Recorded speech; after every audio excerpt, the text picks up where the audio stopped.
Prologue. It's no use pretending any longer. I can't marry you. I don't suppose you will ever understand or forgive me. No man would. But try to believe that I haven't come to this decision hurriedly or without thinking. I seem to have done nothing but think, lately. I want you to forget last night, Elliot. We were both a little mad, and there was moonlight and the scent of roses. But it's goodbye, all the same it must be. Please don't try to see me again. It could do no good and would only hurt us both. Very deliberately the man read this letter through a second time. At first reading it had seemed to him incredible, a hallucination.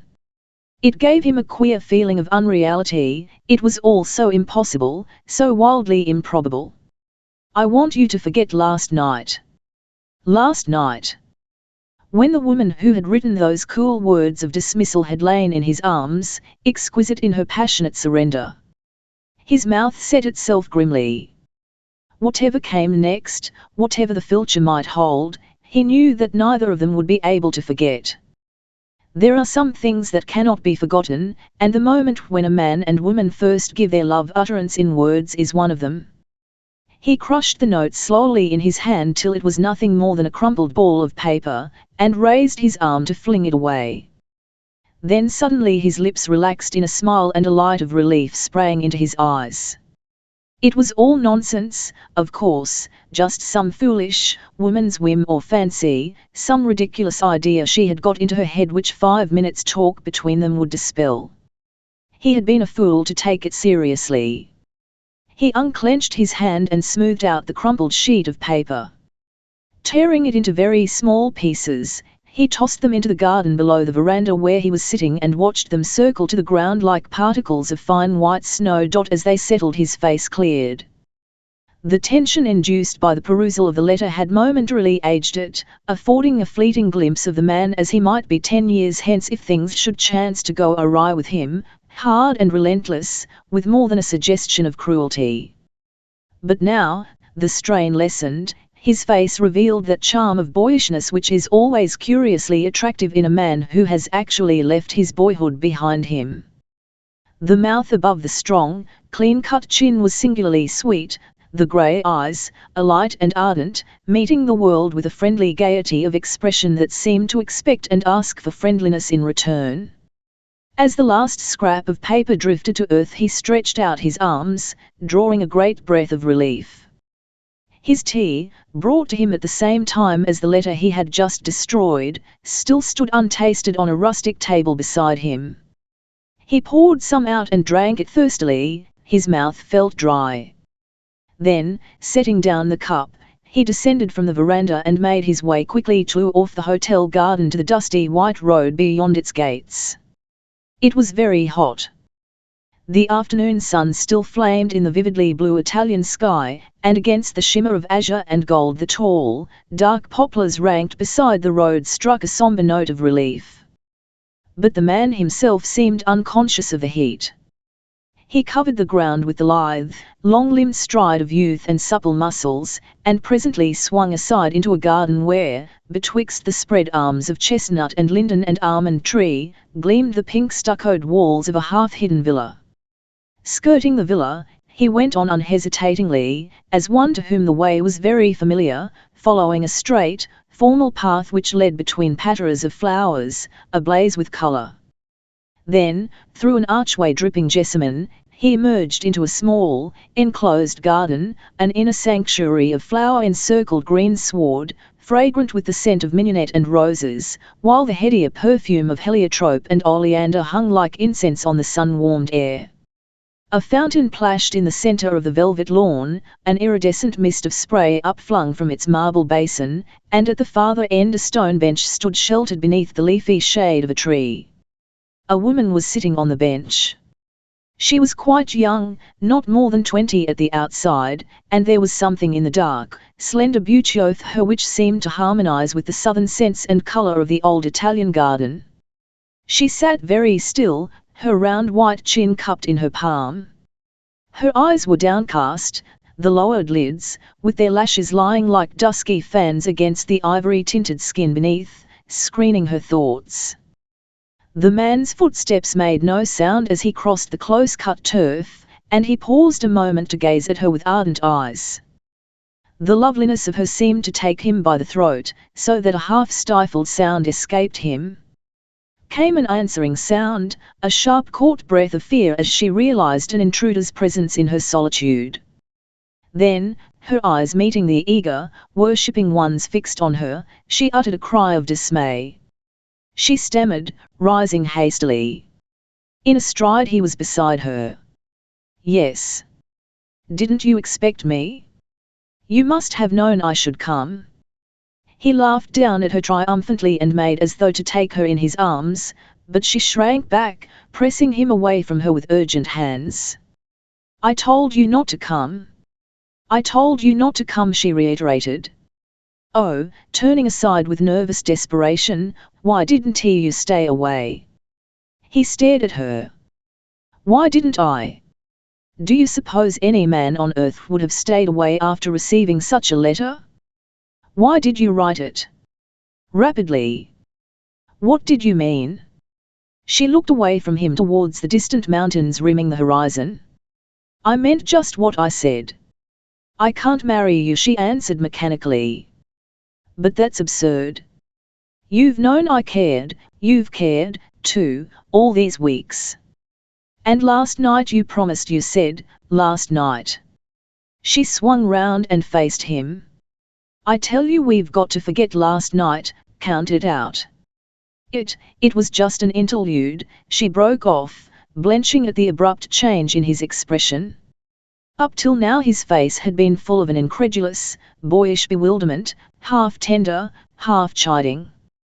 Within himself he had refused to believe that there was any serious intent behind her letter. It was fruit of some foolish misunderstanding or shy feminine withdrawal, and he was here to straighten it all out, to reassure her. But that word interlude. Had she been deliberately playing with him after all? Women did such things, sometimes. His features took on a sudden sternness. An interlude, he repeated quietly. I'm afraid I don't understand. Will you explain? Her shoulders moved resentfully. Why do you want to force me into explanations, she burst out. Surely you understand. We can marry, we haven't money enough. There was a long pause before he spoke again. I've enough money to marry on, if it comes to that, he said at last, slowly. Though we should certainly be comparatively poor. What you mean is that I'm not rich enough to satisfy you, I suppose. She nodded. Yes. I'm sick of being poor. I've been poor all my life, always having to skimp and save and do things on the cheap, go without this and make shift with that. I'm tired of it. This last 2 months with Aunt Elvira, all this luxury and beauty, she gestured eloquently towards the villa standing like a gem in its exquisite Italian setting, the car, the perfect service, as many frocks as I want, oh. I've loved it all. And I can't give it up. I can't go back to being poor again.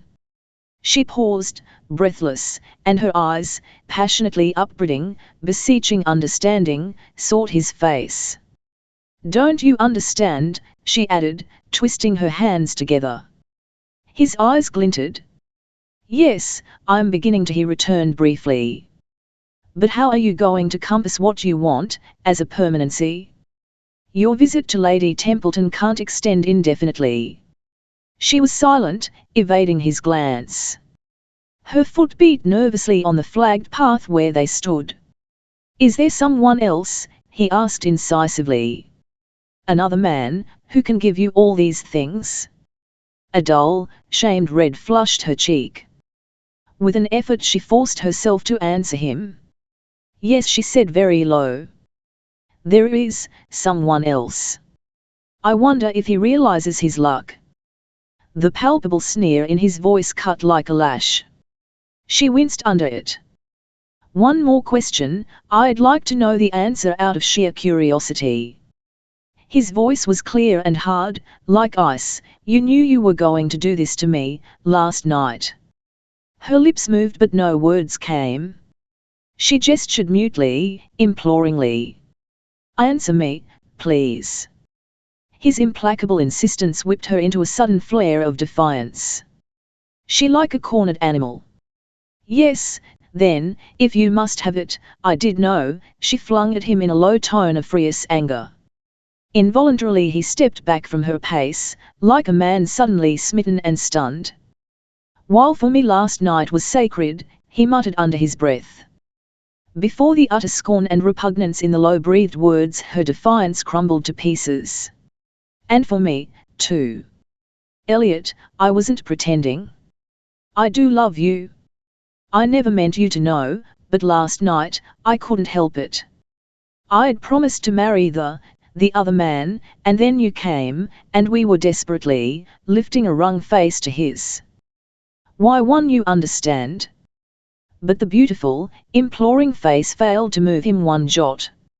Something had died suddenly within him, the something that was young and eager and blindly trusting. When she ceased speaking, he was only conscious that he wanted to take her and break her between his two hands, destroy her as he had destroyed the letter she had. The blood was drumming in his temples. His hands clenched and unclenched spasmodically. She was so slender a thing that it would be very easy with those iron muscles of his.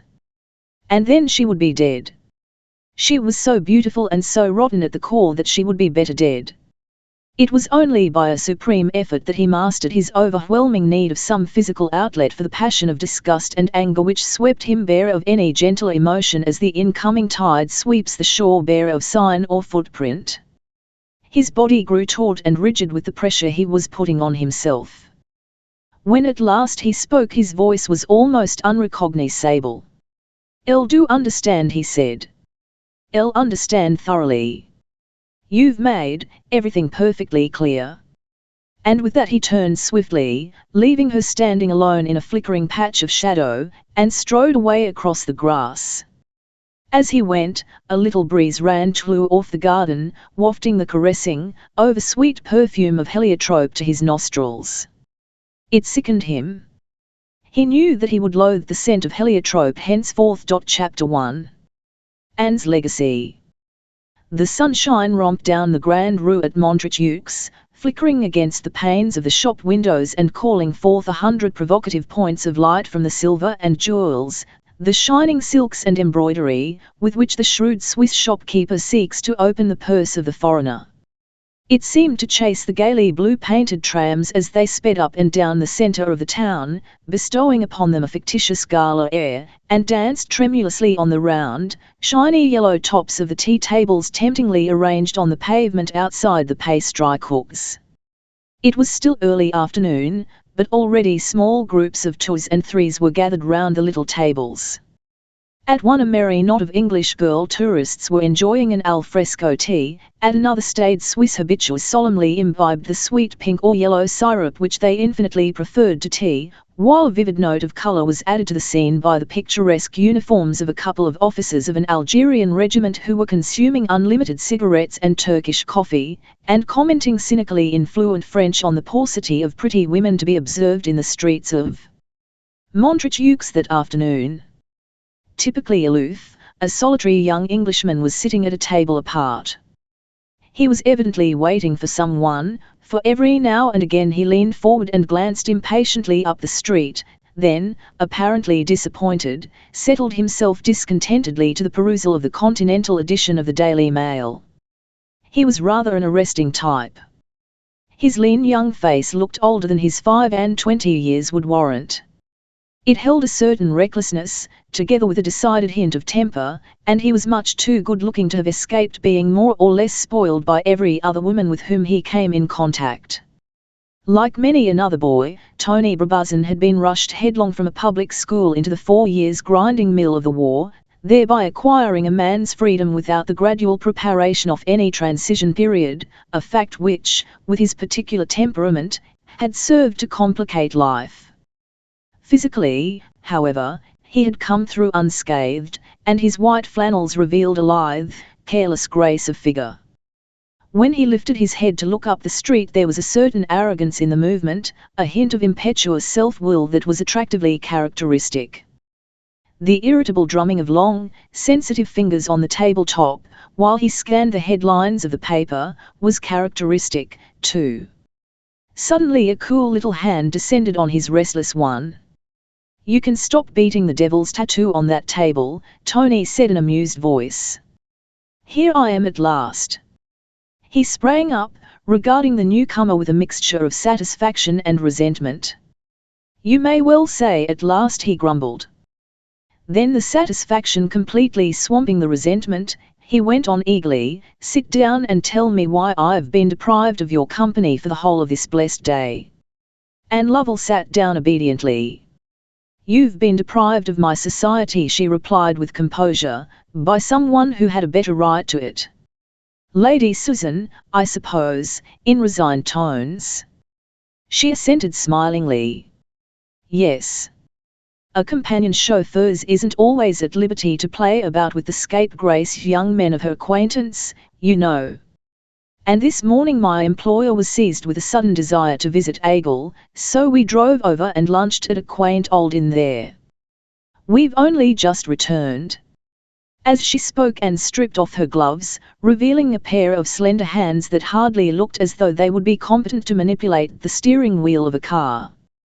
Yet there was more than one keen-eyed, red-tabbed soldier whom she had driven during the war who could testify to the complete efficiency of those same slim members. "I'm dying for some tea, Tony," she announced, tossing her gloves onto the table. "Let's go in and choose cakes."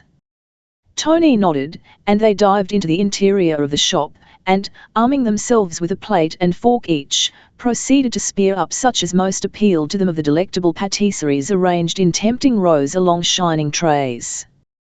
Then, giving an order for their tea to be served outside, they emerged once more into the sunlit street. One of the Algerian officers followed Anne's movements with an appreciative glance. Had she been listening, she might have caught his murmured, "Vive l'enjeu anglaise, hein." But she was extremely unself-conscious, and took it very much for granted that she had been blessed with russet hair which gave back coppery gleams to the sunlight, and with a pair of changeful hazel eyes that looked sometimes clearly golden and sometimes like the brown, gold-flecked heart of a pansy. She was almost boyishly slender in build, and there was a sense of swift vitality about all her movements that reminded one of the free, untrammeled grace of a young panther. Tony Brabazon watched her consideringly while she poured out tea. "Montreux has been like a confounded desert today," he remarked gloomily. He was obviously feeling very much ill-used. "Tell Lady Susan she'll drive me to take the downward path if she monopolizes you like this. Tony, you've not been getting into mischief." Anne spoke lightly, but a faint expression of anxiety flitted across her face as she paused, the teapot poised above her cup, for his answer. He hesitated a moment, his eyes sullen, then laughed shortly. "How could I get into mischief, my particular kind of mischief, in Montreux, with the stakes at the tables limited to 5 measly francs? If we were at Monta, now," if Anne noticed his hesitation, she made no comment on it. She finished pouring out her tea. "I'm very glad we're not," she said with decision. "You'd be too big a handful for me to manage there." "I've told you how you can manage me, if you want to," he returned swiftly. "I'd be like wax in your hands if I'd marry me, Anne." "I shouldn't care for a husband who was like wax in my hands, thank you," she retorted promptly. "Besides, I'm not in the least in love with you." "That's frank, anyway." "Quite frank. And what's more, you're not really in love with me." Tony stiffened. "I should think I'm the best judge of that," he said, haughtily. "Not a bit." "You're too young to." A look of temper flashed into his face, but it was only momentary. Then he laughed outright. Like most people, he found it difficult to be angry with Anne, she was so transparently honest and sincere. "I'm 3 years your senior, I'd have you remember," he observed. "Which is discounted by the fact that you're only a man." All women are born with at least 3 years more common sense in their systems than Tony demurred, and she allowed herself to be led into a friendly wrangle, inwardly congratulating herself upon having successfully sidetracked the topic of matrimony. The subject cropped up intermittently in their intercourse with each other and, from long experience, Anne had brought the habit of steering him away from it almost to a fine art. He had been more or less in love with her since he was 19, but she had always refused to take him seriously, believing it to be only the outcome of conditions which had flown them together all their lives in a peculiarly intimate fashion rather than anything of deeper root. But now that the boy had merged into the man, she had begun to ask herself, a little apprehensively, whether she were mistaken in her assumption, and she sometimes wondered if fate had not contrived to enmesh her in a web from which it would be difficult to escape. Tony was a very persistent lover, and unfortunately she was not free to send him away from her as she might have sent away any other man. Fond as she was of him, she didn't in the least want to marry him. She didn't want to marry anyone, in fact. But circumstances had combined to give her a very definite sense of responsibility concerning Tony Brabazon. His father had been the younger son of Sir Percy Brabazon of Lorne, and, like many other younger sons, had inherited all the charm and most of the faults, and very little of the money that composed the family dower. Philip, the heir, and much the elder of the two, pursued a correct and uneventful existence, remained a bachelor, and in due course came into the title and estates. Whereas Dick, lovable and hot-headed, and with the gambling blood of generations of dicing, horse-racing ancestors running fierily in his veins, fell in love with beautiful but penniless Virginia Dale, and married her, spent and wagered his small patrimony right royally while it lasted, and borrowed from all and sundry when it was squandered. Finally, he ended a varied but diverting existence in a ditch with a broken neck, while the horse that should have retrieved his fortunes galloped first past the winning post, riderless. Sir Philip Brabazon let fly a few torrid comments on the subject of his brother's career, and then did the only decent thing, took Virginia and her son, now heir to the title, to live with him. It was then that Anne Lovell, who was a godchild of Sir Philip's, had learned to know and love Tony's mother. Motherless herself, she had soon discovered that the frailly beautiful, sad-faced woman who had come to live with her somewhat irascible godparent, filled a gap in her small life of which, hitherto, she had been only dimly conscious. With the passing of the years came a clearer understanding of how much Virginia's advent had meant to her, and ultimately no bond between actual mother and daughter could have been stronger than the bond which had subsisted between these two. It was to Anne that Virginia confided her inmost fears lest Tony should follow in his father's footsteps. From Sir Philip, choleric and tyrannical, she concealed them completely, and many of Tony's youthful escapades as well, paying some precocious card losses he sustained while still in his early teens out of her own slender dress allowance in preference to rousing his uncle's ire by a knowledge of them. But with Anne, she had been utterly frank. Tony's a born gambler, she told her. But he has a stronger will than his father, and if he's handled properly he may yet make the kind of man I want him to be. Only, Philip doesn't know how to handle him. The last 2 years of her life she had spent on a couch, a confirmed invalid, and oppressed by a foreboding as to Tony's ultimate future. And then, one day, shortly before the weak flame of her life flickered out into the darkness, she had sent for Anne, and solemnly, appealingly, confided the boy to her care. "I hate leaving him," and she had said between the long bouts of coughing which shook her thin frame so that speech was at times impossible. "He's so alone. Philip represents nothing to him but an autocrat he is bound to obey. And Tony resents it. Anyone who loves him can steady him, but no one will ever drive him. When I'm gone, will you do what you can for him and for me?" And Anne, holding the sick woman's feverish hands in her own cool ones, had promised.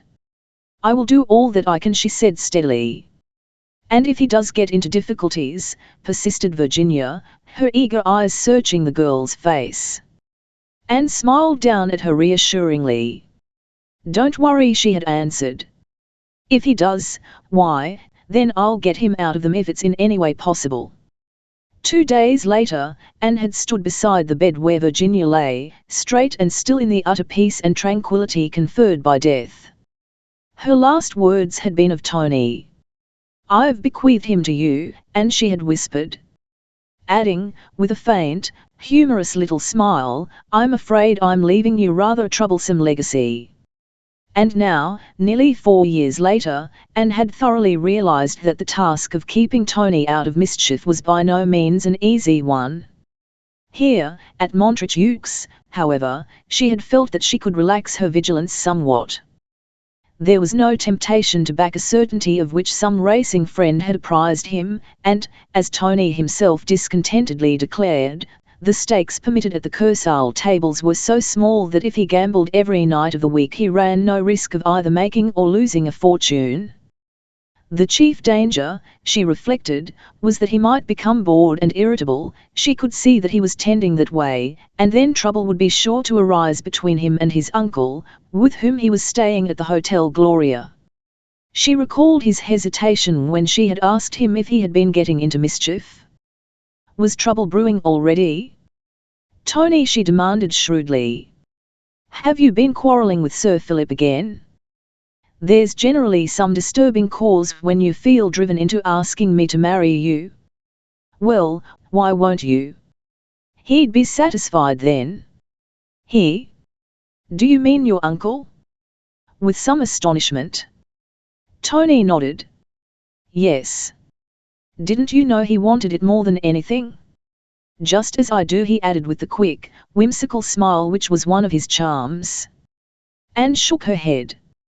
"You haven't answered my question," she persisted. "Well," admitted Tony unwillingly, "he and I did have a bit of a dust-up this morning. I'm sick of doing nothing. I told him I wanted to be an architect. It was anything but well. He let me have it good and strong. No Brabazon was going to take up planning houses as a profession if he knew it. I'd got my duty to the old name and estate and the tenants, etc., etc. All the usual tosh." Anne's face clouded. She devoutly wished that Sir Philip would allow his nephew to take up some profession, never mind which, so long as it interested him and gave him definite occupation. To keep him idling about between Lawn and the Brabazon townhouse in Audley Square was the worst thing in the world for him. Privately she determined to approach her godfather on the subject at the very next opportunity, though she could make a very good guess at the reason for his refusal. It was a purely selfish one. He liked to have the boy with him. Bully him and browbeat him as he might, Tony was in reality the apple of the old man's eye, the one thing in the whole world for which he cared. There would be nothing gained, however, by letting Tony know her thoughts, so she answered him with trenchant disapproval. "It's not tosh. After all, your first duty is to Lawn and to the tenants. A good landlord is quite as useful a member of society as a good architect." "Oh, if I were doing the actual managing, it would be a different thing," acknowledged Tony. "But I don't. He decides everything and gives all the orders, without consulting me. I just have to see that what he orders is carried out, and trot about with him, and do the noble young heir stunt for the benefit of the tenants on my birthday. It's absolutely sickening," savagely. "Well, don't quarrel with your bread and butter," advised Anne. "Or with Sir Philip. He's not a bad sort in his way. 011, isn't he?" Grimly. "You try living with him. Thank the powers that be, I shall get a day off tomorrow. He's going over to Evian by Themid boat. The St. Keliers, blessed be their name, have asked him to dine with them, to meet some exiled Russian princess or other. Lady Susan is going, too. She's staying the night there." "Is Sir Philip?" "Yes. There's no getting back the same night." "This is topping, Anne." Tony's face had brightened considerably. "Suppose you and I go up to the Dents de Loop for the afternoon, and then have a festive little dinner at the Gloria. Will you? Don't have an attack of common sense and say no." His eyes entreated her gaily. They were extremely charming eyes, of some subtly blended colour that was neither slate nor violet, but partook a little of both, and shaded by absurdly long lashes which gave them an almost womanish softness. A certain shrewd old duchess, who knew her world, had once been heard to observe that Tony Brabazon's eyes would get him in and out of trouble as long as he lived. Anne smiled. "That's quite a brainwave, Tony," she replied. "Il won't say no. And if you're very good we'll go down to the Kursaal afterwards, and I'll let you have a little innocent flutter at the tables." Anne had no belief in the use of too severe a curb. She felt quite sure that if Tony's gambling propensities were bottled up too tightly, they would only break out more strongly later on, when he might chance to be in a part of the world where he could come to bigger grief financially than was possible at Montreaux. She glanced down at the watch on her and, seeing that the time had slipped by more quickly than she imagined, proceeded to gather up her gloves. "Think it's time I went back to Villa Monrêve, now," she said tentatively, fearing a burst of opposition. But, having got his own way over the arrangements for the morrow, Tony consented to be amenable for once. Together they took their way up the pleasant street, and at the gates of the villa he made his farewells. "I shall drop into the club for a rubber," I think he vouchsafed, "before going home like a good little boy." "Don't play high," cautioned Anne good-humouredly. She could detect the underlying note of resentment in his voice, and she entered the house meditating thoughtfully upon the amazing short-sightedness evinced by elderly gentlemen in regard to the upbringing of their heirs. Chapter 2. The Brabazons of Lorne. "Anne's the best pal Tony could possibly have, so, for goodness sake, be content with that and don't get addling your brains by trying to marry her off to him. Matchmaking isn't a man's job. A female child of 12 could beat the cleverest man that's hatched at the game." Lady Susan Hallett fired off her remarks, as was her wont, with the vigour and precision of a machine gun. There was always a delightful definiteness both about her ideas and the expression of them. The man she addressed was standing with his back to the open French window of the pretty salon, angrily oblivious of the blue waters of Lac Léman which lapped placidly against the stone edges of the quay below. He was a tall, fierce-looking old man, with choleric blue eyes and an aristocratic beak of a nose that jutted out above a bristling grey moustache. A single eyeglass dangled from a broad, black ribbon round his neck. One of the old school was all over him, one of the old, autocratic school which believed that a man should be master in his own house, begad. By which, though he would never have admitted it, Sir Philip Brabazon inferred a kind of divinely appointed dictatorship over the souls and bodies of the various members of his household, which even included the right to arrange and determine their lives for them, without reference to their personal desires and tastes.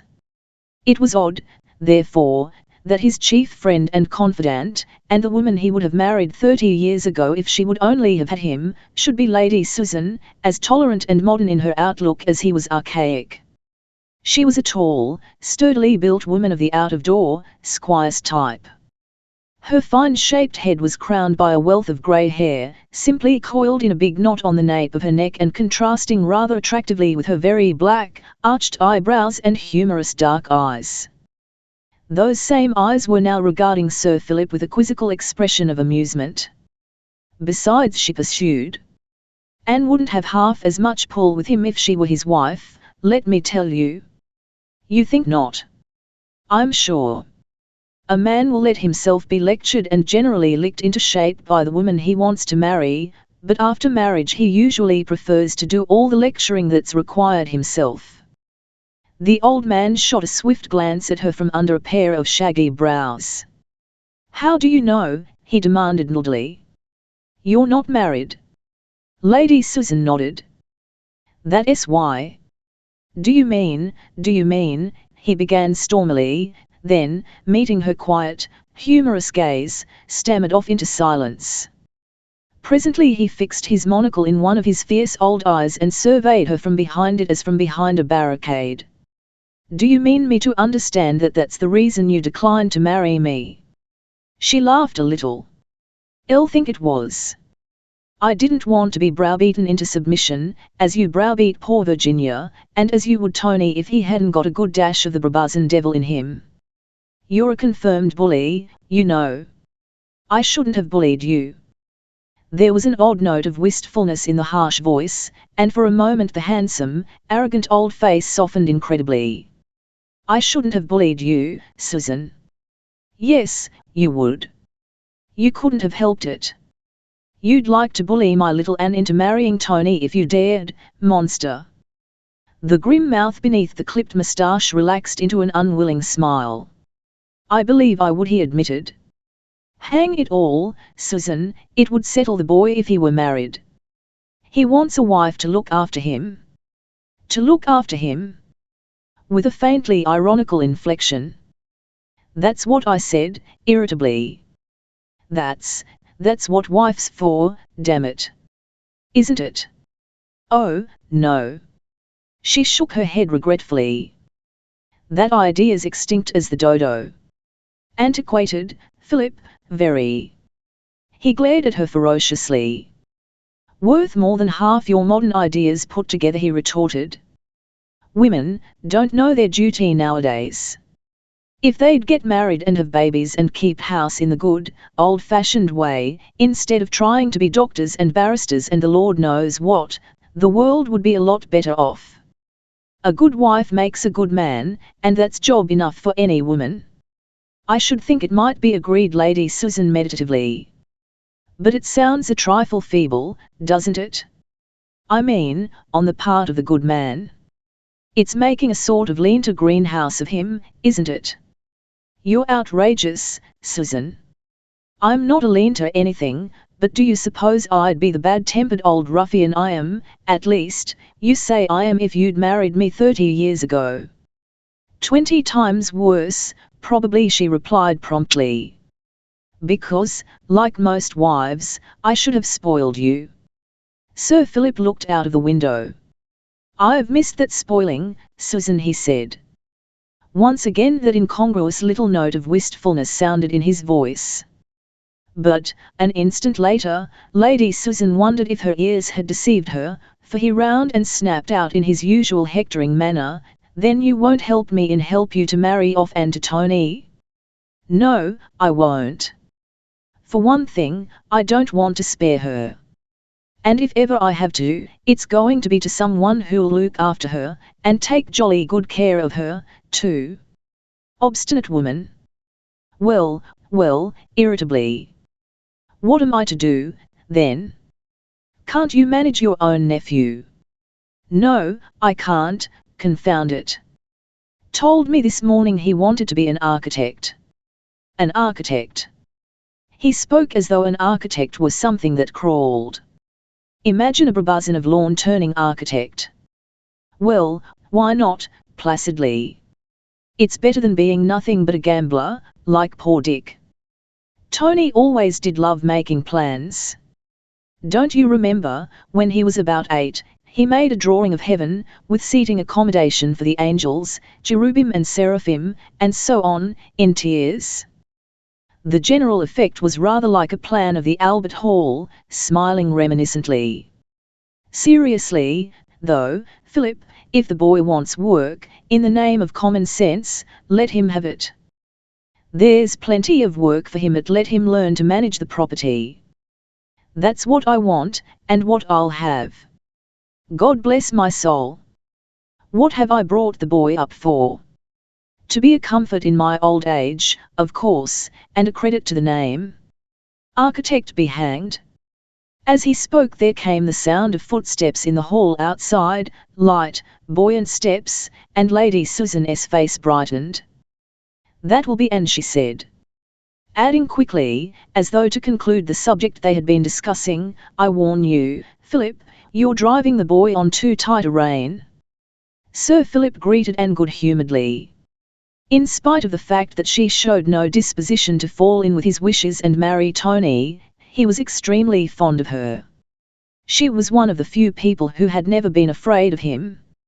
She even contradicted him flatly at times, and, like most autocrats, He found her attitude a refreshing change from that of the majority of people with whom he came in contact.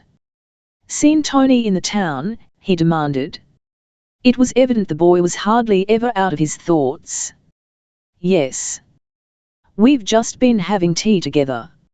Sir Philip nodded approvingly. "Excellent, excellent. Keep him out of mischief, like a good girl." Anne laughed, a shade scornfully, but vouchsafed no answer, and soon afterwards Sir Philip took his departure. "The 12:30 steamer tomorrow, then, Susan," he said as he shook hands. "I'll call for you in the car on my way to the debarcaderia." When he had gone, Lady Susan and Anne exchanged glances.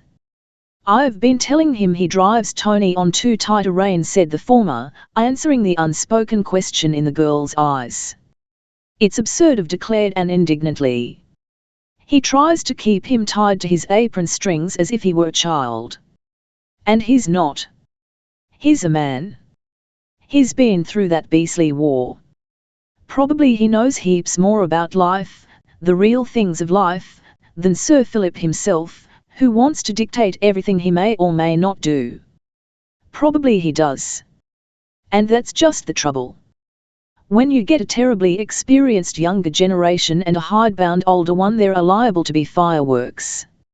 All I can say is that if Sir Philip won't let him have a little more freedom, he'll drive Tony just the way he doesn't want him to go." Lady Susan's keen glance scrutinized the girl's troubled face. "You can't help it, you know," she remarked briefly. "That's just it," answered Anne uncertainly. "I sometimes wonder if I could, or to," she broke off, leaving her sentence unfinished. Lady Susan, apparently not noticing her embarrassment, gathered up her belongings preparatory to leaving the room. "Marrying to reform a rake never pays," she said in level tones. "It's like rolling a stone uphill." "But Tony isn't a rake," protested Anne, flushing quickly. "There's any amount of good in him, and he might steady down if he were maltied. Let him steady down before marriage. Not a woman may throw her whole life's happiness into the scales and still fail to turn the balance. Without love, the love that can forgive 70 times 7 and then not be tired, she'll certainly fail. And you don't love Tony." It was an assertion rather than a question, yet Anne felt that Lady Susan was waiting for an answer. "No," she acknowledged at last. "But I feel as though he belongs to me in a way. You see, Virginia left him to me." "You're not called upon to marry a legacy," retorted Lady Susan. Anne smiled. "No, I suppose not." She was silent a moment. "I wish Sir Philip didn't lead him such a life. It's more than any man could be expected to stand." Lady Susan paused in the doorway. "Well, my dear, don't vex your soul too much about it all. However badly people mismanage our affairs for us, things have a wonderful way of working out all right in the long run." Left alone, Anne strolled out onto the balcony which overlooked the lake, and, leaning her arms on the balustrade, yielded to the current of her thoughts. Notwithstanding Lady Susan's cheery optimism, she was considerably worried about Tony. She could see so exactly what it was that fretted him, this eternal dancing attendance on Sir Philip, who insisted on the boys accompanying him wherever he went, and she felt a sudden angry contempt for the selfishness of old age which could so obstinately bind eager, straining youth to its chariot wheels. It seemed to her that the older generation frequently fell very far short of its responsibility towards the younger. With a flash of bitterness she reflected that her own father had failed in his duty to the next generation almost as signally as old Sir Philip, although in a totally different manner. Archibald Lovell had indeed been curiously devoid of any sense of paternal responsibility. Connoisseur and collector of old porcelain, he had lived a dreamy, dilettante existence, absorbed in his collection and paying little or no heed to the comings and goings of his two children, Anne and her brother Robin. And less heed still to their ultimate welfare. He neglected his estate from every point of view, except the one of raising mortgages upon it so that he might have the wherewithal to add to his store of ceramic treasures. he lived luxuriously, employing a high-priced chef and soft-footed, well-trained servants to see to his comfort, because anything short of perfection grated on his artistic sensibilities. And when an invasive influenza germ put a sudden end to his entirely egotistical activities, his son and daughter found themselves left with only a few £100 between them. Lovel Court was perforce sold at once to pay off the mortgages, and to meet the many other big outstanding debts the contents of the house had to be dispersed without reserve.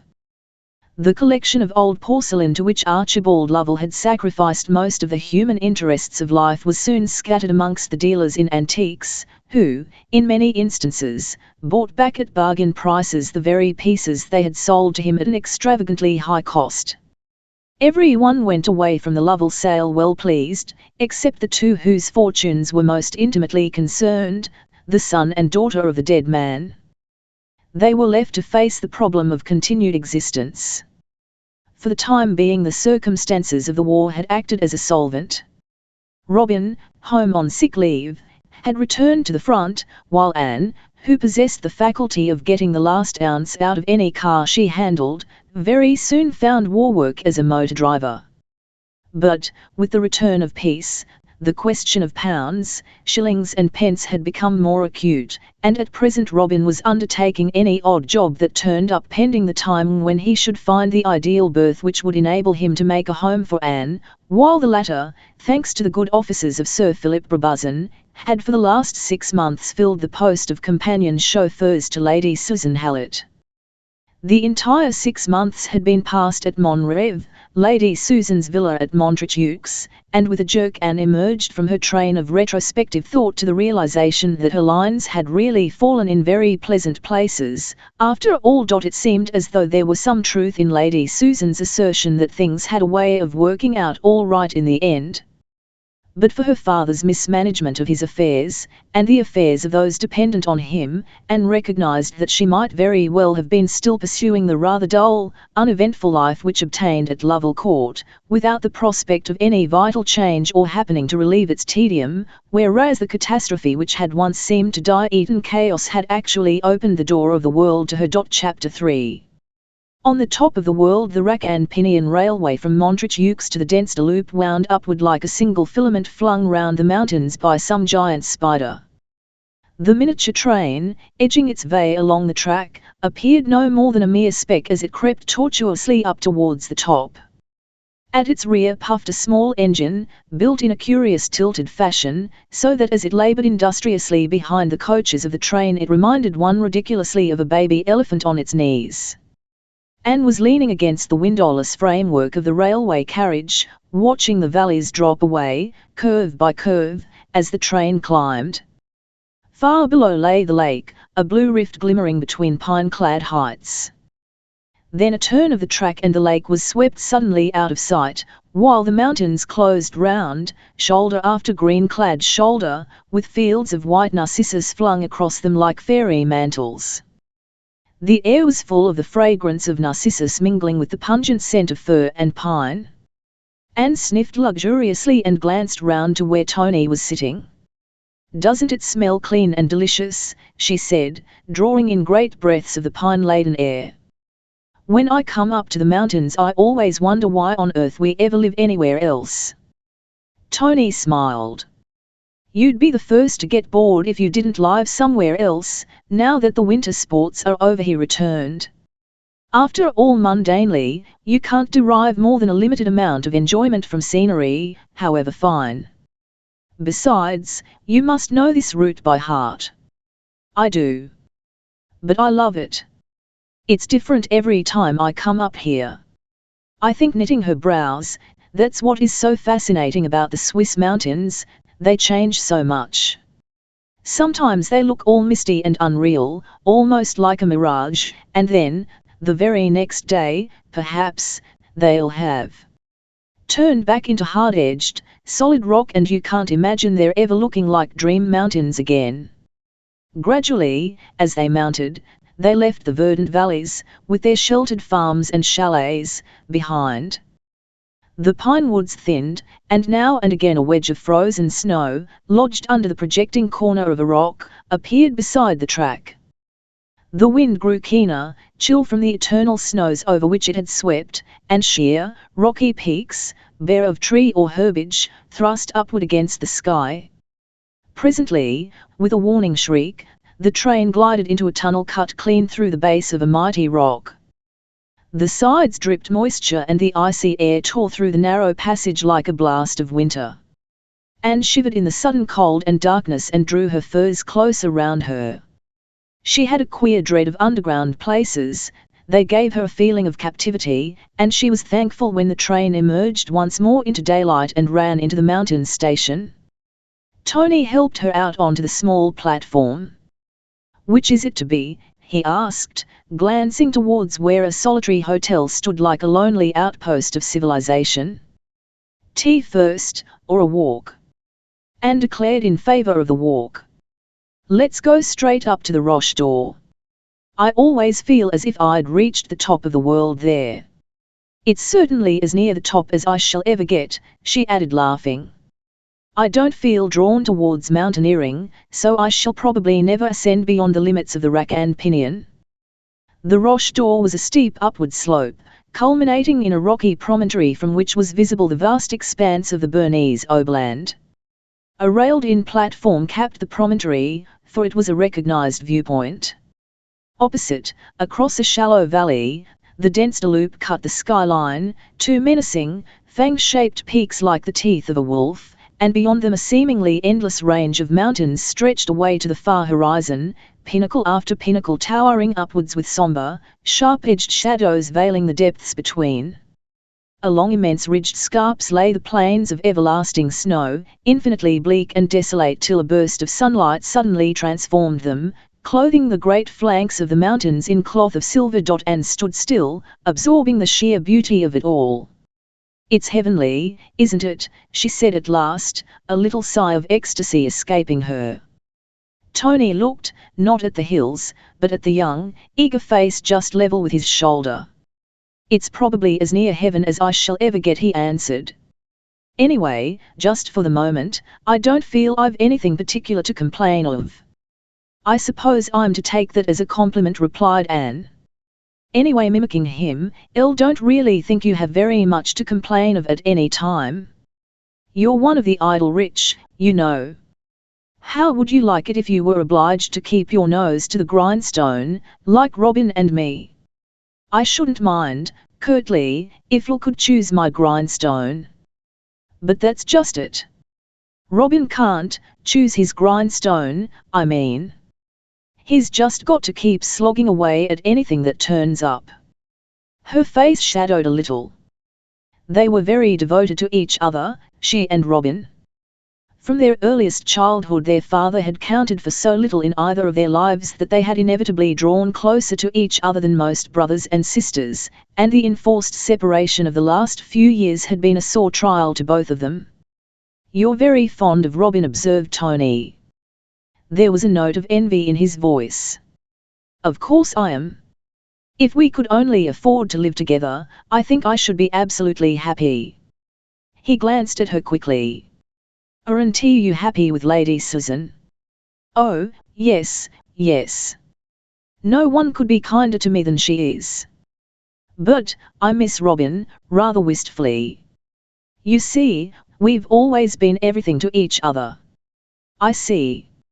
And what will happen if one day you, or Robin, should get maltied?" Anne skirted the topic dexterously. "Oh, don't let's think about possible calamities on a day like this. Look." She touched his arm, drawing his attention to a girl who had also climbed the Roche d'Or hill to see the view and had halted near them, a sheaf of freshly gathered wildflowers in her hand. "Aren't those blue gentians lovely?" Tony glanced at the few vividly blue flowers the girl was jealously clasping. She had walked far in search of them and valued them accordingly. "Do you want some?" he asked eagerly. Anne nodded. "Isn't it getting rather late in the year to find them, though?" she said doubtfully. The girl with the flowers, overhearing, turned to her with a friendly smile. "There are very few left," she vouchsafed. "I've been hunting everywhere for them. But you may find one or two over there." She pointed to a distant slope. Tony's eyes followed her gesture. Then he glanced down at Anne inquiringly. "Are you game for so long a walk?" he asked. "I'm game for anything up in this air," she assured him with conviction. But, as was not infrequently the case, Anne's spirit outstripped her physical strength. The slope indicated was much farther away than it appeared, and the going was bad, as Tony phrased it. Blue gentians proved tantalizingly elusive, and at length, rather disheartened by their unprofitable search, Anne came to a standstill. "I think I'm beginning to feel a keener interest in tea than gentians, Tony," she confessed at last, ruefully. "It's very contemptible of me, I own. But when I contemplate the distance we've already got to cover before we reach the hotel again, I feel distinctly disinclined to add to it. I've let you walk too far." Tony was overwhelmed with compunction. "Look here, sit down in this little hollow and rest for a few minutes before we turn back, while I just go a bit further and see if I can find you a gentian." He stripped off his overcoat as he spoke and rolled it together to make a cushion for her. "No, no, I don't want your coat," she protested. "Elle don't need it, really." But Tony was suddenly masterful. "You'll do as you're told," he asserted. And somewhat to her own surprise she found herself meekly obeying him. He strode away, disappearing quickly from sight over the brow of a hill, and with a small sigh of contentment she tucked her feet under her on the improvised cushion and lit a cigarette. She had had a busy morning, and was really more tired than she knew. First of all there had been the car to clean, then there were flowers to be arranged for the house, and after that various small shopping errands had cropped up, so that Anne had found herself very fully occupied until at length, accompanied by Sir Philip, Lady Susan had departed for Evian. She wondered fugitively how the pair were enjoying themselves. It was very pleasant sitting there. The huge boulder against which she leant sheltered her from the wind, and the spot was bathed in brilliant sunshine. She finished her cigarette and lapsed into a brown study provoked by Tony's sudden question, "What will happen if one day you, or Robin, should get married?" She had never asked herself that question. It was so much an understood thing between brother and sister that, as soon as Robin found a sufficiently remunerative post, they should live together, that any alternative had not entered her head. But now she came to think of it, of course it was quite possible that Robin might some day meet the woman whom he would want to marry. Her mouth twisted in a little wry grimace of distaste. She was sure she should detest any woman who robbed her of her brother. And if such a thing happened, she would certainly take herself off and live somewhere else. Nothing would ever induce her to remain in a married brother's house, an unwanted third. There would always be one avenue of escape open to her, she reflected ironically, by way of her own marriage with Tony. She wished it were possible to fall in love to order. It would simplify things so much. As Tony's wife she felt sure she could keep him straight and so fulfill the TNTST Virginia had imposed on her.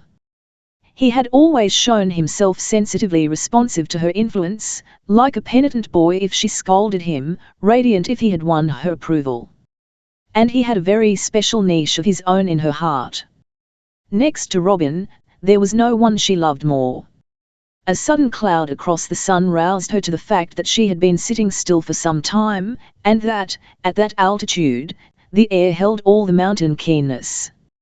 She felt chilled, and scrambled up hastily to her feet. She would go to the crest of the hill and signal to Tony that she was ready to return. But, to her utter astonishment, when she had climbed to the top, he was not in sight. The hill brow apparently commanded a view of the surrounding country for a distance of at least 2 miles, and as far as she could see there was no sign of any living creature in the whole expanse. Hardly believing her own senses, she brushed her hand across her eyes and looked again. But she had made no mistake. Tony was nowhere to be seen.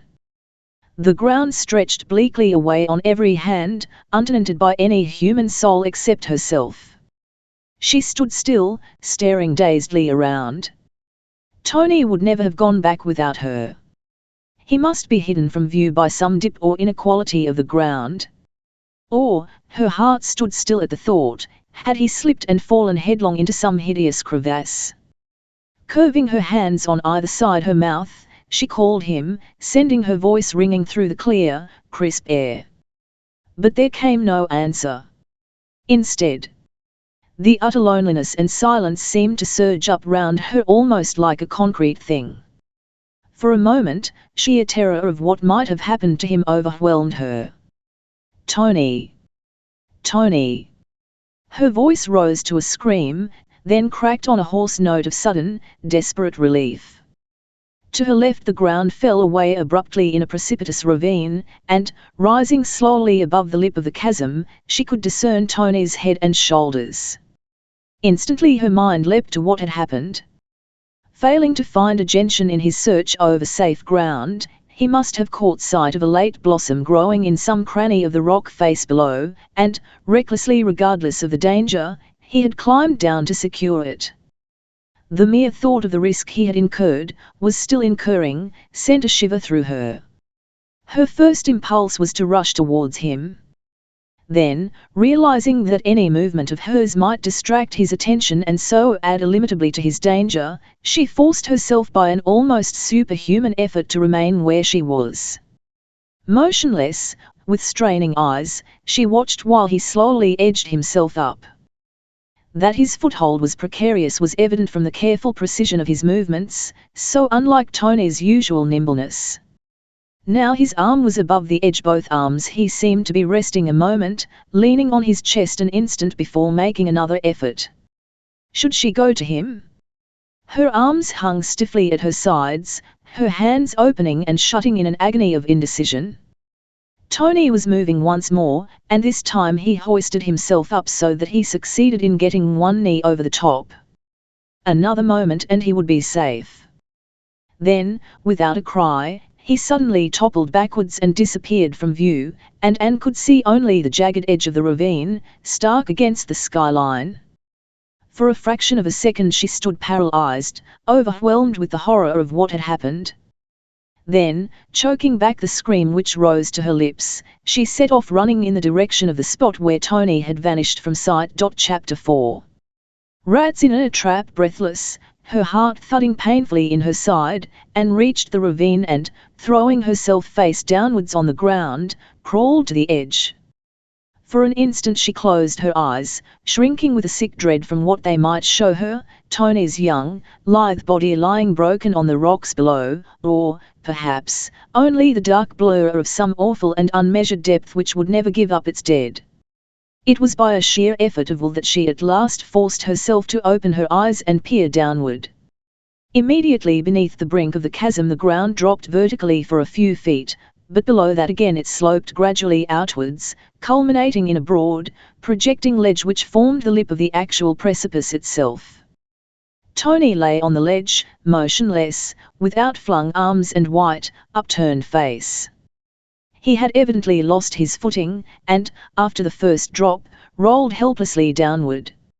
Only the presence of a jagged, upstanding piece of rock had saved him from falling clean over into the depths below.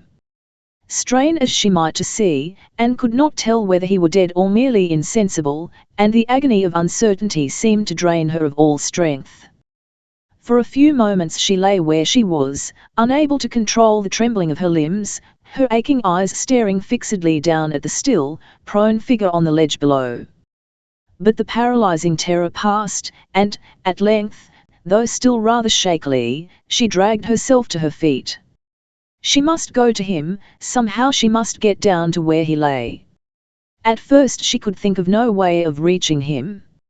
Although he himself had attempted, and very nearly successfully accomplished, the upward climb to the brow of the ravine, she knew she dared not attempt to make the descent at that same spot. If there were no way round, she would have to go back to the hotel in search of help. But that would take an hour or more. And meanwhile Tony was lying there untended. She couldn't wait. She must get to him at once, and know whether he were living or dead. She flung herself down on the ground once more and cast a despairing glance at the inaccessible shelf of rock where he lay. Then it appeared to her that, although narrowing as it went, it ran upwards, forming a kind of rough track below the overhanging summit which, further along, might debouch onto the crest of the ravine. Springing to her feet, she hurried desperately along the top in the direction which the track seemed to take, and at length, with a gasping sigh of relief, came to a wide fissure that slanted down to meet it. She was sure-footed as a deer, her slim, supple body balancing itself almost instinctively, but even so the traversing of that narrow, rocky ledge, in parts not more than a foot wide, was a severe test of her endurance. A single false step meant death, instantaneous and inevitable, and the whole terrible 10 minutes which it took her to complete the short distance was poignant with the dread of what she might discover at its end.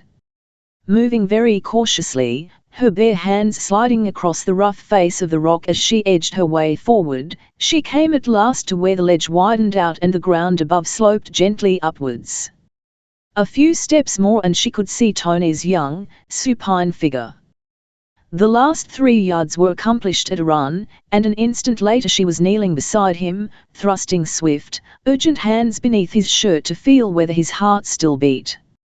The throb of it came softly against her palms, warm and pulsatingly alive. Anne rocked a little on her knees. She felt sick and giddy with reaction from the almost intolerable strain of the last few minutes. Then she caught sight of a vivid glint of blue, a single gentian bloom still tightly clasped in the boy's hand, and quite suddenly she began to cry, the tears running unchecked down her face. And it was just then that Tony came back to consciousness, to the vague consciousness of something wet splashing down onto his face. He stirred and opened his eyes. Tony. Anne's voice was hoarse with relief. His eyes blinked at her uncertainly. Hello, he said rather feebly. What's happened? I thought you were killed, she cried unsteadily. You were killed. He regarded her consideringly. Oh, Tony, I thought no, he replied seriously. I'm not at all killed. Why should I be killed? Then, clearer consciousness returning, am I talking rot? What's happened? Anne slipped her arm beneath his shoulders and raised him a little so that his head rested on her lap. You fell, she said, trying to speak calmly. You were climbing up and you fell. Where are you hurt, Tony? Oh, I remember. Yes, I fell, just as I was getting to the top.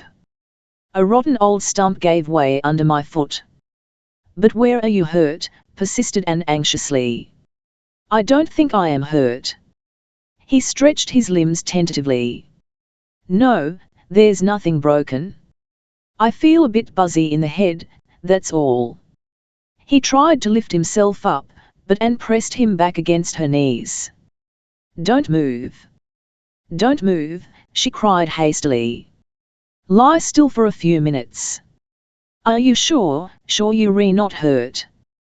Bet you a tenner I'm not, he replied, with the ghost of a grin. My head's clearing, too. I was only knocked out of time for a minute. Don't worry. He put up his hand and touched her cheek. Why, you're quite pale. I felt pale when I saw you fall, she answered grimly. Her spirits were returning now that she was assured he was uninjured. I was certain you must be killed. It would have been one way out of it all, wouldn't it? He replied with a touch of bitterness. Oh, hush. Don't speak like that. I won't, if it annoys you. But, anyway, you needn't worry. I shan't die young. The gods don't love me enough. Anne ignored this. Do you think you could stand now? She asked practically. Tony's eyes gleamed mirthfully. I'm very comfortable as I am, he remarked, rubbing his cheek against her skirt. She resisted the temptation to smile. Not, particularly, she returned briefly. I've got cramp. He sat up at once. Oh, by Jove. Why didn't you say so before? Because I hadn't got it before. I was much too concerned about you to have time for it. How do you feel? Shall I help you up? but Tony disclaimed the necessity for any assistance. As he said, he had only been knocked out of time for a few minutes. He might have been made of India rubber for all the actual harm his fall had done him. He rose to his feet without difficulty and proceeded to help Anne to hers. "How do we get back?" he asked. Then, glancing upwards, "I'm hanged if I'm going to fry and climb up there a second time. How on earth did you get here? You didn't drop from the skies, I suppose, like an angel? There's a ledge, it's rather narrow, but one can just squeeze round, and it brings you out somewhere on the top. Are you sure you can manage it, though? You won't turn faint or anything?" Anxiously. "No," with impish gravity. "I shan't turn faint or anything. In fact, I could dance a hornpipe here if you liked. Still, I'll hold your hand just in case of accidents," audaciously. "Shall I go first? Oh, by the way," he paused. "Here's your blue gentian. Won't you have it?" Anne felt her throat contract as she recalled what the little blue flower had so nearly cost. Her eyes filled in spite of herself. "Good heavens! Don't cry over it." Tony laughed carelessly. He had recovered his usual bantering manner of speech, which yet always seemed to hold an undercurrent of bitterness. "It's not worth that. See, I'll chuck it away, so that it can't remind you of the unpleasant shock I gave you this afternoon." He tossed the flower over the edge of the ravine. For an instant it seemed to hover in the air like a blue butterfly. Then it sank slowly out of sight. "Here in death the first lesson," commented Tony. "Lesson on what?" "On trying to get things which an all-wise Providence has considerately placed out of your reach." Without giving her time to reply, he continued, "Give me your hand." "No, you must," as she hung back. "I'm not going to have you risking this ledge again alone." He extended one hand behind him, and, recognizing the uselessness of argument, Anne yielded and laid hers in it. Somehow she was not altogether sorry to feel that friendly, human grip. In single file they made the perilous return journey along the narrow track, emerging at length onto safe ground. Anne withdrew her hand with a sigh of relief. It was good to feel that they were out of danger at last. "I'll think we shall have to hurry if we are to catch our train," she said, keeping determinedly to the practical side of affairs. She felt she did not want to discuss their adventure. It was too vividly impressed upon her mind and had all too nearly ended in disaster. It seemed as though the wings of death had brushed her as he passed by. Tony pulled out his watch. 8, as usual, he replied. "We shall have to sprint. And I've done you out of your tea, too," he added remorsefully. "Oh, that." Anne dismissed the matter with a rather uncertain little laugh. "You don't suppose I'm worrying about my tea, do you?" He looked at her curiously. "No, I don't suppose you are," he answered. They set off at a good pace, but they had wandered much further afield than they realized, and when at last the hotel, and the station which practically adjoined it, came into sight, the train was already drawn up at the platform, waiting to start. A shrill whistle cut the air warningly, and instinctively Anne and Tony broke into a run. Tony was the first to recognize the futility of the proceeding. He pulled up. "We may as well save our breath," he observed laconically. And even as he spoke the train, with a final shriek, moved out of the station. Anne stood still, her eyes following it with an expression of blank dismay. "Tony." Her voice sounded a trifle breathless. "Do you know, have you realized, that's the last train?" He nodded. "And we've missed it." He appeared completely unconcerned, and she turned on him with a flash of impatience. His inconsequence annoyed her. "Yes, we've missed it," she repeated. "How do you suppose we're going to get back without a train to take us?" Tony's soft, slate-colored eyes surveyed her placidly beneath their long lashes. "I haven't the faintest idea," he acknowledged. "Tony." In spite of her indignation, a quiver underlay Anne's voice. Her nerves had been wrought up to a high pitch by the afternoon's events, and she felt unequal to parrying Tony's customary banter. Immediately his manner changed. When he spoke again, it was with a quiet confidence that reassured her completely. "It's quite TME," he said soberly. "I haven't an idea at the moment. But I'll get you safely back to Montrich this evening somehow. I promise you, Anne. So don't worry." The sun was hanging low in the sky by the time they reached the hotel, and when he had established Anne in an easy chair and provided her with a cigarette, together with a 6-week-old copy 0FA London magazine which he unearthed from amongst a dusty pile of luridly illustrated handbooks on Switzerland, Tony departed to make inquiries regarding their journey back to Montrich. He returned within a very short time, his face wearing an unusual look of gravity, and for a moment he stood staring down at her without speaking. "I've got some bad news for you," he said at last, with obvious reluctance. "I'm not able to keep my promise, Anne. We can't get back to Montrich tonight." She glanced up incredulously. "Can't get back," she repeated. "Oh, but we must." Tony shook his head. "Can't be done," he answered. "It seems that infernal train is the only means of getting up and down from here. You can't motor or drive. There's no road." The out-of-date magazine slid suddenly off Anne's knee and fell with a plop on the floor. "Are you serious?" she asked, still hardly able to believe him. "Do you really mean we've got to stay the night here?" She could read the answer to her question in the unmistakable concern which was written on his face. 011, but it's impossible, she exclaimed in deep dismay. We can't stay here." She sprang up, clasping and unclasping her hands agitatedly. "Don't you see, Tony, that it's impossible?" "We've no choice," he replied bluntly. "If there were any possible way of getting you back to Villa Montreuil tonight, I'd move heaven and earth to do it. But there isn't. We've no more chance of getting away from here than rats in a trap." Chapter 5. The visitor's book. It was quite due. They were caught like rats in a trap, and Anne's heart sank.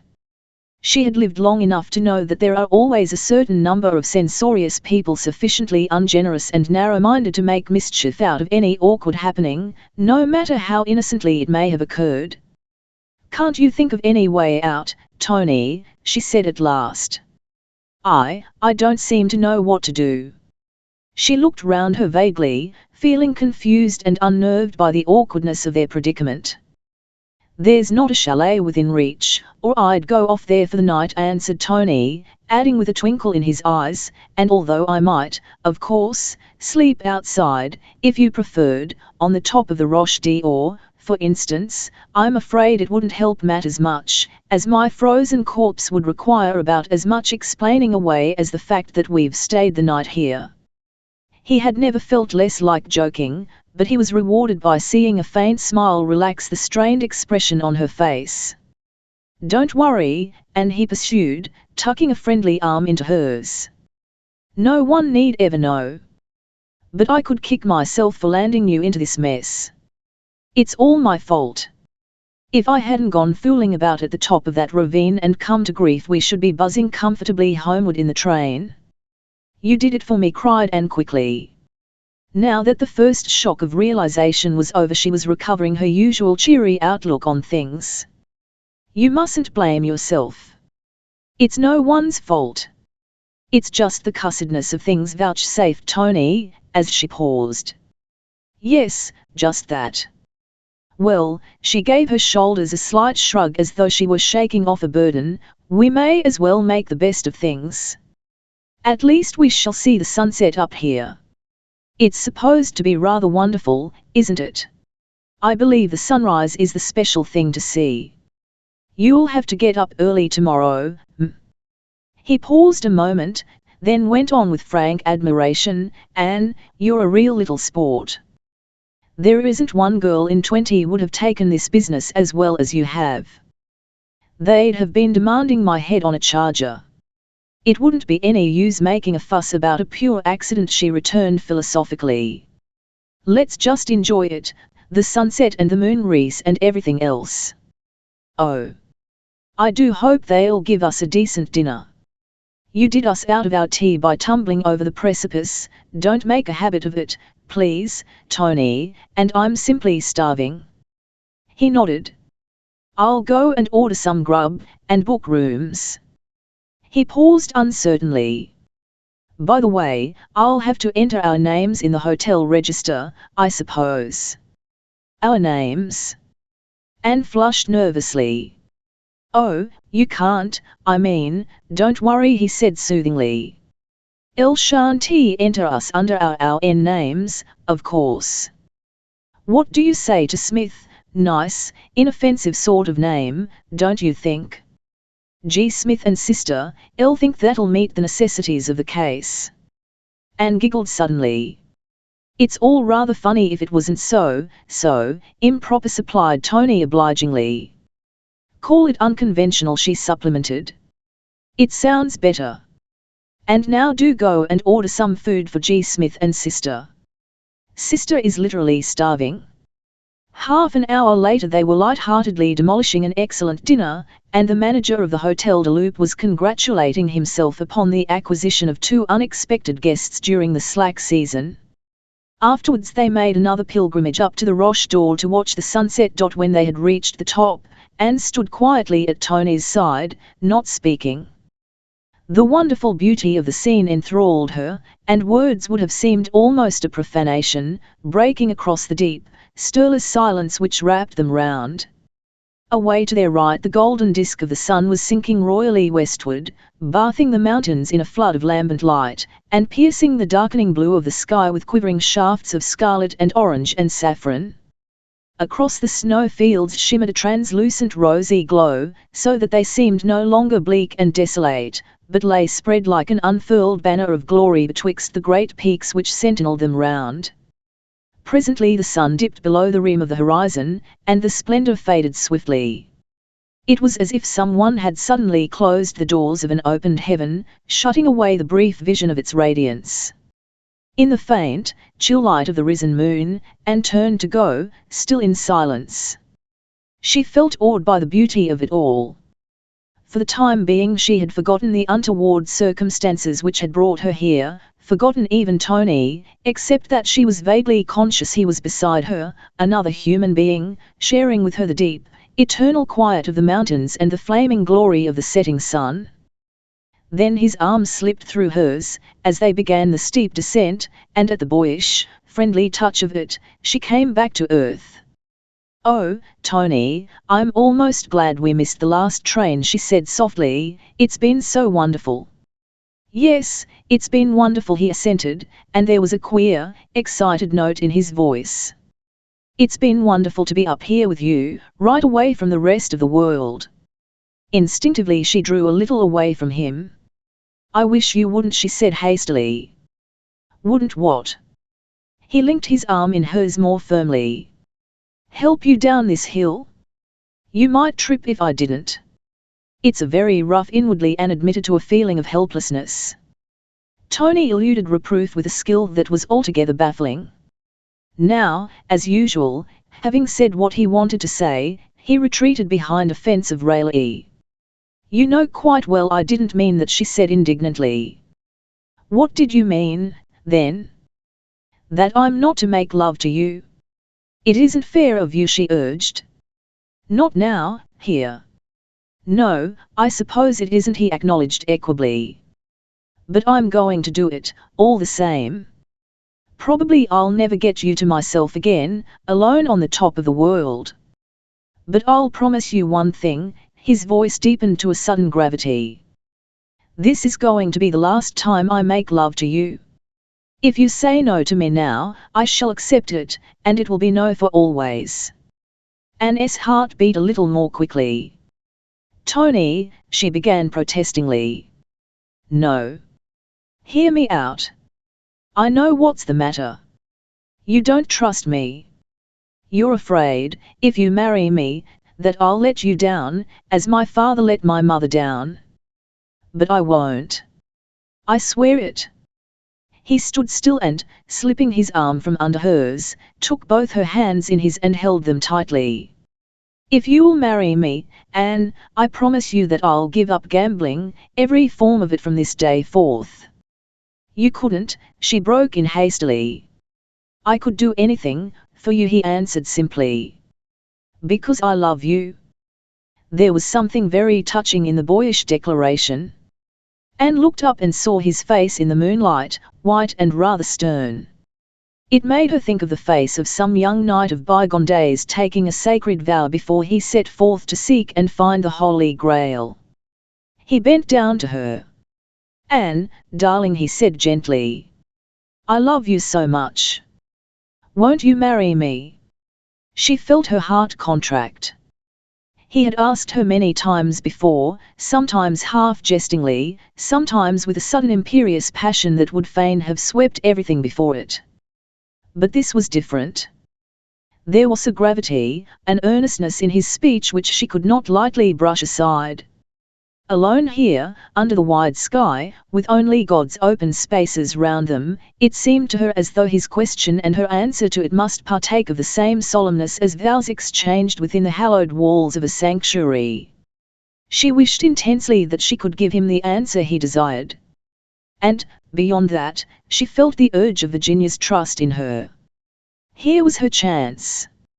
At a word from her he was willing to renounce the one thing for which he craved, the thing that had his father's life, and which might some day his own. Ought she to say that word, promise to marry him, even though she had no love to give him? Her mind seemed to be going round and round in a maze of uncertainty and doubt. And then suddenly the remembrance of what Lady Susan had said NLSHED over her, a woman may throw her whole life's happiness into the scales, and still fail to turn the balance. Without love, the love that can forgive 70 times 7, and then not be tired, she'll certainly fail. The words steadied her. Without love, and she had no love to give Tony. Not the love that a woman should bring to the man she will call husband. Out of the turmoil of her mind this one thought emerged clear and irrefutable. And in that moment, for good or ill, her decision was taken. Tony. She spoke very gently, sore at heart for the pain she knew she must inflict. I must say no, dear. If I loved you, I'd say yes very gladly. But I don't love you, not like that. And you won't marry me. No, I can't marry you. Then that's finished. He spoke brusquely. I shan't ask you again, so you needn't worry. Come along, we'll get back to the hotel. If we are going to watch the sunrise tomorrow, we'd better turn in early. And this air makes one confoundedly sleepy. I believe I could sleep the clock round. His abrupt return to the commonplace left her feeling confused and disconcerted. It almost seemed as though she must have dreamed the brief conversation which had just taken place. It was incredible that a man called Askew to marry him, promised to forswear a deadly vice that was born in his blood, and then, almost in the same breath, as it were, casually vouchsafe the information that he could sleep the clock round. He had linked his arm in hers again, and was piloting her skillfully down the uneven pathway. She stole a glance at his face. But she could learn nothing whatever from his expression. Apparently he was solely concerned with the matter of conducting her back to the hotel in safety. They parted in the hall at the foot of the stairs. "I'll hope you'll sleep all right," said Tony, smiling down at her. "I'm afraid you'll find it a bit of a picnic, though," without any of the comforts of he had hardly finished speaking when the hotel door swung open, and a man came striding in from outside. As he paused on the threshold to pull off the heavy coat he was wearing, he shot a casual glance in the direction of the two people standing together by the staircase. Then, his gaze concentrating suddenly, he stared at Tony with an odd intentness. "Good night, Tony." Anne's voice travelled softly to his ears, and at the sound of it the man transferred his gaze from Tony's face to hers. he himself remained standing unobserved in the curtained shadow of the entry, and, when Anne had gone upstairs, Tony passed him on the way to his own room on the ground floor without noticing his presence. The man's glance followed him speculatively. Strolling across to the bureau, he opened the visitor's book, flicking over the leaves till he came to the current page. He ran his fingers down the list of names, pausing abruptly at the last inscription, G. Smith and Sister. Followed the illuminating word, London. With a brief, ironical smile he closed the book. Then he, too, took his way to bed, and presently the Hotel de Loop was wrapped in the profound stillness of night. Chapter 6. The man with the scar. The sun poured down onto the balcony, and even though the gaily striped sunblind had long since been lowered, the heat was intense. But in the clear, dry atmosphere of Switzerland it could never be too hot to please Anne. She was a veritable sun-worshipper, and she lay back on a wicker chaise longue, basking contentedly in the golden warmth while she awaited Lady Susan's return from Evian. From below came the drowsy crooning of the lake, as the water lapped idly against the stones that edged it, a lake of a blue so deep as to be almost sapphire. Anne's eyes rested affectionately on the scene. She had grown to love Lac Lemon and the mountains amid which it lay.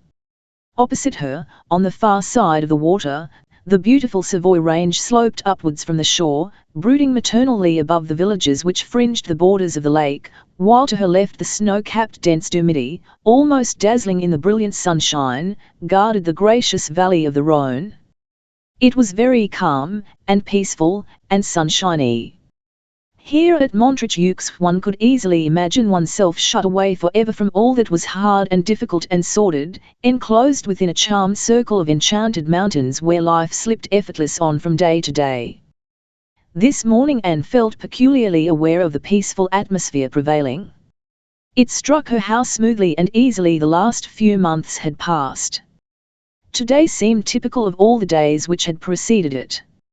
A little work, quite pleasant work, for Lady Susan, a measure of play, sunshine, the keen joy of beautiful surroundings, these things had made up 6 months of a strangely tranquil existence.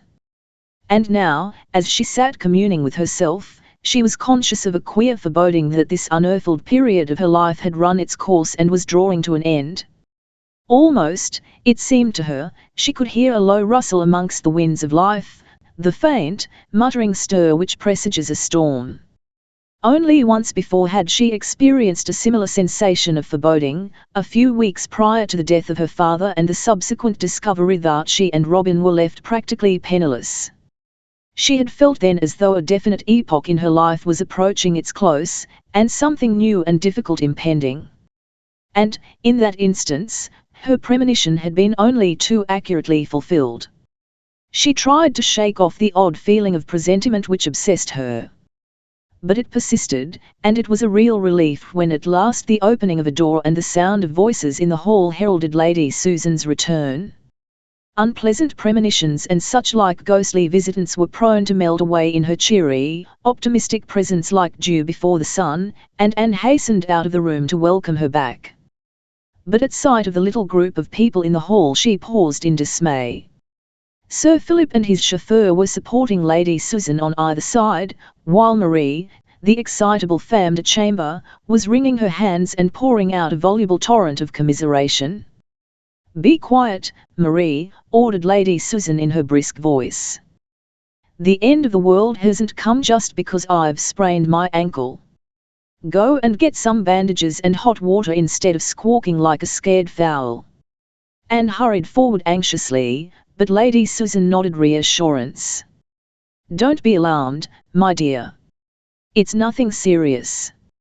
I slipped on the gangway, coming off the steamer, and turned my ankle. That's all." "And quite enough, too," fumed Sir Philip, as, assisted by the chauffeur, he lifted her with infinite care onto a couch. "Now, then, you clumsy fool." This to the unfortunate chauffeur, who had released his hold a moment too soon, jarring the injured foot. The man fled, pursued by his master's maledictions, and a few minutes later, hot water and bandages being forthcoming, and busied herself in tending the rapidly swelling ankle. "What about a doctor?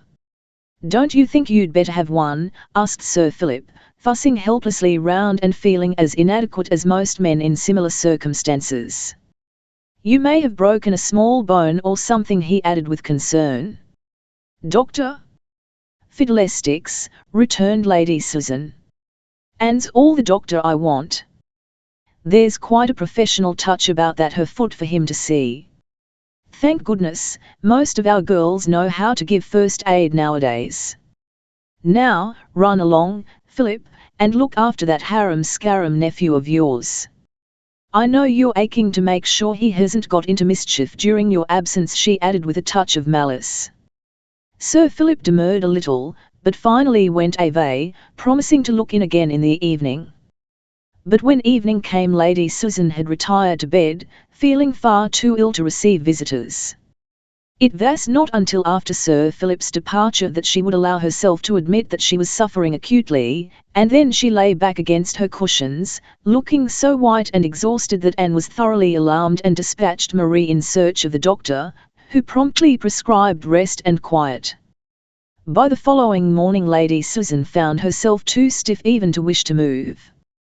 She had tripped and fallen suddenly, without being able to save herself at all, and she was more paralysed and shaken than she or anyone else had suspected. For the next few days, therefore, she was relegated to the role of invalid. She was suffering a good deal of pain, and in the circumstances Anne felt disinclined to worry her with an account of the predicament in which she and Tony had found themselves during her absence at Evian. So that when Lady Susan asked her how she had amused herself that day, she merely vouchsafed that she had gone up to the Loop and stayed the night there in order to see the sunrise. Afterwards, it seemed simpler to let it rest at that, rather than enter into fresh explanations. The whole incident had come to assume much smaller proportions in retrospect, and the fact that she and Tony had not encountered any other visitors at the hotel had served to reassure her considerably. By the end of a week Lady Susan was sufficiently convalescent to hobble about with the aid of a stick, and when Tony called with a huge sheaf of flowers for the invalid, and the news that there was a particularly good program of music to be given at the Kursaal that evening, she insisted that Anne should go with him to hear it. Anne protested, but Lady Susan swept her objections aside. "My dear, you've been dancing attendance on a fidgety old cripple long enough. Go along with Tony and squander your francs at Boulay, and drink café melange or ice cream soda, or whatever indigestible drinks the Kursaal management provides, and listen to this perfectly ripping program." She shot a quizzical glance at Tony.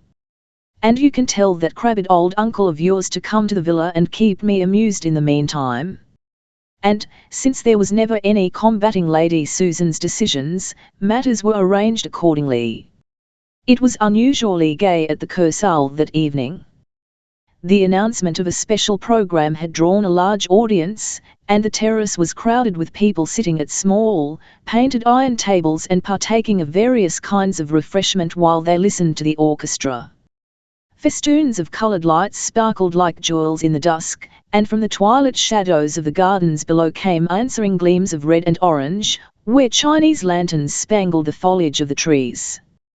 Beyond the gardens lay the sleeping lake, and faint little airs wafted coolly upward from its surface, tempering the heat of the evening. Anne looked round her with interested eyes while Tony gave his order to a waitress. She thoroughly enjoyed an evening at the Kursaal.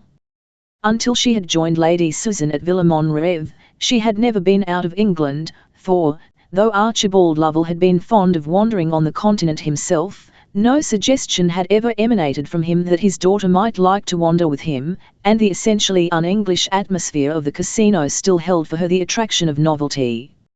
It was all so gay, so full of light and movement, and of that peculiar charm of the open air which makes an irresistible appeal to English people, condemned as they are by the exigences of climate to take their pleasures betwixt four walls throughout the greater portion of the year. "It interests me frightfully, watching people," observed Anne. "Quite a lot of the people here are really enjoying the music, and quite a lot are simply marking time till the tables are open and they can go and play boulet." Tony nodded. The sheep and the goats, he replied. Count me among the latter. But Boulet's a rotten poor game discontentedly. Give me roulette, every time. One has the chance to win something worthwhile at that. And a chance to lose equally as much, retorted Anne. She flushed a little. This was the first occasion on which Tony had referred to the subject of gambling since the day they had gone up to the Denster Loop together. She wondered if he had spoken deliberately, intending to remind her of the fact that, since she had refused to marry him, he was perfectly free to gamble if he chose. Yet he had spoken so casually, apparently quite without arrière-pensée, that it almost appeared as though the memory of that day upon the mountain had been wiped out of his mind. He seemed unconscious of any gene in the situation.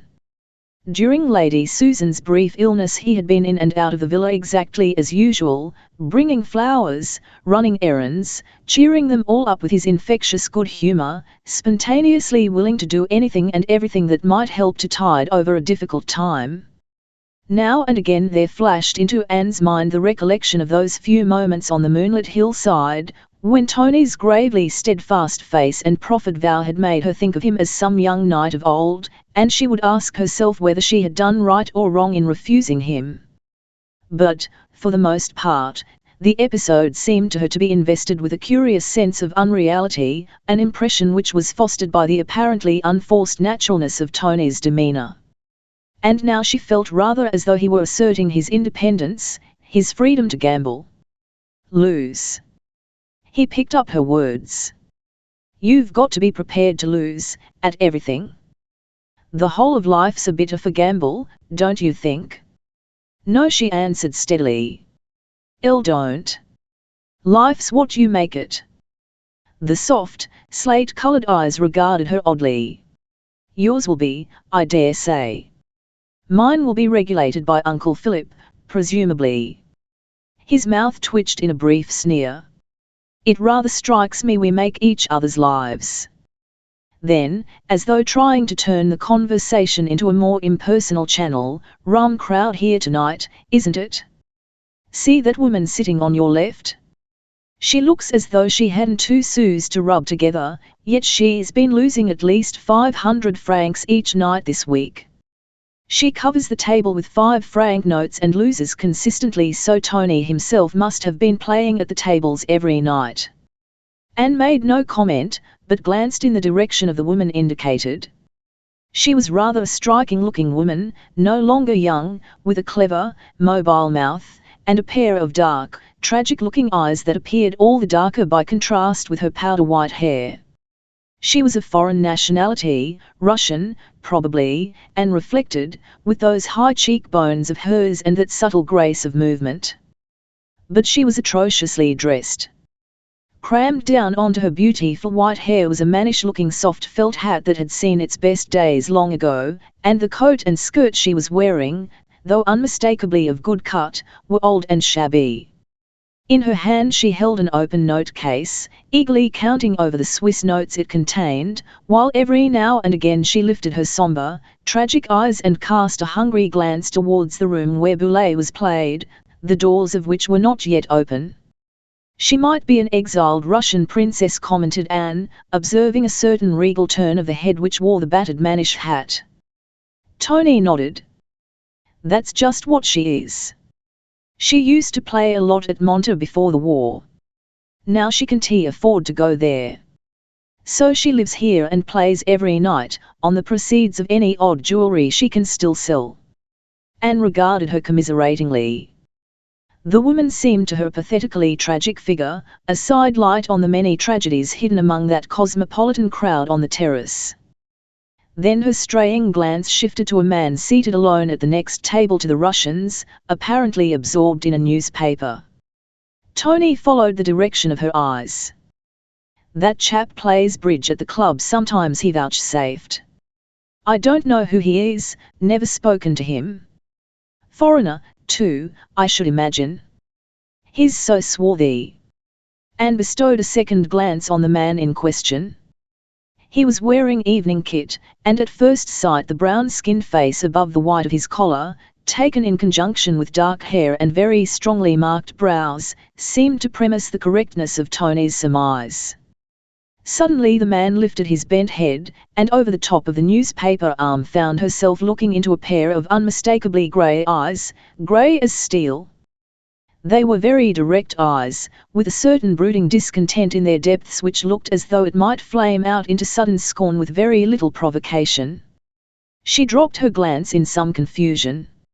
She felt rather as though she had been caught looking over her neighbour's garden wall.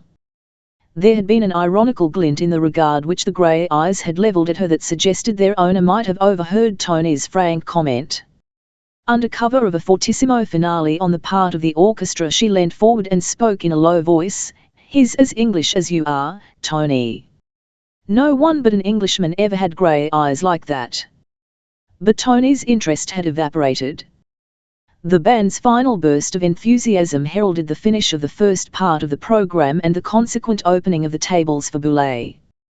With a hurried "come along, quick," he jumped up and, with Anne beside him, was first in the van of the Tluong which was hastening into the rooms to play. In a few moments the gaily lit terrace was practically deserted, and an eager-faced crowd pressed up against the green-clothed tables, each individual eager to secure a good place. For a little while Anne contented herself with watching. "Faites vos jeux, messieurs. Messieurs, faites vos jeux." The ball spun round, and the croupier's monotone sounded warningly above the whispering of notes and the clink of coin. "Le jeu ist fait." It reminded Anne of vicar intoning at the little church she had attended in the old Lovell Court days. Only there were no responses. Everybody was engrossed in watching the ball as it dodged in and out amongst the numbers, hesitating maddeningly, then starting gaily off on a fresh tack as though guided by some invisible spirit of malice. Ren en Eva plus. Like the crack of doom came the last gabbled utterance, and the croupier's rake descended sharply on a claw-like hand which was attempting to insinuate a coin onto the cloth after hours, so to speak. Sank. An announcement which, 5 being the equivalent of the 0 in roulette, was followed by the hungry rakes sweeping everything into the coffers of the bank except the 5-franc note which Tony had staked on the number sank. He gathered up his winnings, and, turning excitedly to Anne, demanded why she wasn't playing. "Follow me," he told her. "I'm going to win tonight. I feel it in my bones." His eyes were brilliant under their absurd long lashes, and the smile he gave her was the confident smile of a conqueror. Anne caught the infection and began to play, staking where he staked, as he had suggested. Now and then she ventured a little flutter of her own and tried some other number, but usually her modest franc lay side by side with Tony's lordly 5-franc note. Evidently Tony's bones had the right prophetic instinct, for after every coup the croupier pushed across to him a small pile of notes and silver. Anne's own eyes were sparkling now. It was not that she really cared much about her actual winnings. She was staking too lightly for that to matter. But it entertained her enormously to win, to beat the bank as embodied in the person of the croupier, who reminded her of nothing so much as of an extremely active spider waiting in a corner of his web to pounce on an adventurous fly. Each time the ball dropped into the number she had backed, a little thrill of sheer, gleeful enjoyment ran through her. Now and again, in spite of her absorption in her own and Tony's play, she was conscious of a muscular brown hand on her right that reached out to place a fresh stake on the table, never to gather up any winnings. Its owner must be losing heavily. He was betting, not only on single numbers, but putting the maximum on certain combinations and groups of numbers. And every time the long-handled rake whisked his stakes away from him, Anne glanced sideways to see who was the unlucky player, and once more she met the same ironical grey eyes which she had last encountered over the top of a newspaper. The man who was losing so persistently was her Englishman. He did not seek to hold her gaze, but bent his own immediately upon the table again. She stole another glance at him. He was very brown, but she could see now that he was naturally fair-skinned, although tanned by the sun. A small scar, high up on the left cheekbone, showed like a white line against the tan. Probably he had lived abroad in a hot climate, she reflected, that deep bronze was never the achievement of an elusive northern sun. It emphasized the penetrating quality of his eyes, giving them a curious brilliance. Anne had been conscious of a little shock each time she had encountered them. She was inclined to set his actual age at 36 or 7, though his face might have been that of a man of 40. But there was a suggestion of something still boyish about it, notwithstanding the rather stern-set features and bitter-looking mouth. She felt as though the bitterness revealed in his expression did not rightly belong to the man's nature. It was in essence alien, something that life had added to him. Faites vos jeux, messieurs, faites vos jeux. The croupier's droning voice recalled her sharply from her thoughts. Which is it to be this time, Tony? She asked, smiling. 7 and impure, he replied tersely. And in due course the 7 turned up. And interested glances were cast at the young couple of successful players. They were taking it all so easily, with a careless, light-hearted enjoyment that was rather refreshing to turn to after a glimpse of some of the furtive and vulture-like faces gathered round the tables. Meanwhile, the grey-eyed Englishman continued to lose with the same persistency as his young compatriots were winning. Apparently he was playing on a system, for, in spite of his want of success, he continued steadily backing certain definite combinations. He showed neither impatience or annoyance when he lost. His face remained perfectly impassive, and Anne had a feeling that he would play precisely as steadily, remain as grimly unmoved, if the stakes were 100 times as high as those permitted at the Kursaal. She could imagine him staking his whole fortune, losing it, and then walking out of the rooms as coolly composed as he had entered them. Once more the ball slithered into the number she had backed, and she opened a small silken bag, that already bulged with her evening's gains, and added the winnings of the last coup. At the same moment, someone pressing from behind jolted her arm, and the bag fell with a little thud, its contents spilling out on the floor. Tony, engrossed in the play, failed to notice the mishap and went on staking, but the Englishman, apparently quite unconcerned as to the chances he might be missing, stooped at once and collected the bag and its scattered contents. "I'll think I've rescued everything," he said, as he handed it to her. "But you'd better count it over and make certain." "Oh, no, I won't count it. It's sure to be all right." "Thank you so much." Anne spoke rather breathlessly. For some reason or other she felt unaccountably nervous. The man smiled. "You've become such a Croesus tonight that I suppose an odd franc or 2 doesn't matter," he suggested. "I have been lucky, haven't I?" she acknowledged frankly. "It's been such ffn. Then, with friendly sympathy, "I'm afraid you've lost, though." He shrugged his shoulders. "I'm used to losing," he replied indifferently. Somehow, Anne felt as though he were not thinking only of his losses at the tables. That note of bitterness in his voice sprang from some deeper undercurrent. "I'm so sorry," she said simply. "I never expect to win," he returned curtly. "If you expect nothing, you're never disappointed. Pray don't waste your sympathy." The rudeness of the speech took her aback. Yet, sensing in its very churlishness the sting of some old chut, she answered him quietly, though with heightened colour, "If you expect nothing, you'll get nothing. That's one of the rules of the road." He checked himself in the act of turning away, and regarded her with a mixture of contempt and amusement, much as one might smile at the utterances of a child. "Don't you think we get mostly what we're looking for?" she went on courageously. "If you expect good things, they'll come to you, and if you're expecting bad things, they'll come, too." He gave a short laugh. "The doctrine of faith. I'm afraid I've outgrown it, many years ago." "Faites vos jeux, messieurs," intoned the croupier. The Englishman tossed a coin on to number 9. Anne followed the circlings of the ball with a curious tense anxiety. She wished desperately that the 9 would turn up. Numero un. With a feeling akin to revolt, she watched those who had staked on number 1 grab up their winnings, while the croupier raked in the Englishman's solitary bid for fortune.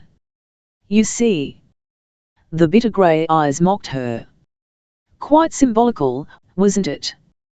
With a slight bow he moved away from the table and passed quickly out of the room. Anne felt disinclined to play any further. She watched Tony win, then lose once, then win again several times in succession. He was flushed and there was a look of triumph on his face.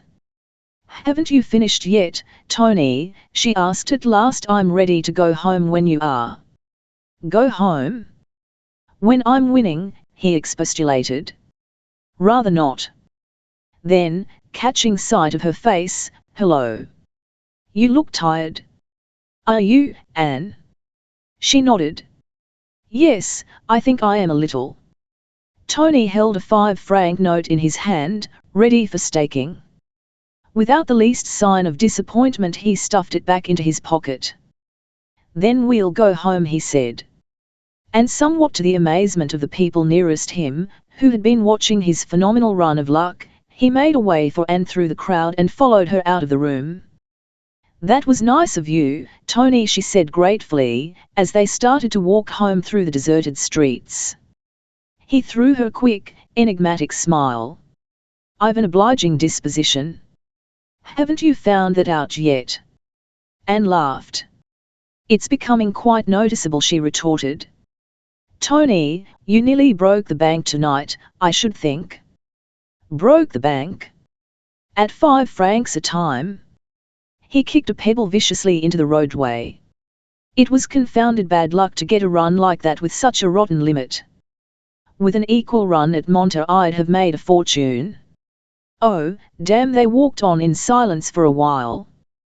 There was no moon. The lake lay dark and mysterious, pricked here and there with the swaying orange light of a fishing boat.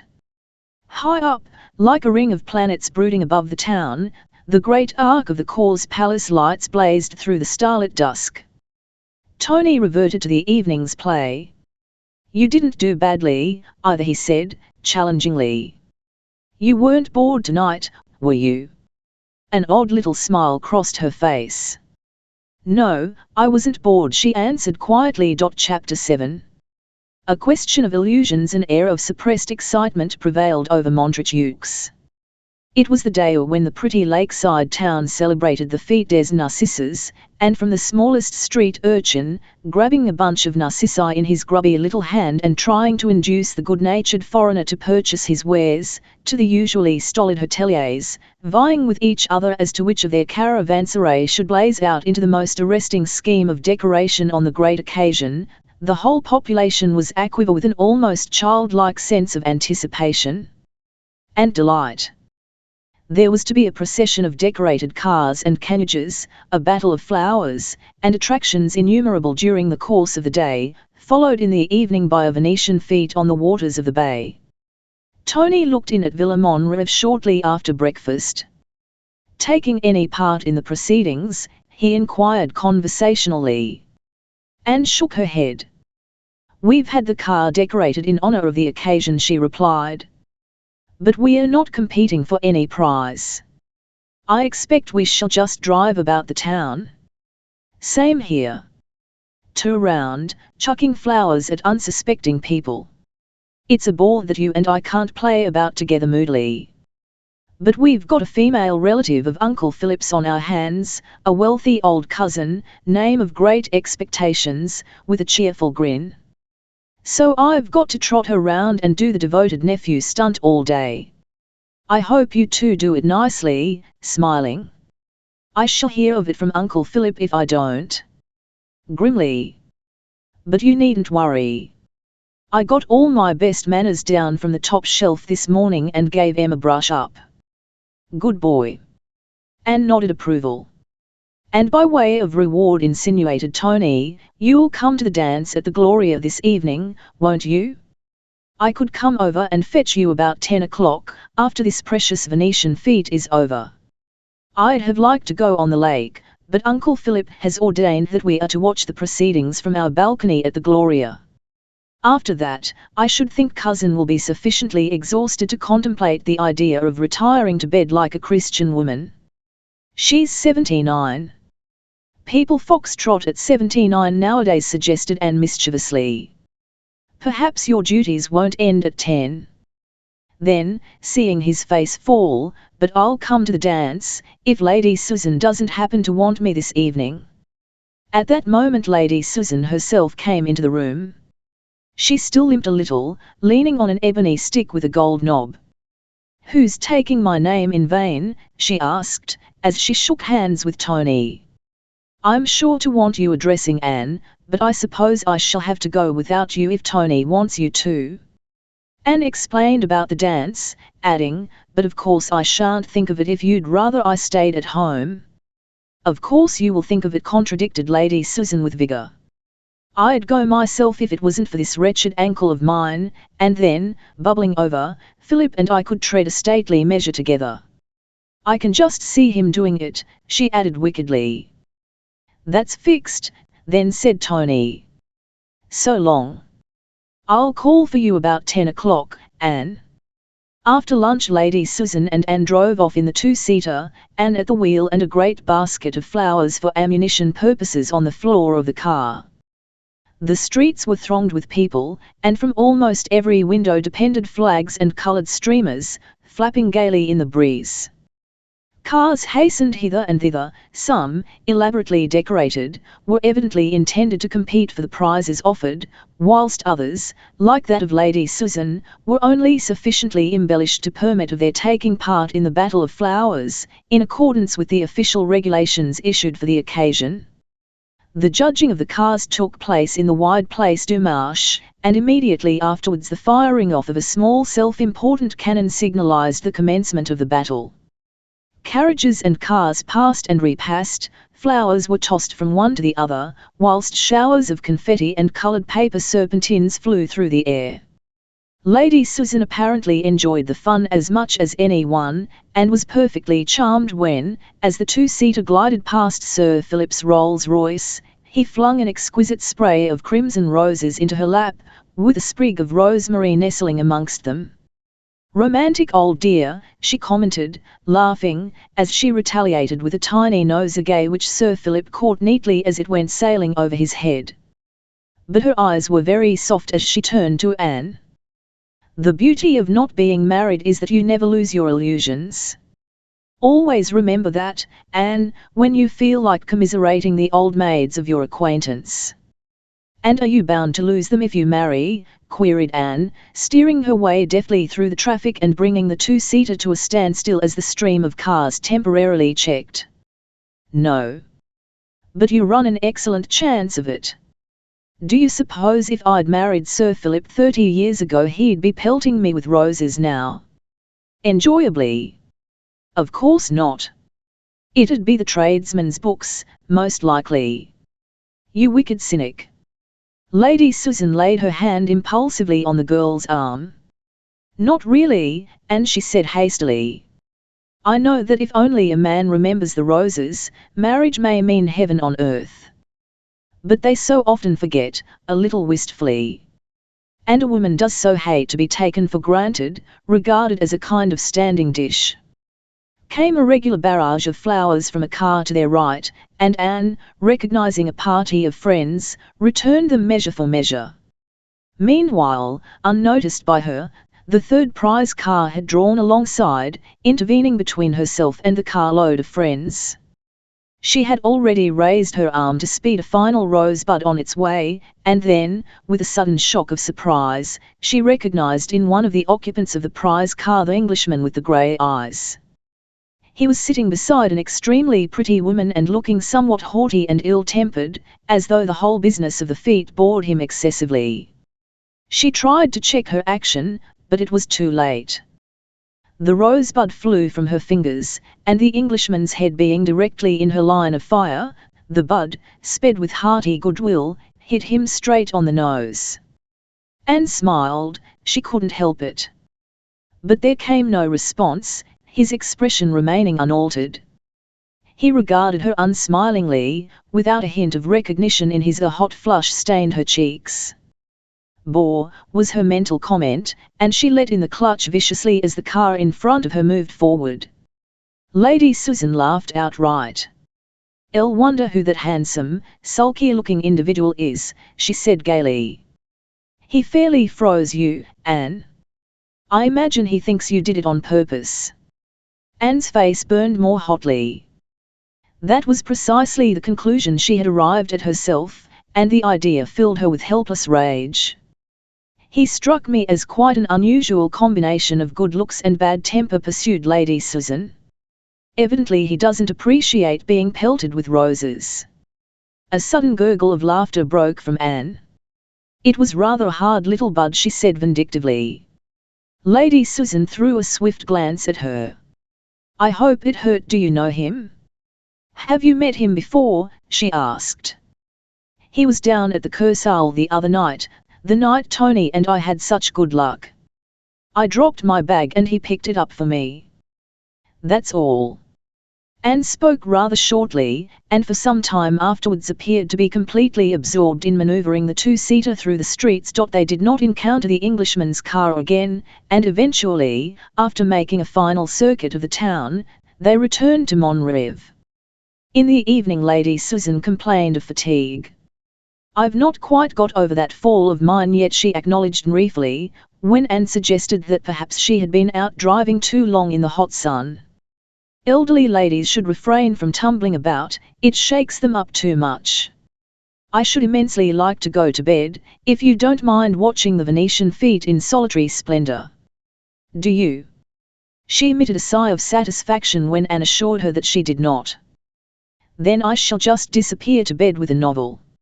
It will entertain me far more than gazing at a lot of illuminated boats paddling about the lake." "I think I shall take our boat out," then said Anne. "I'd rather like to see it all at close quarters. It's all new to me, you know." Lady Susan nodded. At different times they had spent a good many enjoyable hours together, pulling about on the lake, and she had complete confidence in Anne's ability to manage a rowing boat. "Very well.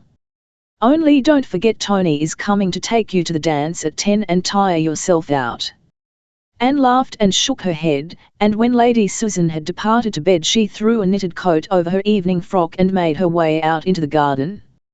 It was a long, rambling garden, sheltered from the road by a high wall and, at its farthest end, skirting the lake itself. Here a small wooden landing stage had been erected, and moored against it lay a light rowing boat, the Rev. With practiced hands Anne untied the painter, affixed a light to the bows of the boat, dropped the sculls into the rowlocks, and rowed quietly out across the placid water. One by one illuminated boats came creeping round the arm of the bay, each adding a fresh cluster of twinkling lights to the bobbing multitude already gathered there. Like a cloud of fireflies they seemed to dart and circle and hover above the dusky surface of the lake. Motor launches flashed here and there, in and out amongst the slower craft, while from one of the lake steamers, decks and rigging outlined in quivering points of light, came the inspiriting strains of a band. Snatches of song drifted across the water, and now and again the melancholy long-drawn hoot of a siren pierced the air. Gradually Anne drew abreast of the assembled craft, and leisurely pulled her way in and out amongst them. The decorated boats delighted her, some agleam with Chinese lanterns, giant glowworms floating on the gator, others with phantom sails of frail asparagus fern lit by swaying lights like dancing will-o'-the-wisps, dream boats gliding slowly over a dreaming lake. Presently she rested on her oars, watching the scene with the eager, vivid interest which was characteristic of her. So absorbed was she that she failed to notice that her own small skiff was getting rather dangerously hemmed in. To her right lay a biggish sailing vessel, blocking the view on that side, behind her a small fry of miscellaneous craft, packed together like a flotilla of Thames boats on a summer's day awaiting the opening of the lock gates. Half unconsciously she heard the approaching chug-chug of an engine mingling with the sound of voices singing lustily, the hilarious chorus of a crew of roisterers who had been celebrating not wisely but too well. It all happened with appalling suddenness. One moment she was watching the ferry fleet that glittered on the lake, the next a hubbub of hoarse, warning shouts filled the air, The throb of an engine pulsed violently in her ears, and a motorboat, overloaded by half-tipsy revelers and travelling too fast for safety, drove past the bows of the sailing vessel and veered drunkenly towards her. Instinctively she clutched at her oars. But they were useless, pinned to the sides of her boat by the press of others round it. Then, from almost immediately above her, it seemed, a terse voice, curiously familiar, rapped out a command. "Stand up!" Hardly knowing what she did, she obeyed, yielding blindly to the peremptory order. She felt her frail bark rock beneath her feet, then strong arms grasped her, strong as tempered steel, and lifted her clean up out of the lurching boat and over its side into another. Almost before she had time to realize that she was safe, the motorboat crashed, head-on, into the empty rev, staving in her sides so that in an instant she had filled with water, her gunwale level with the lake. Then, as though some ghoulish hand had clutched at her from the depths below, she sank suddenly out of sight. Staring with horrified eyes at the swift and utter destruction of the rev, Anne shuddered uncontrollably. But for the unknown deliverer who had snatched her bodily from the doomed boat, she herself would be struggling in that almost fathomless depth of water, or, stunned by the savage drive of the motorboat's prow, sinking helplessly down to the bottom like a stone. "Don't be afraid. You're all right." Again that strangely familiar note in the reassuring voice. Anne twisted round within the circle of the arms which held her and peered up at the face of their owner. A flickering gleam of light revealed a small white scar high up on the left cheekbone. "You," she exclaimed under her breath. "Is it you?" "Yes." She could detect a note of amusement in the voice that came to her through the dusk. "Your creed has proved false, you see. I expected nothing, and here I am with an altogether charming adventure." "Elle shouldn't describe it quite like that," she answered ruefully. "No? But then you've lost a boat, whereas I've gained a passenger. Our points of view are different." The arms which held her had not relaxed their hold, and she stirred restlessly, suddenly acutely conscious of their embrace. Instantly she felt herself released. "Will you be all right?" came in a cool voice. 011, yes, yes. Anne stammered a little. "This is a very steady boat, isn't it?" wonderingly. "It's a motorboat, that's why." Now that the uproar occasioned by the accident had died away, she could hear the soft purring of an engine forward. "Still, you'd better sit down," resumed the Englishman. "The Bacchanalian gentlemen in the boat which ran you down are still blundering about, and may quite probably cannon into us. And you don't want to take a second chance of being shot out into the lake." "Indeed I don't." She sat down hastily. I don't really know how to thank you," she began haltingly, after a moment. Somehow she felt curiously shy and tongue-tied with this man. "Then don't try," he replied ungraciously. This was hardly encouraging, but Anne returned to the charge with determination. "I must," she said. "If it hadn't been for you I should certainly have been drowned." "Rather improbable," he answered, as indifferently as though it really mattered very little whether she were or not. "With so many people close at hand, someone would have been sure to fish you out. You'd have got a wetting, and so would your unfortunate rescuer. That's all. Still, I'm just as glad I saw what was going to happen. I prefer to keep a dry skin myself." "Oh. Then you would have jumped in after me?" asked Anne, with interest. He sat down in the stern of the boat, his arm on the tiller, and regarded her contemplatively. "I suppose so. A man has no choice when a woman chooses to go monkeying about in a boat and gets herself into difficulties." "Monkeying about in a boat," repeated Anne indignantly. "I suppose you'll say next that I rammed my own boat and sank it." "You certainly put yourself in the way of danger," he retorted. "Who in the name of heaven allowed you to go out on the lake alone on a fete night like this? Isn't there anyone to look after you?" "I look after myself," she replied shortly.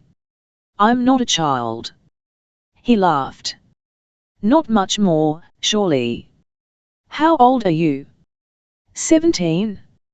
18. Add 4, said Anne, and you'll be near it.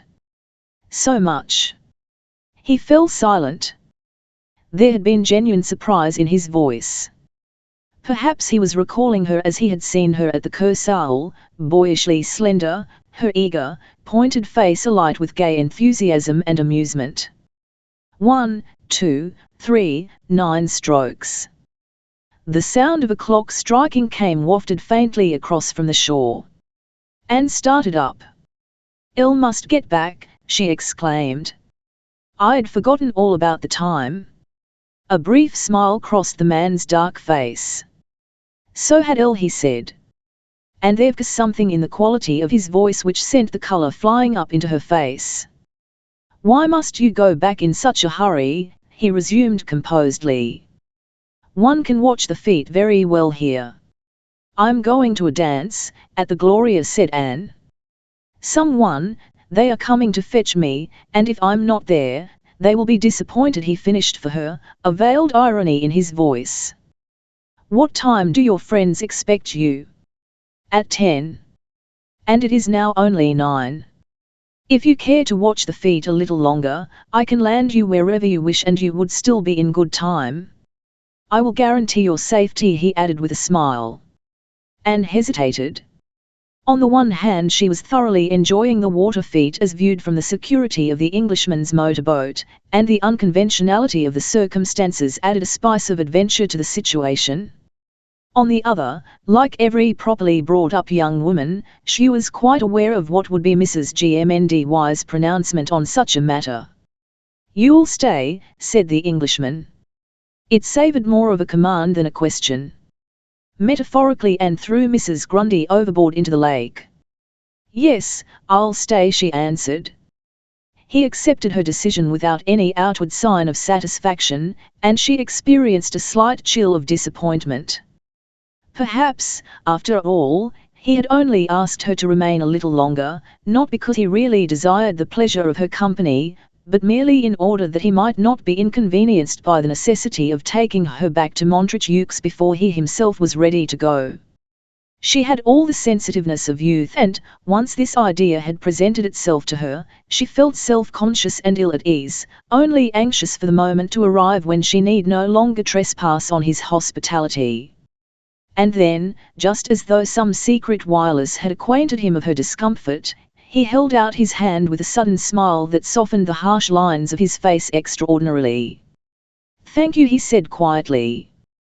"When you go to bed tonight you'll be able to feel you've done your kind deed for today." Half reluctantly, yet unable to do otherwise, Anne laid her hand in the one he held out to her. His strong fingers closed round it possessively and she was aware of a queer, breathless feeling of captivity. She drew her hand shakily away. "Is it a kind deed?" she asked lightly, for the sake of saying something, anything, which should break the tension of the silence which had followed. "Is it not? To bestow a charming half-hour of your companionship on the loneliest person in Montreaux?" "Oh, I think so." "You didn't look at all lonely this afternoon," flashed back Anne, remembering the pretty woman with whom she had seen him driving. "At the Battle of Flowers, you mean?" "No." He turned the conversation adroitly. "But I only won 3rd prize, so I'm still in need of sympathy." "Taking the 3rd prize is rather my métier in life." "Perhaps it's all you deserve," she suggested unkindly. "Anyway, you've nothing to grumble at." "We didn't win anything. We weren't elaborately enough decorated to compete." "Yet you looked as if you were enjoying it all," he hazarded. "Did you?" "Yes, of course I did." "Didn't you?" "Not particularly, till someone threw me a rose." Anne decided to ignore the latter part of this speech. "You're such a confirmed cynic that I wonder you condescended to take part in anything so frivolous as the feat," she observed. He shrugged his shoulders. "When in Rome, besides, it reminded me of my young days." "You talk as if you were a close relation of Methuselah." "You're not so very old." "Am I not?" He paused a moment. Old enough, at any rate, to have lost all my illusions. There was an undercurrent so bitter in the curtly uttered speech that Anne's warm young sympathies responded involuntarily. "I wish I could bring them back for you," she said impulsively. Through the flickering luminance of the lights rimming the boat's gunwale he looked at her with an odd intensity. "That's just what I'm afraid of," he said. "That you might bring them back. Fortunately, I'm leaving Montreux tomorrow." Anne was silent. She was vibrantly conscious of the man's strange, forceful personality. His brusque, hard speeches fell on her like so many blows, and yet behind them she felt as though there was something that appealed, something hurt and seeking to hide its hurt behind an armor of savage irony. His voice, coolly indifferent once more, broke across her thoughts. "Would you like to go back now?" He spoke as though he was suddenly anxious to be rid of her as quickly as possible, and she assented hastily. His abrupt changes of mood disconcerted her. There seemed no accounting for what he might say next. He tossed a curt order to a man whom she could discern crouching forward near the engine. "Bien, monsieur," came the answer, and presently the motorboat was dexterously edging her way through the throng till she emerged into a clear space and purred briskly towards the shore. Once more the Englishman's hand closed firmly round Anne's as he helped her out onto the little landing stage. "Goodbye," she said, a trifle nervously. "And thank you so much for coming to my rescue." Still retaining her hand in his, he stared down at her with those queerly compelling eyes of his. She felt her breath coming and going unevenly. For a moment he hesitated, as though deliberating some point within himself. Then, "Goodbye," he said. And his voice was utterly expressionless. It held not even cordiality. Chapter 8. A letter from England. The postman, entering through the garden gate which opened onto the street, found Anne busily engaged in cutting flowers. He greeted her with a smile, pleased to be saved the remainder of the distance to the house. "Bonjour, mademoiselle. Only one letter for the villa this morning." He handed her the solitary missive which the mail had brought and departed, whistling cheerfully, on his way down the street. Anne fingered the bulky envelope with satisfaction. It was addressed in Robin's handwriting, and she carried it off to a sunny corner of the garden to enjoy its contents at leisure. "Dear little Anne," ran the letter. "Here, at last, is the good news we have both been waiting for. I have been offered exactly the kind of billet wanted, that of estate agent to big land owner. Salary is a really generous one, and there's jolly cottage goes with it, so that you'll be able to chuck freelancing and come and keep house for me as we've always planned. Needless to say, I've accepted the job. And November to give you details. UY future employer is 1, Elliot Coventry. 7 EVE several interviews and liked him very much, although he struck as rather sort of chap. I should put him down as dead straight and thoroughly dissatisfied with life. Heronshamsra, the Coventry place, is a fine old house, one of those old Elizabethan houses you so cracked on. It reminds me bit of Lovell Court. There'll be ICT to see to on the estate, as the bailiff in charge has just let things rip, and Coventry himself has been out of England for SOMS years. In fact, he has never lived at the Erkensmas. His distant cousin of the late owner and only inherited owing to succession of deaths. He was abroad at the time and news even troubled to come home and have a look at his one thing I know please, and that is that we shall be near the sea. Silverkey is the name of the village, which is really part of the Heronsmere property. It's comparatively small, not much more than little fishing village, but the town Ferrabridge is only about 10 miles distant, so you too be to obtain the necessities of civilized existence, I expect. Coventry wants me to take up the work straight away, so I should like to move into 01 Ascot Cottage, our future place of abode, as soon as possible. How soon do you think Lady Susan spare the way? You won't need to exercise your mince the servant question. Knowing you were fixed cut in Switzerland, I offered once to Coombe to ask her if she knew of anyone suitable, and she promptly suggested herself. So she goes to Oldston Cottage tomorrow to things in order for us. I think told you everything. I've tried to imagine the questions we would want to ask, and to supply the answers. Ever your affectionate brother, Robin. Anne laid the letter down on her knee and sat looking out across the lake with eyes which held a curious mixture of pleasure and regret.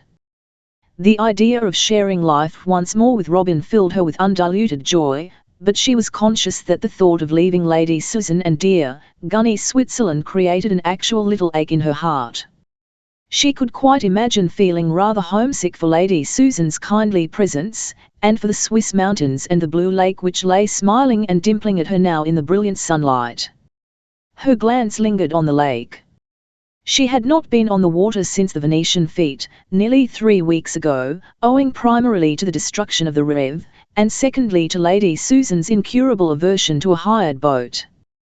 They roll, my dear, she asserted, when Anne vainly tried to tempt her into giving the hireling a chance.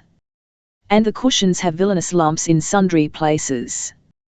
No, I'll stay on shore till we have a new boat of our own. So they had stayed on shore, but in spite of herself, Anne's thoughts often travelled back to the occasion of that last journey she had made on the lake, with the purr of the motorboat's engine in her ears and the odd, unnerving consciousness of the Englishman's close proximity.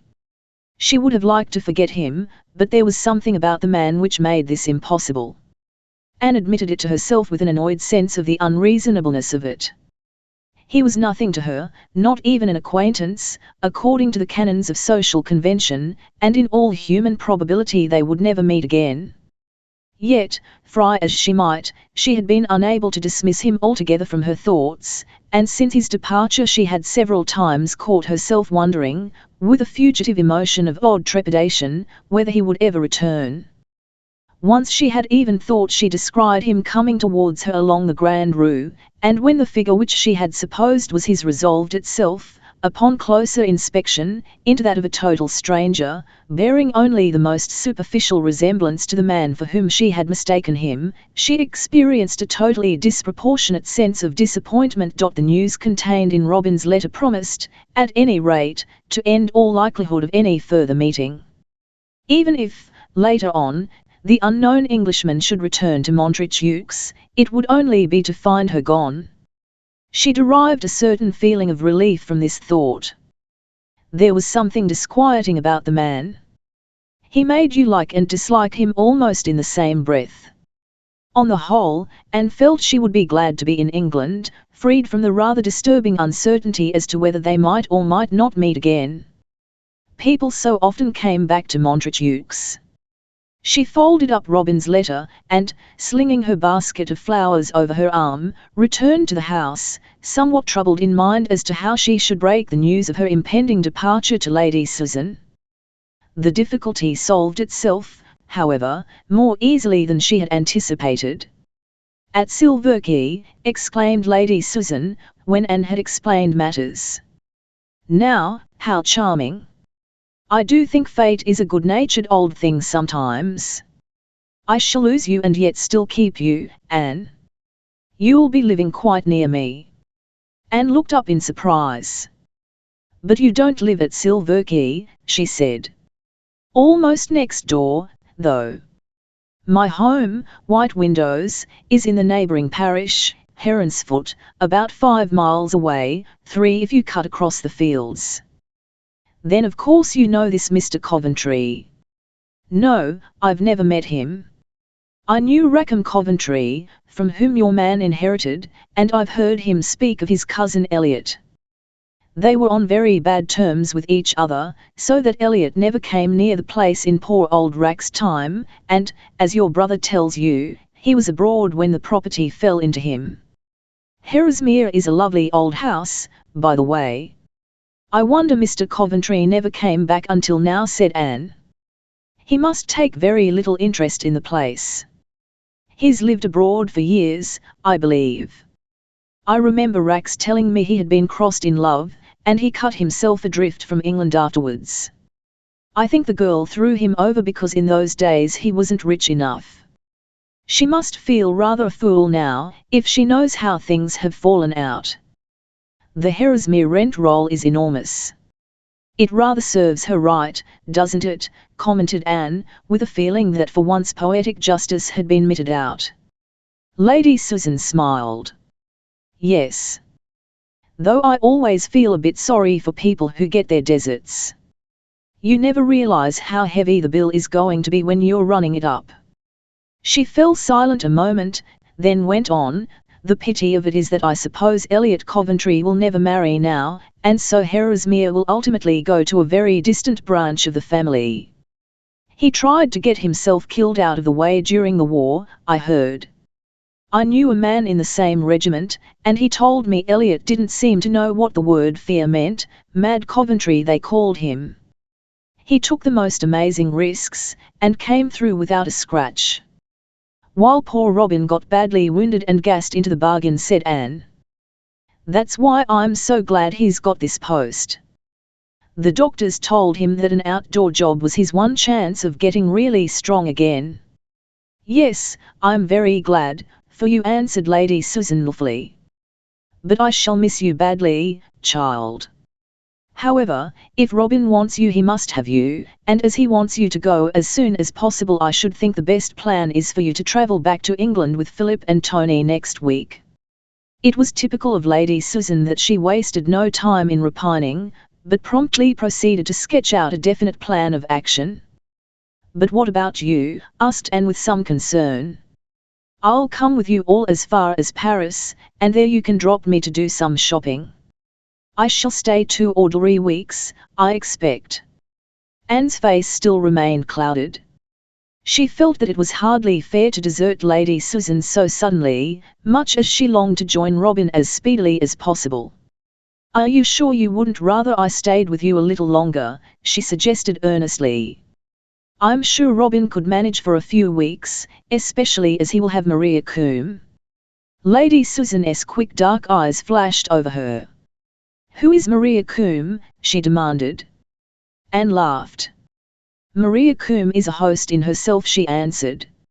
She's an old Devonshire servant who was with my mother originally. I believe she came to Lovell when she was about 18 as kitchen maid. Then, when Robin and I were kiddies she was our nurse, and after we grew too old to need one she stayed on in a sort of general capacity. I never remember life without Maria until she got married. Her husband was killed in the war, and now she's coming to Oldston Cottage to look after us. I'm so delighted about it, she added. It will be like old times having Maria around again.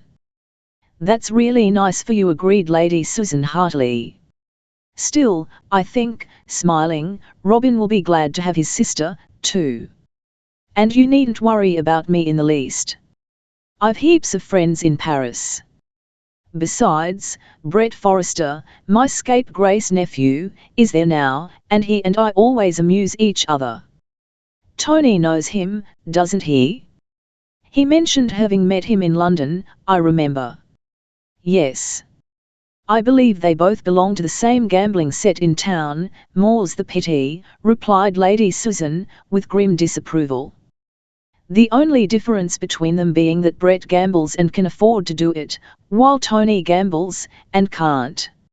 I haven't seen Brett for a long time now, she went on musingly. Not since last August, when he was yachting and put in at Silverkey Bay for a few days. He's always tearing about the world, though he rarely troubles to keep me informed of his whereabouts. I wish to goodness he'd marry and settle down. A sudden puff of wind blew off the open window, disarranging the grouping of a vase full of flowers, and Anne crossed the room to rectify the damage. Lady Susan's eyes followed her meditatively. She liked the girl's supple ease of movement, the clean-cut lines of her small, pointed face. There was something very distinctive about her, she reflected, and she had to the full that odd charm of elusive, latent femininity which is so essentially the attribute of the modern girl with her boyish lines and angles. "Elle shall miss you dreadfully, Anne," she exclaimed impulsively. "Elle wish you belonged to me." She was hardly conscious of the line of thought which had prompted the spontaneous speech. Anne turned round smilingly. "It's dear of you to say so," she replied. "I shall insist on Robin's letting me come over to White Windows as often as I like, and as you will have." Lady Susan laughed and kissed her. "You'd better not promise too much, or I shall want to abduct you altogether," she declared. "I think Robin's a very lucky young man." Once the date of her departure for England was actually fixed, it seemed to Anne as though the days positively flew by. There were 101 things requiring attention. Sleeping berths must be booked on board the train, last visits paid to various friends and acquaintances, and final arrangements made with regard to the shutting up of Monreve. Last, but not least, there was the packing up of Anne's own personal belongings, which, in the course of the last 6 months, seemed to have strayed away into various odd corners of the villa, as is the way of things. But it was all accomplished at last, and close on midnight the little party of 4 travellers stood on the deserted platform at Montreaux, watching the Great Orient Express thunder up alongside.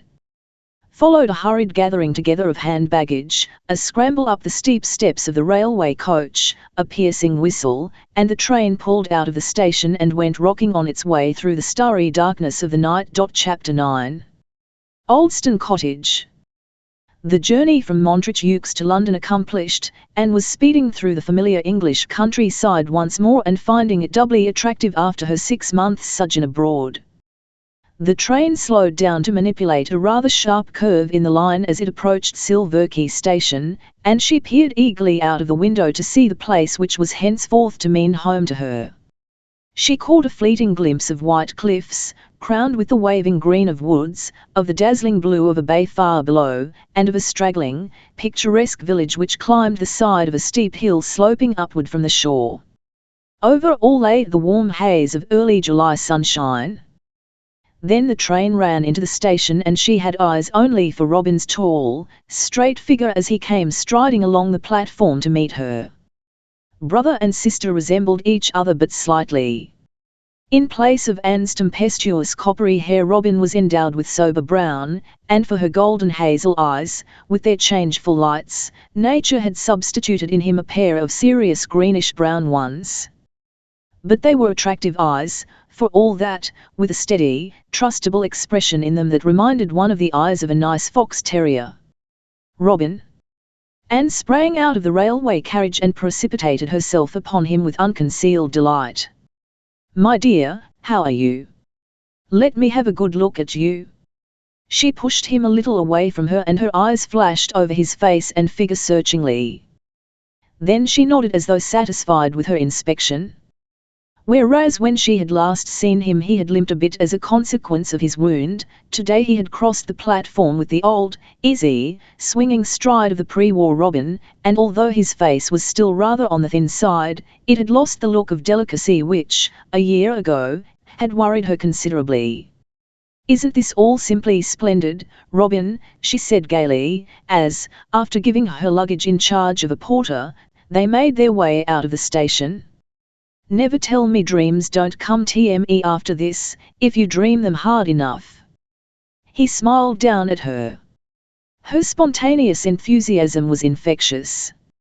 "It certainly looks as if they do," he agreed. "Here's our trap. Jump in." She regarded the smart railcout and bright bay cob with interest.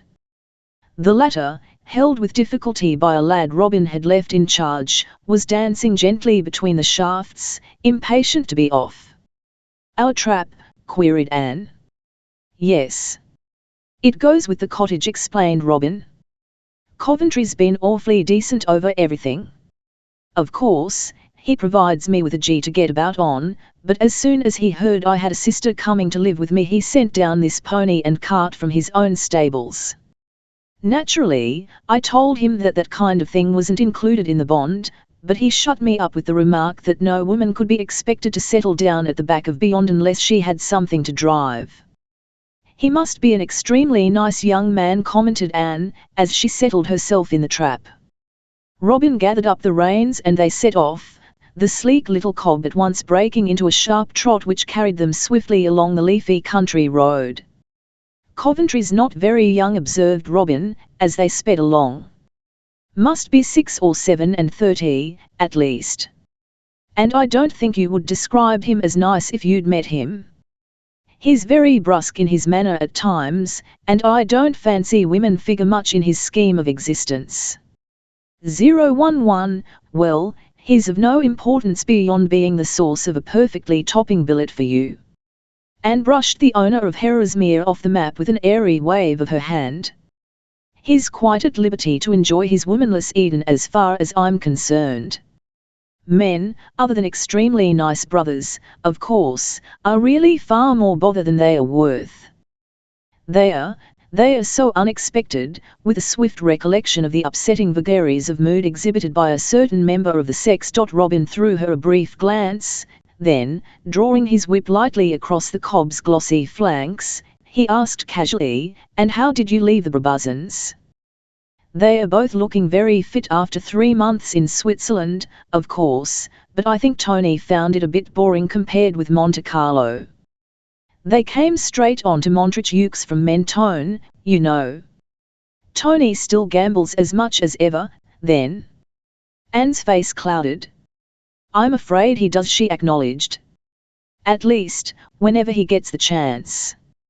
"Well, he won't get much chance down at Lawn," remarked Robin philosophically. "They are not going down to Lawn yet.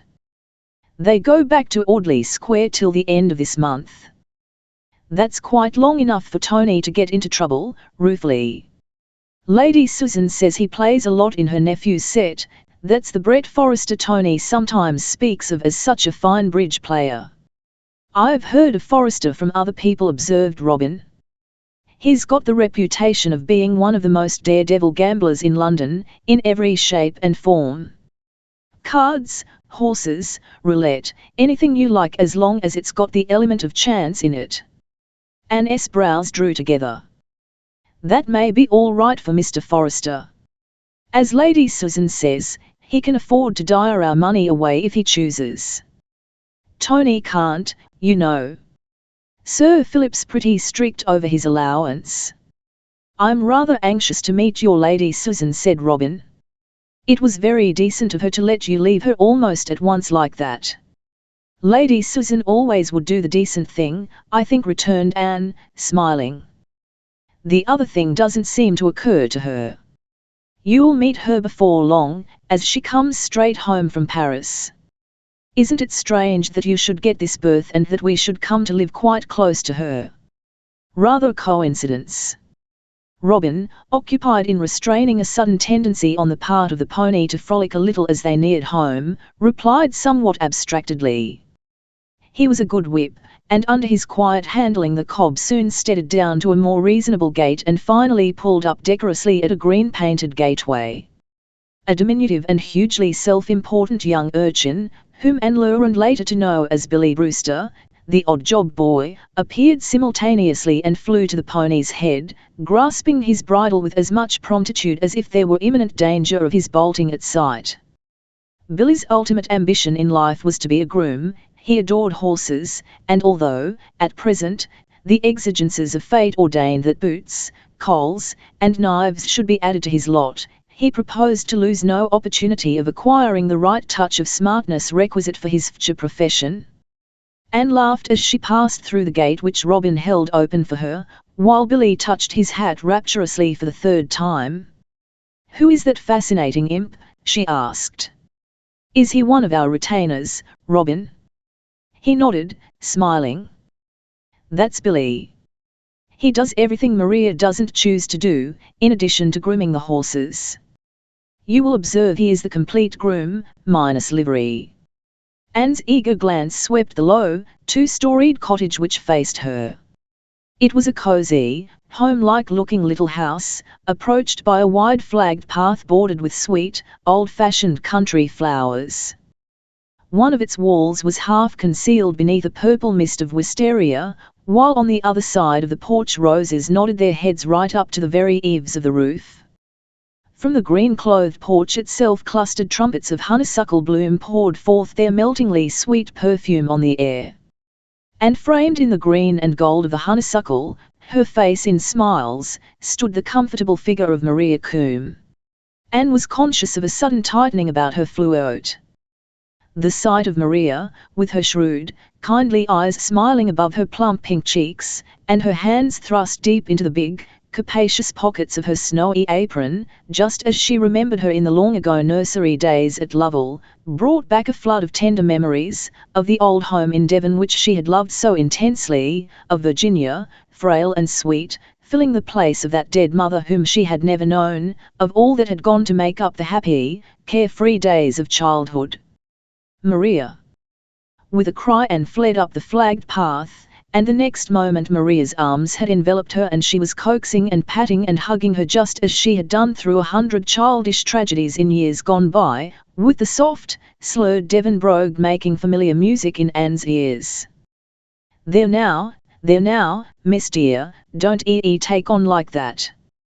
Tea's a cup of tea you be wanting, sure's I'm here. And I've a nice drop of water nearing the boil to make it for you. She drew Anne into the living room, a pleasant sunshiny room with a huge open hearth that promised roaring fires when winter came, and whisked away into the back regions to brew the tea. Anne smiled up at Robin rather dewily. "Oh, Robin, we ought to be awfully happy here," she exclaimed. As she spoke, like a shadow passing betwixt her and the sun, came the memory of the morning at Montretuke's, when she had been waiting for Lady Susan's coming and some vague foreboding of the future had knocked warningly at the door of her consciousness. For a moment the walls of the little room seemed to melt away, dissolving into thick folds of fog which rolled towards her in ever darker and darker waves, threatening to engulf her. Instinctively she stretched out her hand to ward them off, but they only drew nearer, closing round her relentlessly. And then, just as she felt that there was no escape, and that they must submerge her utterly, there came the rattle of crockery, followed by Maria's heavy tread as she marched into the room carrying the tea tray, and the illusion vanished. "There's your tea, Miss Anne and Master Robin, and some nice hot cakes as I've baked for you." Maria surveyed her handiwork with obvious satisfaction. "And I'm sure I wish you both luck, and may a dark woman be the first to cross your threshold." "You superstitious old thing, Maria," laughed Robin. "As if it could make tuppenny worth of difference whether a blonde or brunette called upon us first."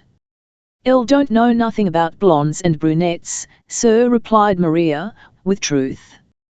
"But they do say 'twill bring you luck if so be a dark woman's the first to cross your threshold after the New Year's in, and it seems only reasonable that 'twould be the same when you go into a new house." Unfortunately Maria's hopes were not destined to be fulfilled, as the first person to cross the threshold of Oldston Cottage after Anne's arrival was Caroline Tempest, the rector's sister. Miss Caroline, as she was invariably called by the villagers, was a flat-chested, colourless individual with one of those thin noses which seemed to have grown permanently elongated at the point in the process of prying into other people's business.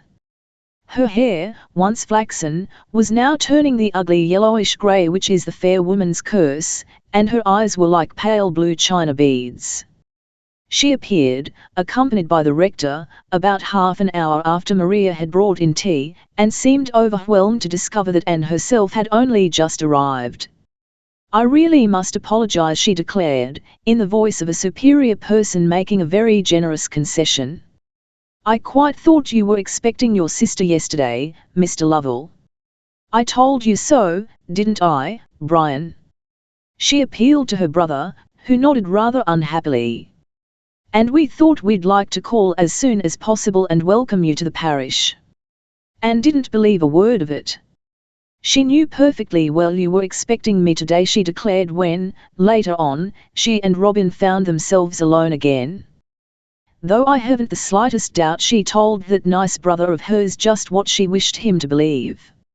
She simply wanted to have first look at me so as to be able to give the village tomorrow a full, true, and particular account of what I'm like." However, she replied to Miss Caroline's apologies with the necessary cordiality demanded by the occasion and, ringing for Maria, ordered fresh tea. The rector protested. No, no, he said hastily. You must be far too tired to want visitors when you've only just come off a long journey. We'll pay our call another day.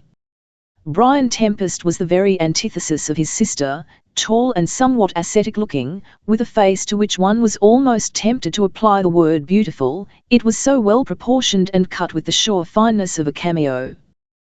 His dark hair was sprinkled with grey at the temples, and beneath a broad, tranquil brow looked out a pair of kindly, luminous eyes that were neither all brown nor all grey. Later, when she knew him better, and was wont to inform him that his eyes were a heather mixture, like tweed. Small, fine lines puckered humorously at their corners, and there was humour, too, in the long, thin-lipped mouth.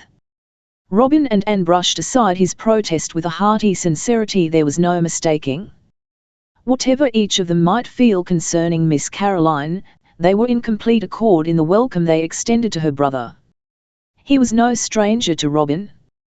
The latter had put up at the village inn during the time occupied by Maria Coombe in cleaning down the cottage and making it habitable, and the rector had dropped in to see him in a characteristically informal, friendly fashion on more than one occasion. The two chatted together while Miss Caroline put Anne through a searching catechism as to her past, present, and future mode of life, including the age at which her parents had died, the particular kind of work she had undertaken during the war, appearing somewhat taken aback when Anne explained that she had driven a car, the making of shirts and mufflers coming more within the scope of Caroline's own idea as to what was suitable work for a young girl, and the length of time she had lived with Lady Susan. The coincidence of Robin's obtaining a post in the neighbourhood of Lady Susan's home impressed her enormously, as fate's unexpected shummings of the cards invariably do impress those whose existence is passed in a very narrow groove. It's really most extraordinary, she declared, scrutinising Anne much as though she suspected her of having somehow juggled matters in order to produce such a phenomenon. Did you hear that, Brian?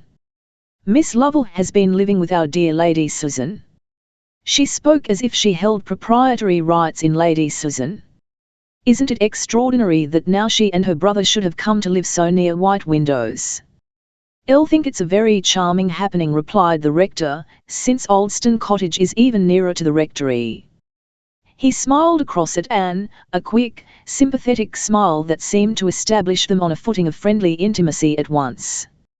Really, went on Miss Caroline, doggedly pursuing the line of thought to the bitter end of her commonplace mind, it's as though it were meant in some way, that you should come to Silver Key. Probably it was, returned the rector simply, and Anne observed a quiet, dreaming expression come into his eyes, a look of inner vision, tranquilly content and confident. Fancy if it turns out like that, exclaimed Miss Caroline. It would be a most singular thing, wouldn't it, if it was really intended? Not at all, answered Brian composedly. You're speaking as though you regarded the Almighty as a thoughtless kind of person who would let things happen, just anyhow. Brian. Miss Caroline's tones shuddered with shocked reproach. Her brother often shocked her. He seemed to think of God as simply and naturally as he might of any other friend. She herself, in the course of her parochial work in the village, habitually represented him as a somewhat prying and easily offended individual who kept a particularly sharp eye on the inhabitants of Silver Key. She hastily turned the conversation on to less debatable ground. We shall have quite a lot of fresh people in the neighbourhood, she remarked sociably. Mr. Coventry himself is a stranger to us all, and then there will be a newcomer at the Priory, too. Mrs. Hilliard, you mean, said Robin. Yes. Miss Caroline looked full of importance. I hear she arrives today. The Canyon told our cook that he was ordered to meet the 4:30 train this afternoon, to fetch a quantity of luggage. Is there a Mr. Hilliard? Asked Anne casually. She could see that Miss Caroline was bursting with gossipy news which she was aching to impart. No, she is a widow, I hear, and very wealthy. The furniture that's been coming down by rail is of most excellent quality, most excellent. How do you know, Caroline? Inquired the rector, his eyes twinkling with amusement. Well, entirely by accident, I happened to be taking a basin of chicken broth to old Mrs. Skinner. You know, she lives in one of the Priory cottages, on the very day the Pantechnicons were delivering at the house, and I saw quite a number of the chairs and tables as they were being carried. The twinkle in Brian's eyes grew more pronounced. I'm afraid you must have stood and watched the unloading process, then. Well, I suppose I did, just for a minute, she acknowledged, adding with some asperity, it would be quite fitting if you took a little keener interest in future parishioners, Brian. My interest in my future parishioners is quite keen, I assure you, though I don't know that it extends to their furniture, replied the rector, laughing. 011, well, it's nice to know that someone has taken the priory who is in a position to keep it up properly, persisted his sister. Don't you agree, Miss Lovell? Of course, said Anne. Besides, smiling across at the rector, as we're as poor as church mice, it's just as well the new arrival at the priory should he rich, to even things up. I think it's all very interesting, pursued Miss Caroline, still intent on her own train of thought.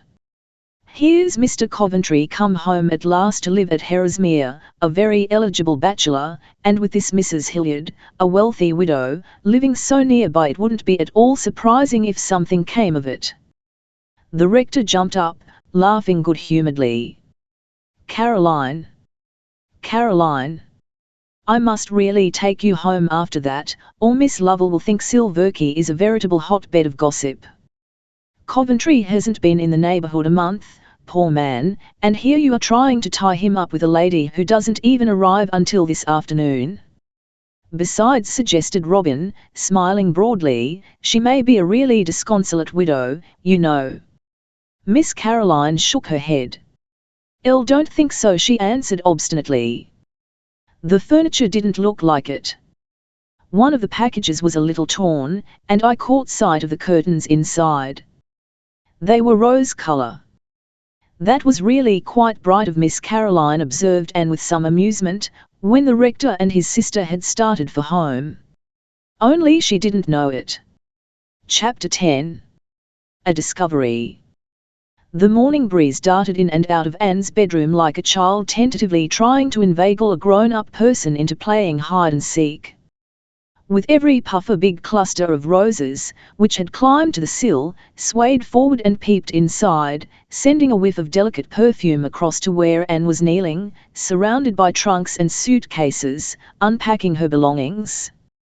Pleasant little sounds of life floated up from outdoors, the clucking of a hen, the stamping of the bay cob as Billy Brewster groomed him, whistling softly through his teeth while he brushed and curry-combed, the occasional honk of a motor horn as a car sped by in the distance.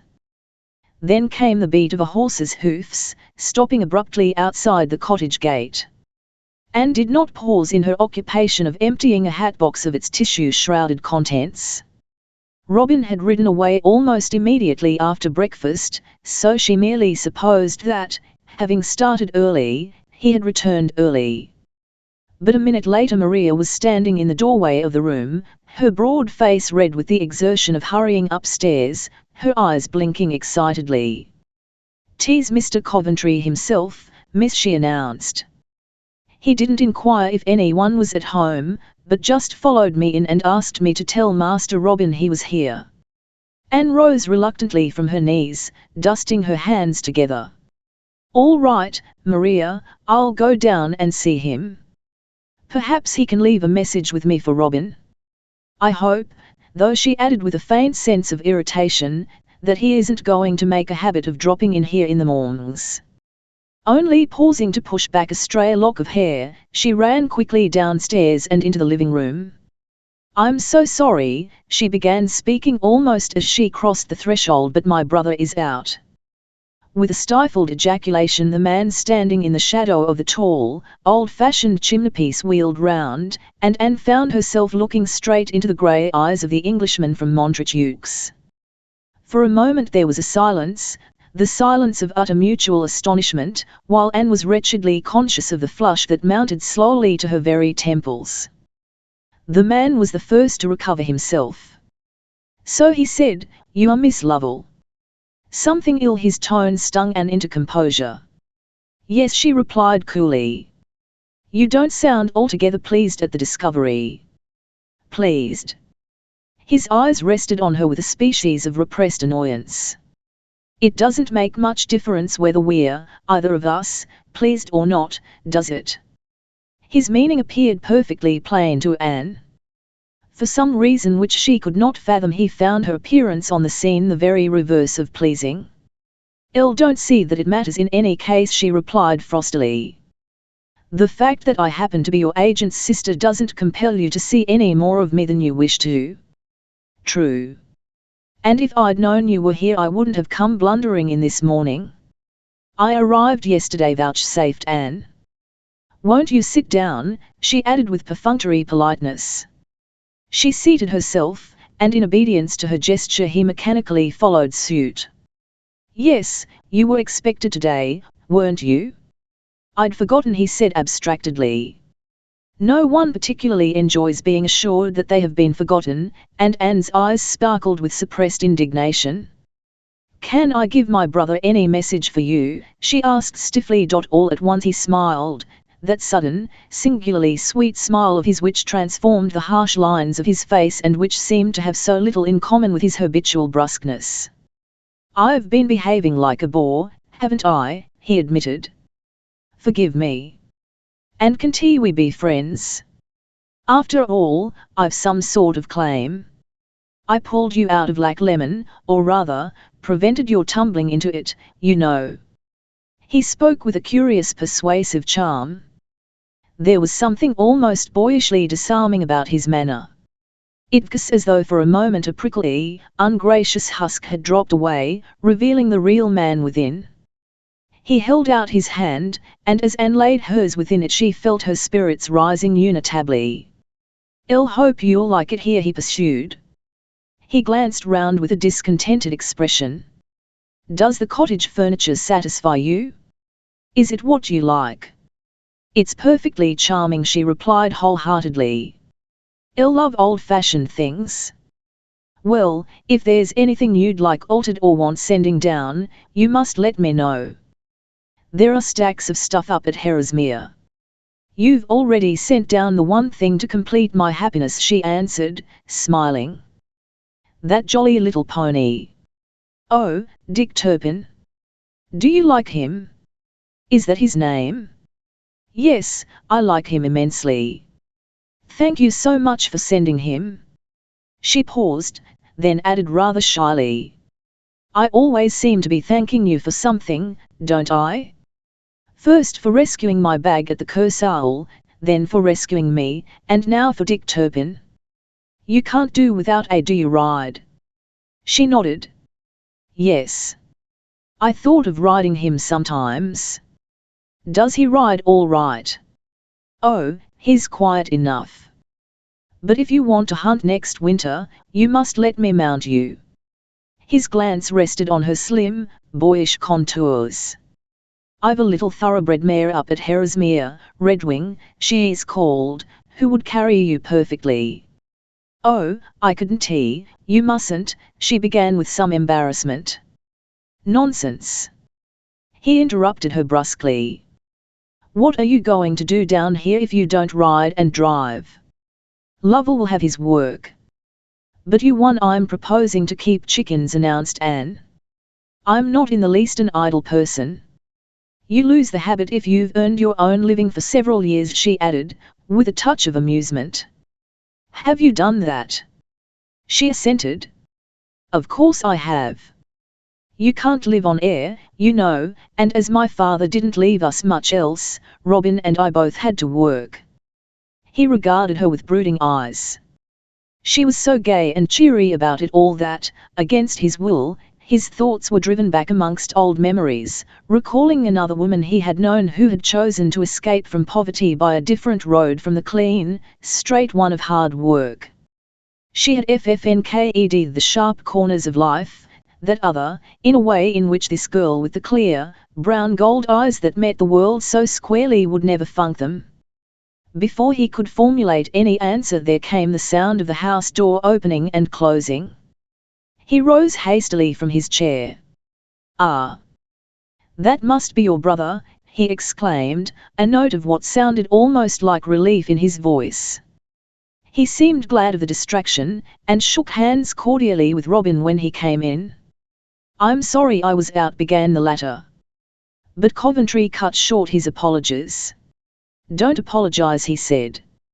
"It has given Miss Lovell and myself the opportunity of renewing our acquaintance." Robin looked from one to the other in surprise. "Have you met before, then?" he asked. Anne explained. "At Montreaux," she replied. "Mr. Coventry saved me from a watery grave on the night of the Venetian fete there." "From nothing more dangerous than a wetting," actually interpolated Coventry in his abrupt way. "Well, even that's something to be thankful for," returned Robin, smiling. "Will you smoke?" He offered his cigarette case, and the two men lit up. "I've just been over to see Farmer Sparks," he continued. "He's put in a list as long as your arm of repairs he wants doing." Coventry laughed good-humouredly.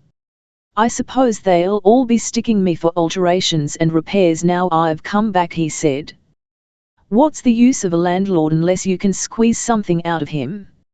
"I'm afraid there is a bit of that attitude about most tenants," admitted Robin. "I expect the new owner of the Priory will get let in for the same thing. One or two of the Priory cottages want doing up, it's true." "Have you seen her yet, Robin?" inquired Anne quickly, with feminine curiosity. "Mrs. Hilliard, do you mean?" "No, I didn't come across her this morning." "Who did you say?" asked Coventry. Something in the quality of his voice brought Anne's eyes swiftly to his face. All the geniality had gone out of it. It was set and stern, and there was an odd watchfulness in the glance he levelled at Robin as he spoke. "Mrs. Hilliard, the new owner of the Priory," explained Robin. "She arrived yesterday." "Hilliard," repeated Coventry. "Someone told me the name was Hilton." "You don't know what Hilliard she is, I suppose?" "No, I don't know anything about her." "But Hilliard's a fairly common name." "Yes, I suppose it's fairly common," agreed Coventry slowly. As though to dismiss the topic, he resumed to the matter of the repairs required on Sparks Farm, and for a few minutes the two men were engrossed in details connected with the management of the estate. But Anne noticed that Coventry seemed curiously abstracted. He allowed his cigarette to smoulder between his fingers till it went out beneath their pressure, and presently, bringing the discussion with Robin to a sudden close, he got up to go. He tendered his farewell somewhat abruptly, mounted his horse, which had been standing tethered to the gateway by its bridle, and rode away at a hand gallop. Anne made no comment at the time, as Robin seemed rather preoccupied with estate matters, but over dinner in the evening she broached the subject upon which she had been exercising her mind at intervals throughout the day. "Robin, did you notice Mr. Coventry's expression when you mentioned Mrs. Hilliard?" Robin looked up doubtfully from one of Maria's beautifully grilled cutlets. "His expression? No, I don't think I was looking at him particularly. He thought she was called Hilton, or something, didn't he?" Anne went off into a small gale of laughter. "Does a man ever notice anything unless it's right under his nose?" she demanded dramatically of the universe at large. "My dear," she went on, his face altered the instant you mentioned Mrs. Hilliard's name. "Well, but why should it?" demanded Robin, still at sea. "I think," she pronounced oracularly, "that a Mrs. Hilliard must have played a rather important part in Mr. Coventry's life at one time or another." "Well, it's no business of ours if she did," responded Robin unsympathetically. "No. But it would be queer if the Mrs. Hilliard who's bought the Priory happened to be the other Mrs. Hilliard, the one Mr. Coventry knew before. We've no grounds for assuming that he ever knew a Mrs. Hilliard at all, and if he did, as I said before, it's no business of ours. There never was a real woman yet who failed to be intrigued by the suggestion of a romance lying dormant in the past life of a man of her acquaintance, and Anne was far too essentially feminine to pretend that her interest was not piqued. "No, of course it's no business of ours," she agreed. "But still, one may take an intelligent interest in one's fellow beings, I suppose." It depends upon circumstances, replied Robin. I'm here as Coventry's agent, and my employer's private affairs are no concern of mine. There was just a suspicion of the elder brother in his manner, only a suspicion, but it was quite sufficient to arouse all the latent contrariety of woman which Anne possessed. Well, Mrs. Hilliard isn't your employer, she retorted. So I've a perfect right to feel interested in her. But not in her relation to Mr. Coventry, maintained Robin seriously. The corners of Anne's mouth curled up in a mutinous smile, and her eyes danced. My dear Robin, you can't insulate a woman as you can an electric wire, at least, not if she has any pretensions to good looks. No, I suppose you can't, he admitted, smiling back unwillingly. More's the pity, sometimes. There, for the moment, the subject dropped, but the imp of mischief still flickered defiantly in the golden-brown eyes, and when, after dinner was over, Maria brought in the coffee, and threw out a tentative remark which instantly achieved its nefarious purpose of loosening the springs of Maria's garrulity.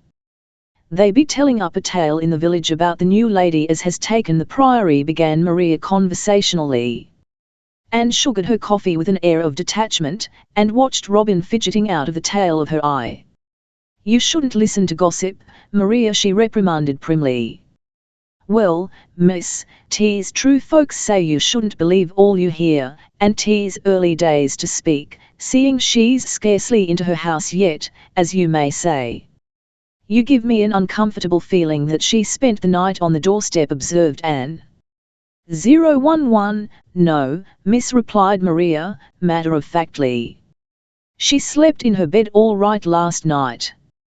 But maybe, for all that, it's true what folks are saying, she added darkly.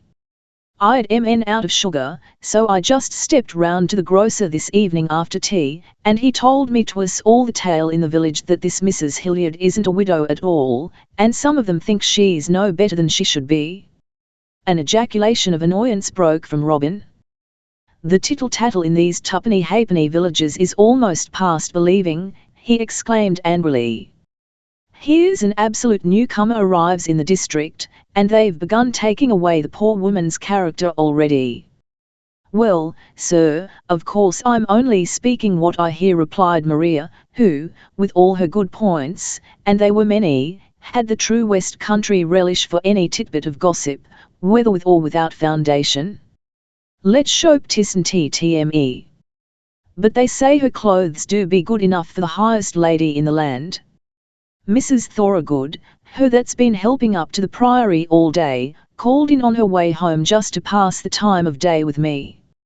It seems Mrs. Hilliard has arranged she shall wash for her, and she was taking a few of her things home with her for to wash tomorrow. And she told me her own self, did Mrs. Thorogood, that the lace on them be so fine as spider's web. Anne endeavoured to conceal her mirth and reply with becoming gravity. Nleria, dear, if a disreputable character is considered inseparable from pretty undies in Silverkey, I'm afraid I shall get as bad a reputation as Mrs. Hilliard, she suggested meekly. You, miss. Maria's loyalty rose in wrathful protest. And who should have good things if 'tisn't you, I'd like to know. You wouldn't be fitting for any Miss Lovell of Lovell Court to have things that wasn't of the very best. And as to telling up little old tales, there'll be no tales told about you, nor Mr. Robin neither, so long as I'm in Silverkey. I'll see to that. Thoroughly devoted, illogical, and belligerent, Maria picked up the coffee tray and stalked out of the room, leaving Anne and Robin convulsed with laughter. Chapter 11. The Lady from the Priory. Bang! The noise of the explosion reverberated through the clear summer air, and Anne, returning home from the village by way of a short cut through off the woods, smiled to herself as she heard it. She knew that sound, the staccato percussion of a burst tire, only too well. The main road ran parallel with the woods, and, impelled by a friendly curiosity to know if she could be of any help, she branched off at right angles and turned her steps in its direction. As she approached she could discern between the tree trunks a car, slewed round half across the road, and the figure of a woman standing beside it and bending over one of the wheels.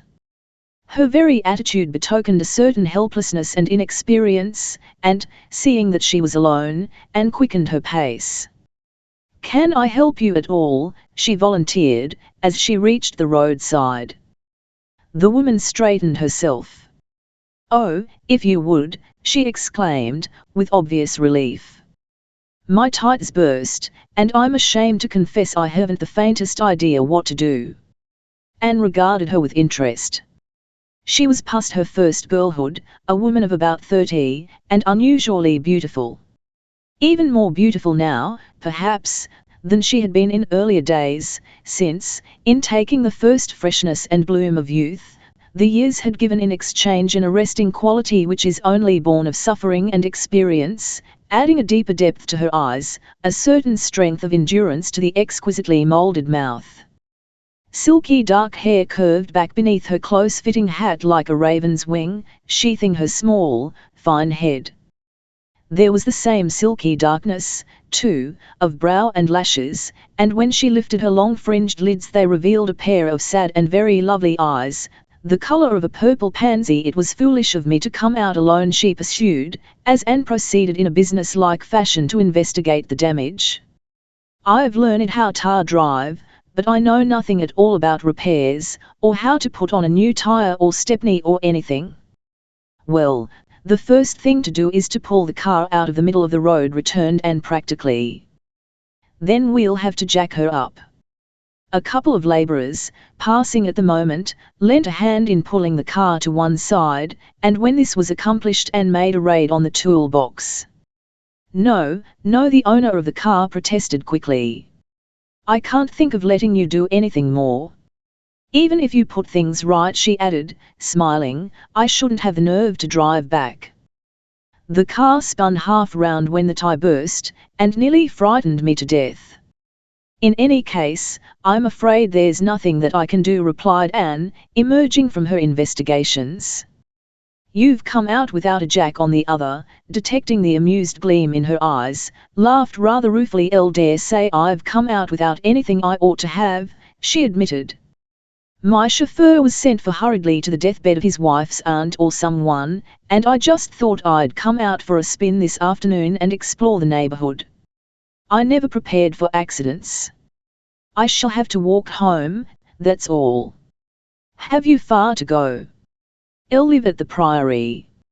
I've only recently arrived there, hence my thirst for exploration." Smiling, "Then you must be Mrs. Hilliard." Anne felt she had known it all the time. "Yes," pleasantly. "I'm Mrs. Hilliard." "Are you one of my new neighbours?" "A very new one," confessed Anne. "I believe I arrived the same day that you did." "I'm Anne Lovell." Apparently the name Lovell conveyed nothing to Mrs. Hilliard. Probably she possessed no equivalent of Maria, who was almost as full of current news as the local daily paper. "Well, I'm very grateful to you for coming to my help. My chauffeur gets back this evening, and I'll send him down for the car. It will be all right here till then." She bowed very graciously, and was turning away when Anne impulsively detained her. "Don't walk back," she said. "Let me drive you home in my cart. Our cottage is close by, and if you'd let us give you some tea first, now, that's what I call being really neighbourly," declared Mrs. Hilliard. "I'd love the cup of tea. But I can't put you to the trouble of driving me back afterwards. There must be a limit to good Samaritanism, you know." "It won't be the least trouble," Anne assured her. "Rather the reverse, in fact. My cob wasn't out yesterday, and it'll do him good to go out today. So, you see, you're providing an excellent reason for exercising him." Laughingly, Mrs. Hilliard threw her a mischievous smile. "Pure casuistry," she affirmed. "But it's convinced me. I'll love to have tea with you, and afterwards you shall drive me home, and by the time I've given you as much trouble as possible, I hope we shall be really friends."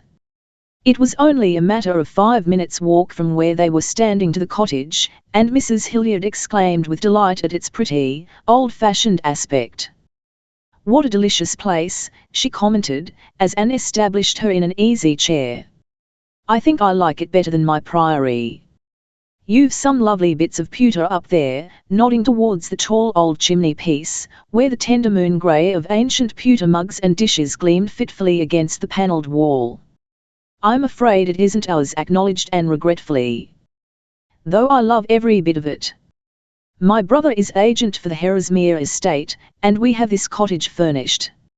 Oh, here he is," she added, as Robin entered the room. She introduced him to Mrs. Hilliard, who smilingly accounted for her impromptu visit. "I'll feel that I'm imposing on Miss Lovell's good nature in the most barefaced fashion," she said apologetically. "But I honestly couldn't resist the suggestion. 0 for a cup of tea." "I'm very glad you couldn't," replied Robin simply. And something in the tone of his voice, taken in conjunction with the serious directness of his regard, made of the short sentence more than a mere empty expression of politeness. "I'll met Brian Tempest and his sister just now," he went on, turning to Anne, "and asked them to come in to tea, so I expect they'll be here directly." "Tempest? That's the rector here, isn't it?" asked Mrs. Hilliard, as Anne slipped out of the room to prepare Maria for the expected company. Robin nodded. "You've not met him yet?" "I've met no one. So far, I've done nothing but wrestle with packing cases and the distribution of furniture." Smiling. "It sounds pretty ghastly," averred Robin. "I say impulsively. Couldn't we help you at all?" Mrs. Hilliard laughed softly.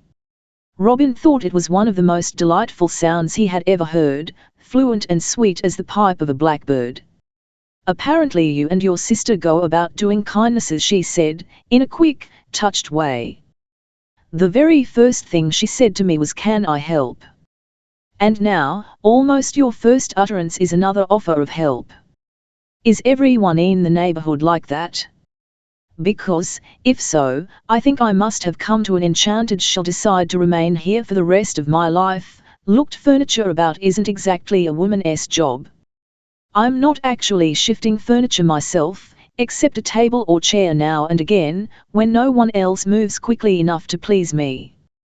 But if you and Miss Lovell would come over one day soon and help me to decide about the disposition of my lares and peanuts, it would be the greatest help.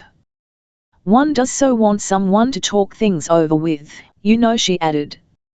To Robin's ears there was a forlorn note in that frank little acknowledgement, and he was conscious of a sudden, overpowering rush of sympathy. She was lonely, he was sure of it.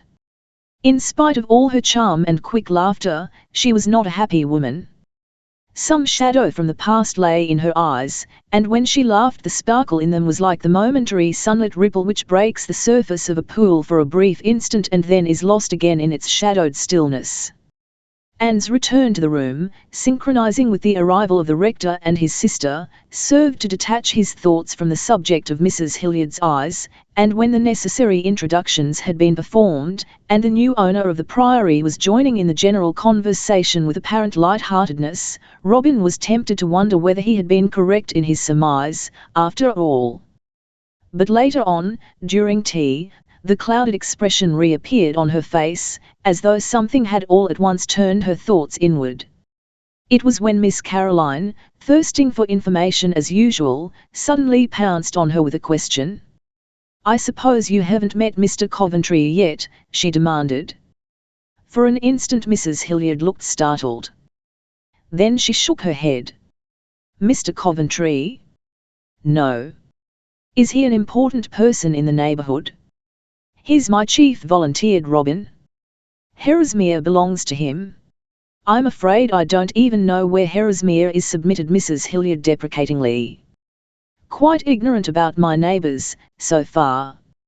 "Silverkey is part of the Herresmere property," responded Miss Caroline. "But the house itself is not far from the priory.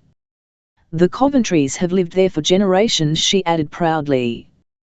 "They are immensely wealthy." With the last words an expression of something that looked like relief flitted across Mrs. Hilliard's face. How interesting, she said, infusing just the right amount of cordiality into her voice. And are there any children? I'm fond of children. Oh, no. Mr. Coventry isn't married. Nor was the last owner. Miss Caroline warmed to her subject.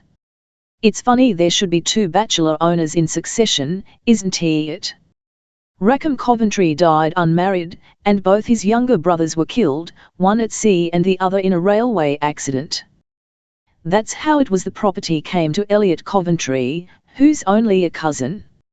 Mrs. Hilliard suddenly went very white. Fortunately, Miss Caroline's attention happened to be concentrated at the moment upon stirring the sugar into her second cup of tea, and by the time this was satisfactorily accomplished, the pretty colour was stealing back into the cheeks that had paled so swiftly. I'd really no idea there were any other houses at all near mine, murmured Mrs. Hilliard, after the briefest of pauses. I came across an advertisement of the Priory, dashed down to see it one day, and fell in love with it on the spot, partly because it seemed so far from everywhere. We value our privacy in Silverkey, said the rector, smiling. Almost all the large houses are tucked snugly away out of sight, hidden by trees or rising ground. Did you come here to be quiet, then? Asked Miss Caroline, thrusting in her oar the instant her brother had finished speaking. Yes, answered Mrs. Hilliard simply. Miss Caroline fixed her with a gimlet eye. How very surprising, she remarked. You don't look in the least like the sort of person who would choose to live in a quiet country village like Silverkey. Don't I? Mrs. Hilliard smiled. But she did not volunteer any explanation of her choice. Here Anne, recognizing Miss Caroline's now familiar methods of cross-examination, came to the rescue and diverted the conversation into a less personal channel, and shortly afterwards the Tempests left in order to pay some parochial visits in the village, and shepherding them as far as the gateway. Mrs. Hilliard exchanged a sympathetic smile with Robin. The Miss Carolines of the world are rather trying, aren't they? She observed mirthfully. I think she has gone away fully convinced that there is something queer about me, that I'm not quite respectable, probably. Ridiculous, growled Robin in tones of wrath. She has only to look at I'm glad you think I look respectable. You know I didn't mean that. I think you look, he floundered and broke off abruptly. Yes. There was the tiniest rising inflection in her voice, demanding, and across the little room Robin's eyes laughed into hers. Perhaps I'll tell you some other time, when I know you better, he said.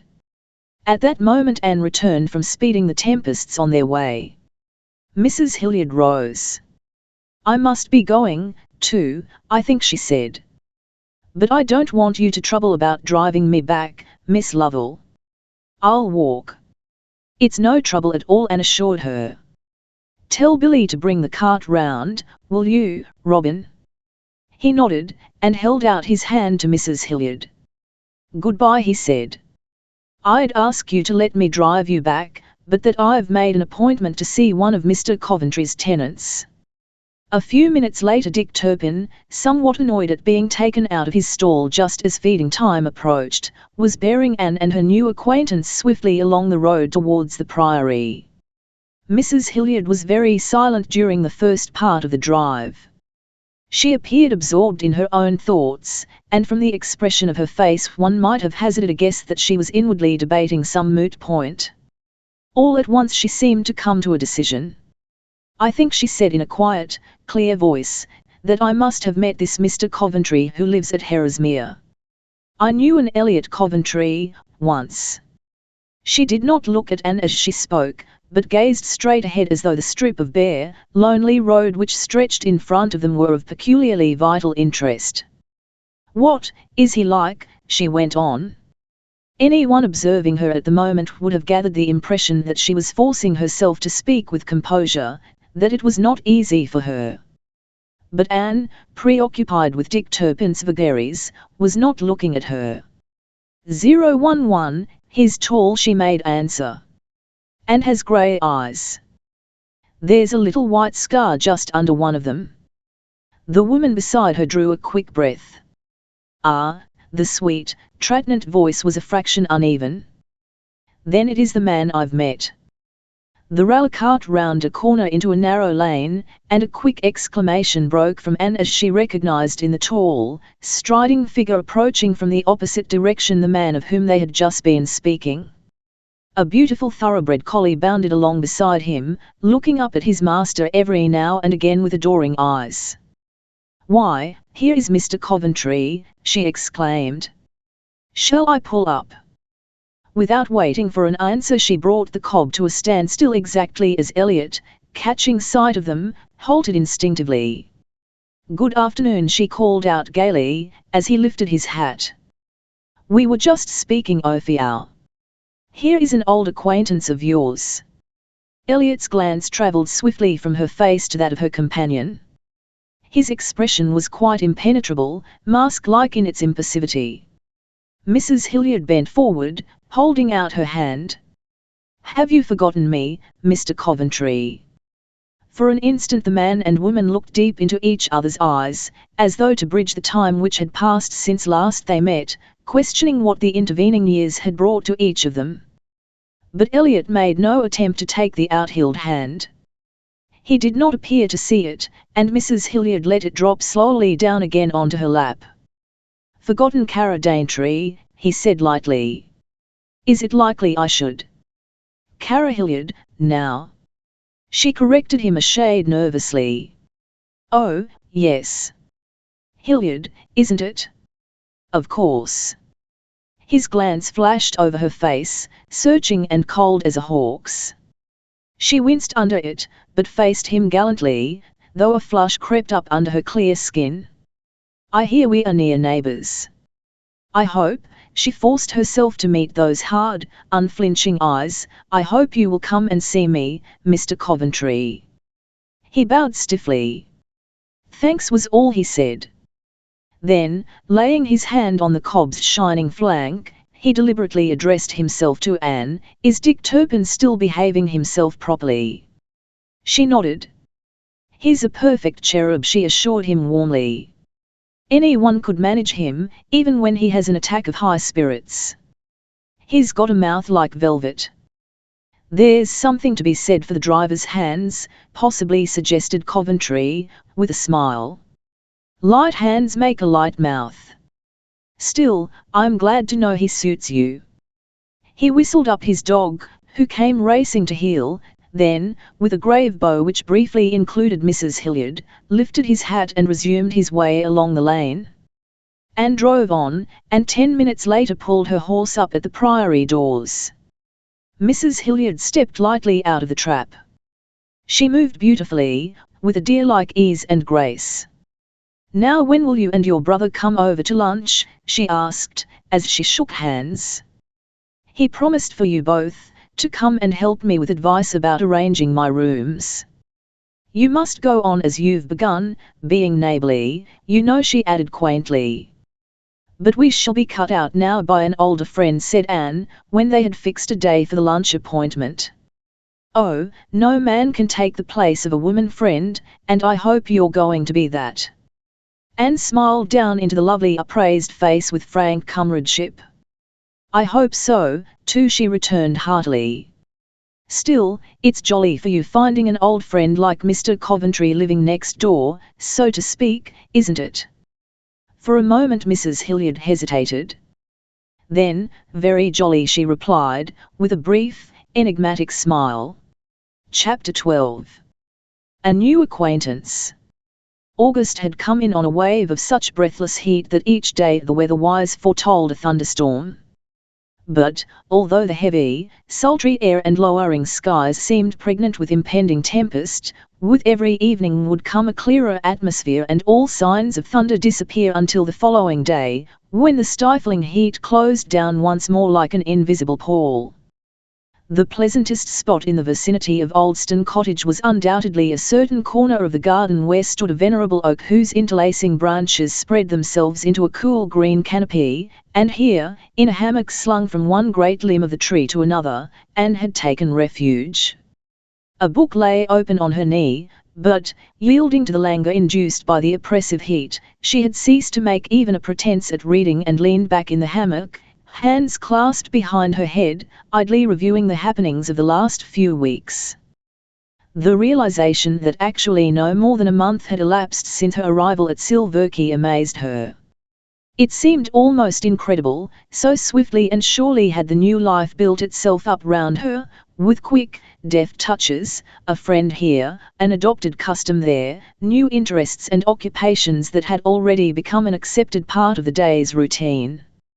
Anne was the last person in the world to recognize how much of this was due to her own individual personality. That eager vitality of hers went halfway to meet life.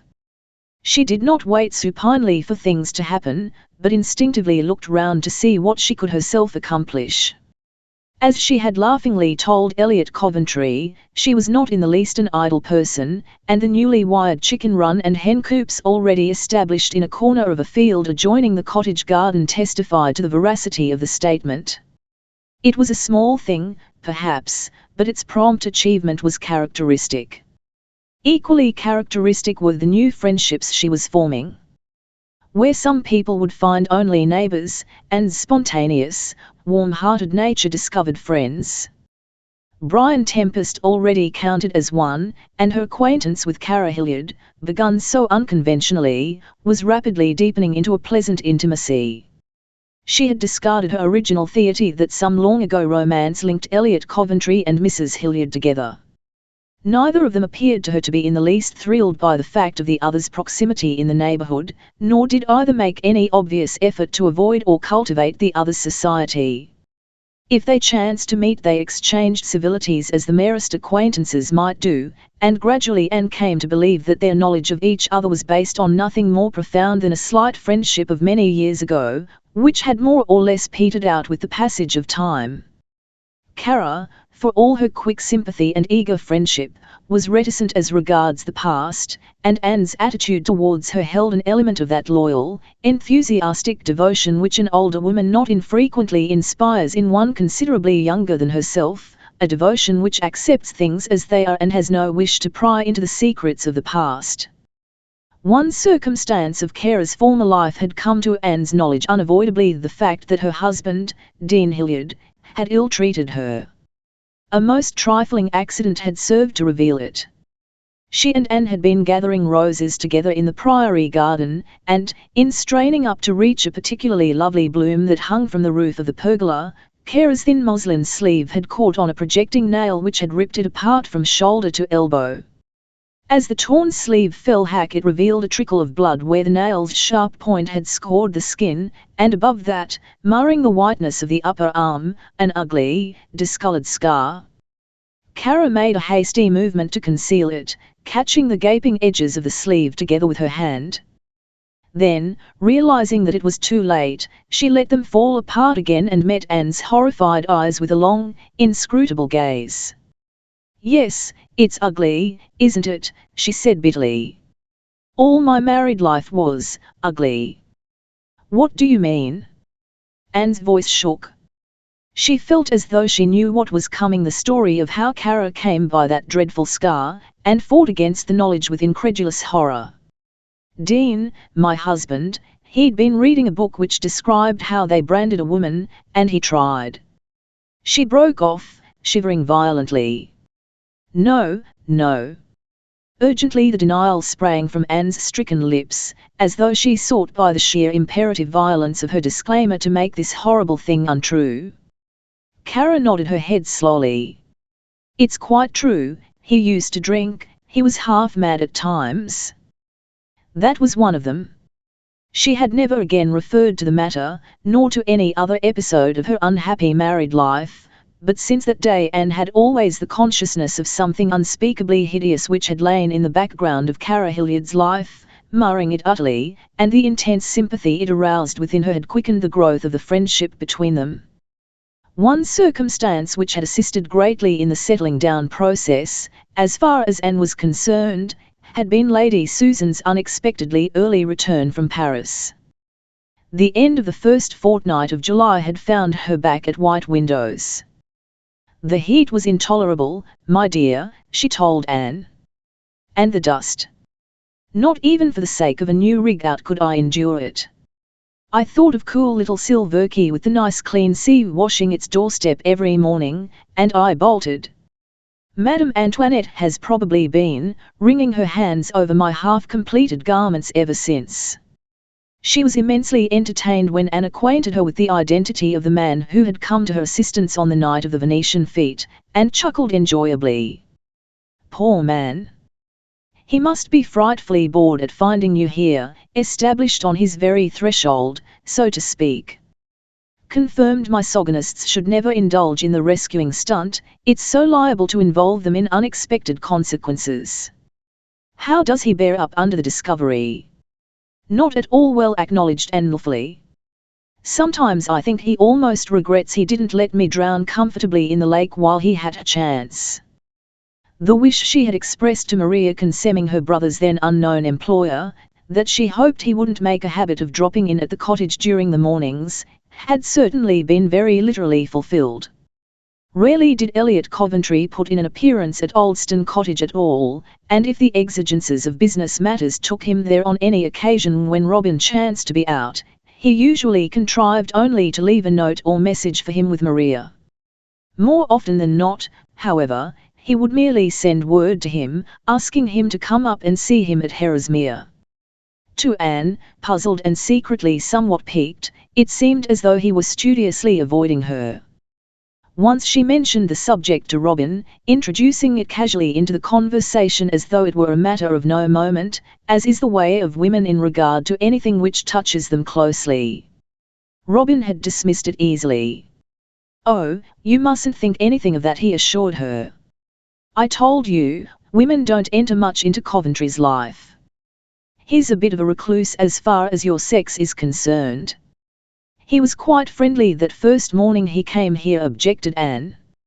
It was that which puzzled her, the apparently causeless change in his attitude. It was true that upon first recognizing in his agent's sister the girl he had rescued from her difficulties on the night of the Fête des Narcissus, he had appeared disconcerted and by no means pleased to renew the acquaintance. But afterwards he had thawed considerably, and had even suggested that they should be friends. And now he was behaving as though he had repented the suggestion and were determined to show her that he had. It was not that he was a snob. She was absolutely certain that the fact that the unknown heroine of the lake episode had proved to be merely the sister of his estate agent would not have the most fractional weight with Elliot Coventry. And as she sat swinging idly in the hammock, letting her thoughts stray back over her few brief meetings with him, she felt utterly baffled to interpret his behavior. Rather irritably she tried to dismiss the matter from her thoughts, but it persisted in occupying the foreground of her mind, and at last, in desperation, she picked up her discarded book and began to read. For a few moments she succeeded in concentrating her attention. Then gradually, as the sunlight, piercing through the branches overhead, flickered dazzlingly on the surface of the paper, the black and white of the printed page ran together in a blur of grey and her eyes closed drowsily. With an effort she forced them open, although lifting her eyelids seemed like raising leaden shutters. "The rain was now coming down in torrents," was the first sentence which met her glance. She read the phrase over 2 or 3 times as though it were some abstruse statement in mathematics. Its incongruousness annoyed her. It was nonsense for anyone to write like that. Why, it was so hot that... The book, falling from her hand, slipped over the side of the hammock and dropped almost soundlessly onto the thick turf below. The next thing of which she was conscious was of waking suddenly to the sound of a crisp masculine voice remarking succinctly and on a note of intense astonishment, "Well, I'm hanged." Anne stirred and rather unwillingly opened her eyes to find herself gazing straight up into other eyes so vividly blue as to be almost startling. They were looking down at her with a mixture of amusement and unmistakable admiration. "I've been asleep," she said unnecessarily, still hardly thoroughly awake. "You have," agreed the owner of the blue eyes. "And I very nearly took the usual privilege accorded to the prince who's told off to waken the sleeping beauty." At that Anne woke up very completely. The speech savoured of impertinence, and she resented it accordingly, yet it had been so gaily uttered, with a sort of confiding audacity which appeared to take it for granted that she would not be offended, that she found it difficult to feel as righteously indignant as the occasion merited. "Who are you?" she demanded, sitting up hastily and eyeing the intruder with extreme disfavour. He was hatless, and the sun glinted on dark red locks of the same warm, burnished hue as the skin of a horse chestnut. Though intensely blue eyes gleamed at her from under dominant, strongly marked brows, and the beaky, high-bridged nose, long-lipped mouth, and stubborn chin all connoted the same arrogant virility.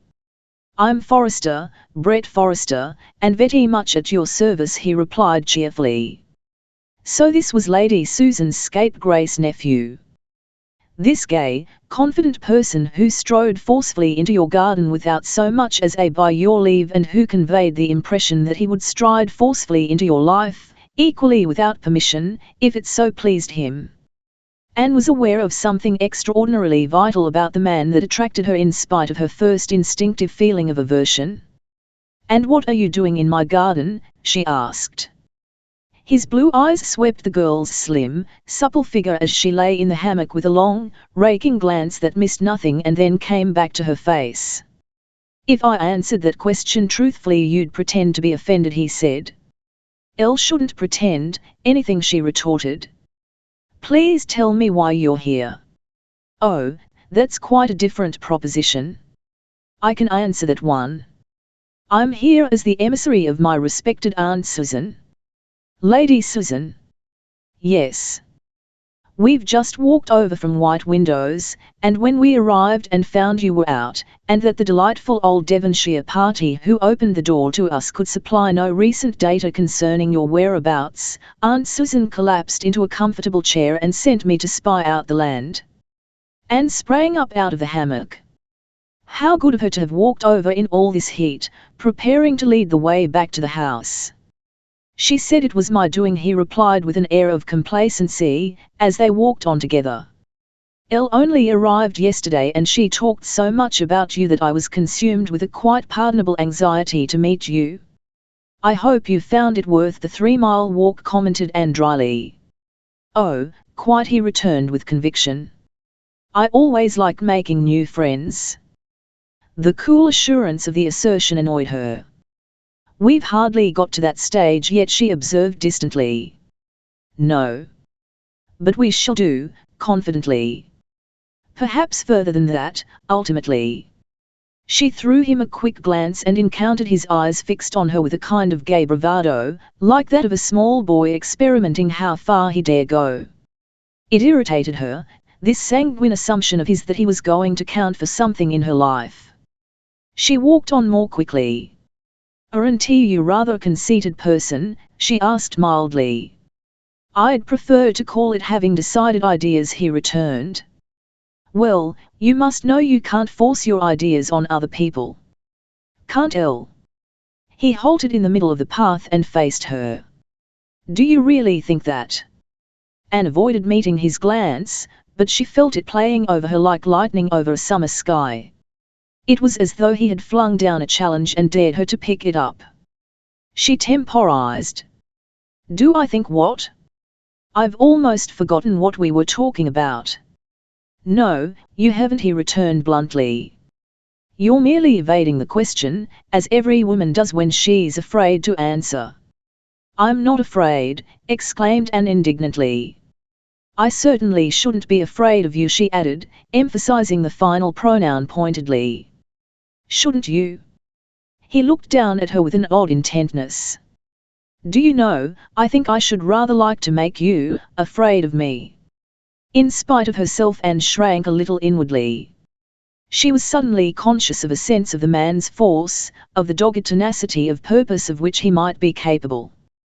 He had not been dowered with that conquering nose and those daredevil, reckless eyes for nothing. She could imagine him riding roughshod over anything and anyone in order to attain his ends. She contrived a laugh. "I'll hope you won't attempt such a thing," she said, endeavouring to speak lightly. "If you do, I shall appeal to Lady Susan for protection." That wouldn't help you any, he assured her. Aunt Susan would let you down quite shamelessly. She keeps a permanently soft spot in her heart for disreputable characters, like me. When they reached the house, they discovered Lady Susan located in the easiest chair she could find, placidly smoking a cigarette, her gold-knobbed ebony stick, inseparable companion of her walks abroad, propped up beside her.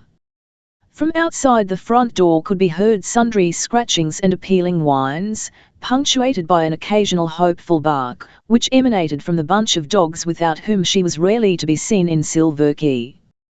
They went by the generic name of the tribes of Israel, a gentle reference to their tendency to multiply, and they ran the whole gamut of canine rank, varying in degree from a pedigree prize winner to a mongrel Irish terrier which Lady Susan had picked up in a half-starved condition in a London side street and had promptly adopted. The last named was probably her favourite, since, as Forrester had remarked, she had a perennially soft spot in her heart for disreputable characters. "My dear," she said, as Anne stooped and kissed her, "I do hope and pray that your adorable Maria Coombe is at this moment concerning herself with the making of tea. Much as I love you, I shouldn't have toiled over here in this appalling heat but for this graceless nephew of mine, who would give me no peace till I did. So I chose the lesser evil."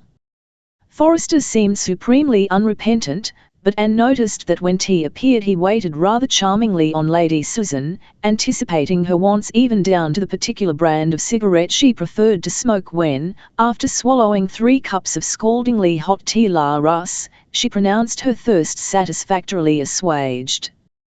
There was a certain half-humorous, half-tender indulgence in his manner towards her, and Anne could imagine that he would know very well how to spoil the woman he loved. But he would master her completely first. Of that she felt sure.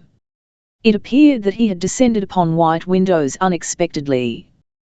He had been cruising round the coast and, without troubling to apprise Lady Susan of his intention, had suddenly elected to pay her a visit, and his yacht, the Sphinx, was now lying at anchor in Silverkey Bay. "And even now I don't know how long he proposes staying," smiled his aunt. "How long?" He smiled back at her. "The question is, how long will you put up with me? I don't think, now with a swift, audacious glance which Anne refused to meet, that I can do better than throw myself on the hospitality of White Windows for the remainder of the summer." "My dear boy," Lady Susan beamed. "Will you really? I should love to have you, you know that. And, after all," with a twinkle, "Silverkey has its amusements. We take tea with each other, and boat, and bathe. I can do all those things," said Forrester modestly. He turned suddenly to Anne. "Can you swim?" "I can keep up for about 2 strokes," she replied, smiling. "After that, overcome by my own prowess, I sink like a stone." "Then I'll teach you," he said. "We'll begin tomorrow. What time and where do you generally bathe?" Anne raised 1 or 2 feeble objections, but they were promptly overruled, and before she quite knew how it had happened she found herself committed to a promise that she would be at Berrier Cove the following morning, prepared to take a first lesson in the art of swimming. "It's really a very sensible idea," approved Lady Susan.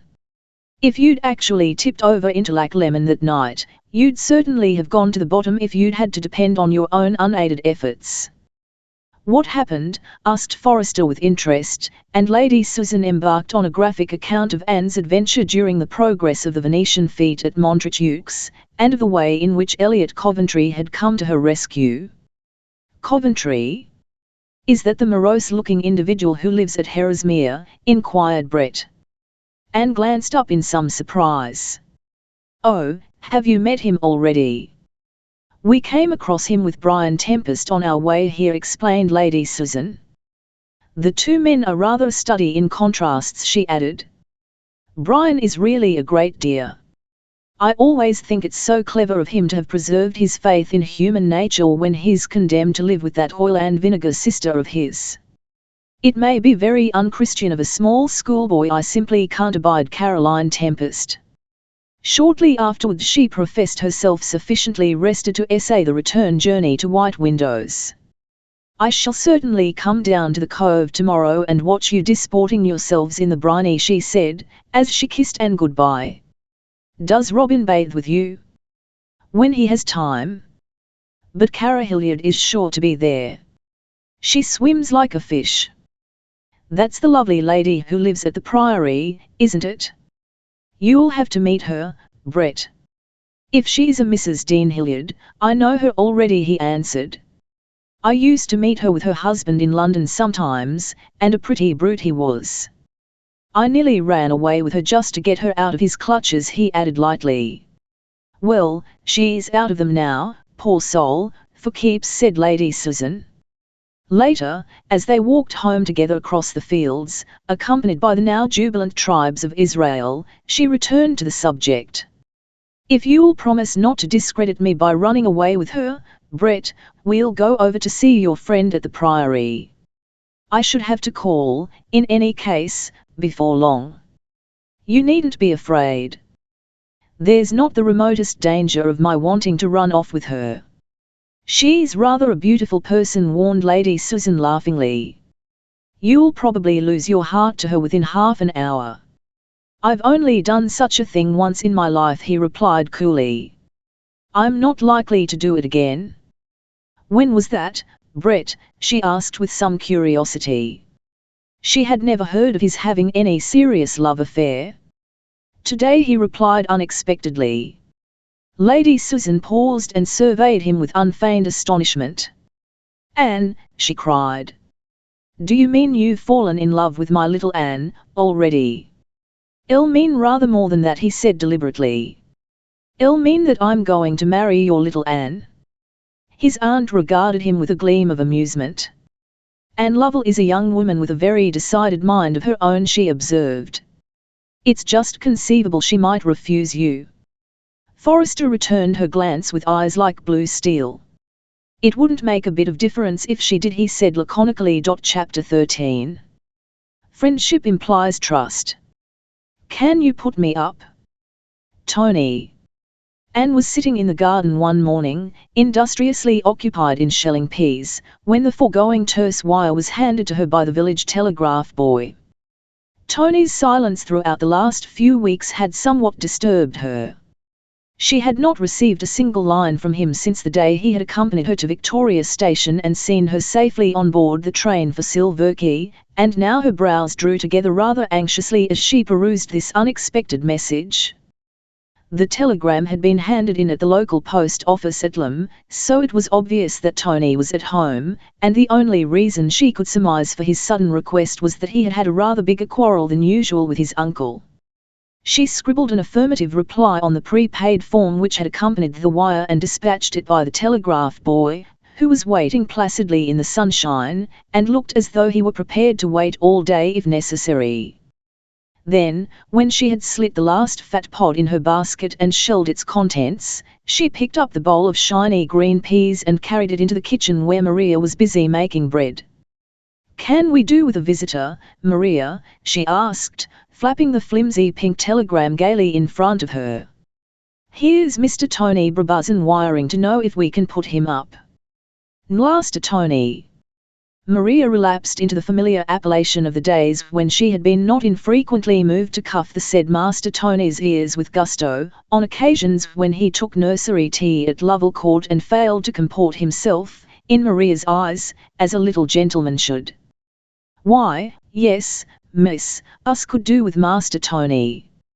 Her face broadened into a beaming smile. "'Twould be like the old days to have him back, scrawling round my kitchen again and stealing the jam pasties. Do you mind his ways when Mr. Lovell he was travelling in furrin parts and I've cooking for you and Master Robin? And there's not many can better my jam pasties when I put my mind to it, though I do say it." "Well, you'll have him scrawling round your kitchen before long, I expect," replied Anne. Maria searched her face with kindly curiosity. "You am well pleased, miss, bain't you?" Anne smiled. "Very pleased. Evidently the answer did not convey all that Maria had hoped for. After kneading her dough energetically for a few moments, she dilute out negligently, "I used to fancy at one time that you and Master Tony might be thinking of getting married someday. I suppose I was wrong." "Quite out of it, Maria." Anne looked preternaturally serious. "And, anyway, I thought you had a very high opinion of matrimony and didn't recommend it." "Well, I will say my husband wasn't one to make you think a lot of it," acknowledged Maria, still kneading with vigor. "But there's a power of difference in men, same as there is in yeast. Some starts working right away, and when you puts it down afore the fire your bread plums up beautiful. But I've known yeast what you couldn't get to work as it should, stale stuff, maybe, and then the bread lies heavy on your stomach. It's like that with husbands. I dare say some of 'em be good enough, but there's some what isn't, and George Coombe, he was one of that sort. But I don't bear him no grudge.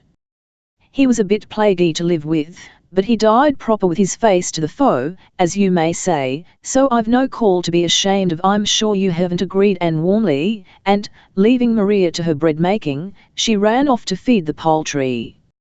Much to her delight, her first brood of fluffy youngsters had hatched out the previous day. A few hours later Tony wired arriving 3.30 train tomorrow. And now tomorrow had become today, and Anne, alone in the railway cart, was sending Dick Turpin smartly along the road to the station. The station at Silver Key, as is so often the case at a seaside town, was more or less of a common meeting ground for the inhabitants, and it was quite an unusual thing not to run across someone one knew there, exchanging a library book or purchasing a paper at the bookstall. So that it was no surprise to Anne, as she made her way onto the platform, to see Elliot Coventry coming towards her, an unfolded newspaper under his arm. Otherwise, the platform was deserted. The train was not yet signalled, and neither station master nor porter had emerged into view.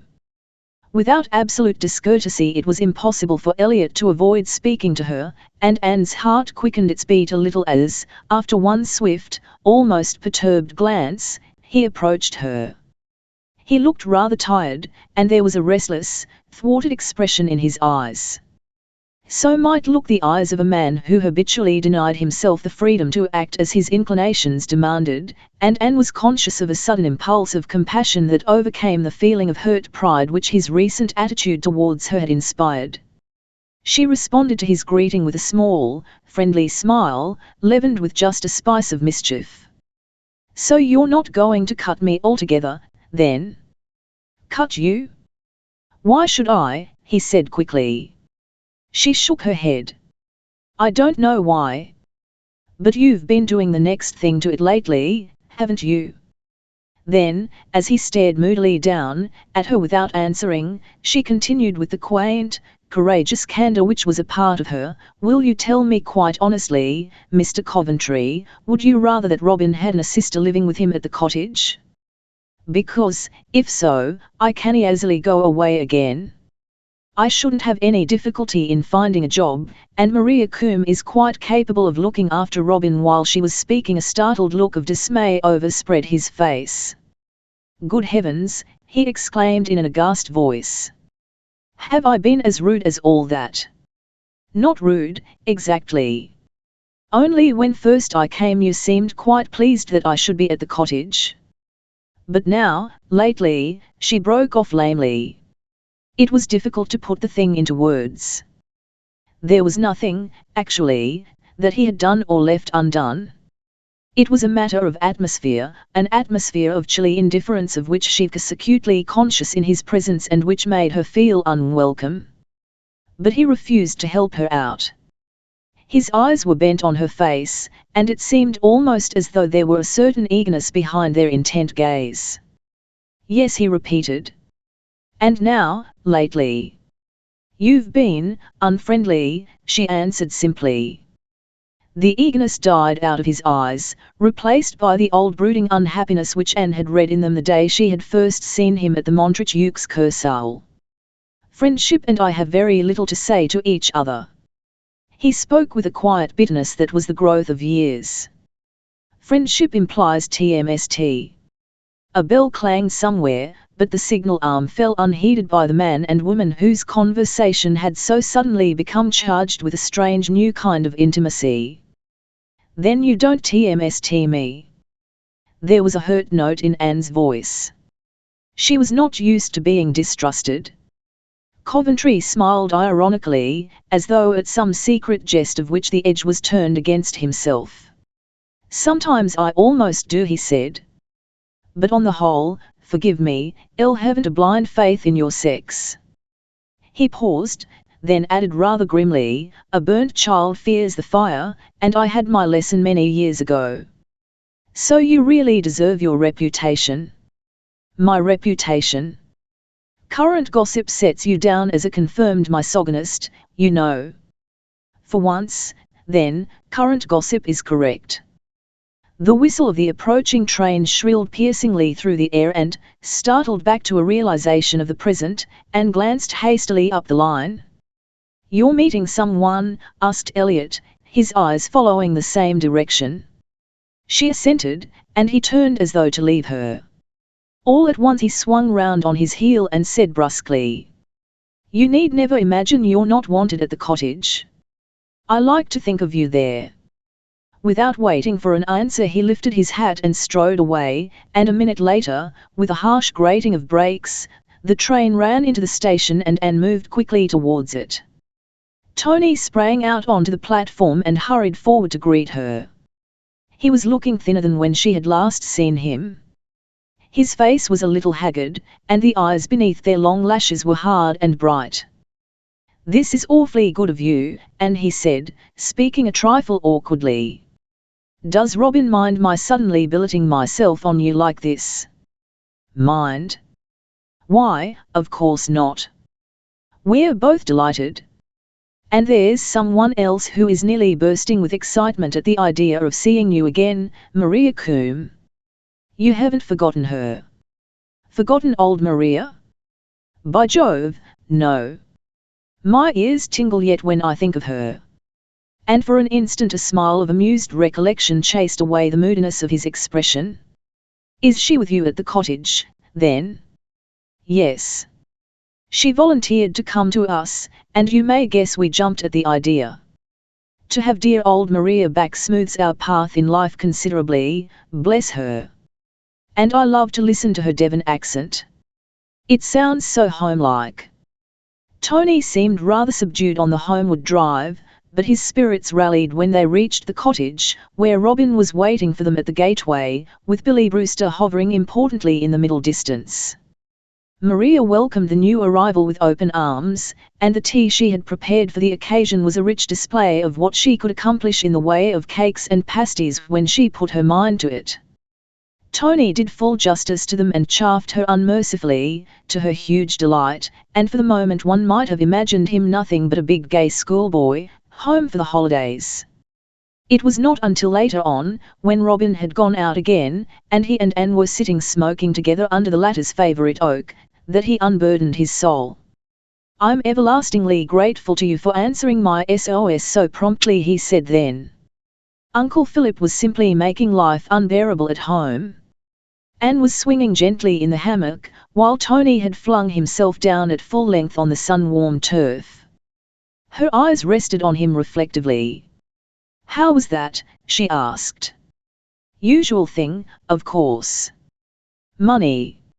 I asked him to let me have 100 or 2 extra, and he simply went straight up in the air over it.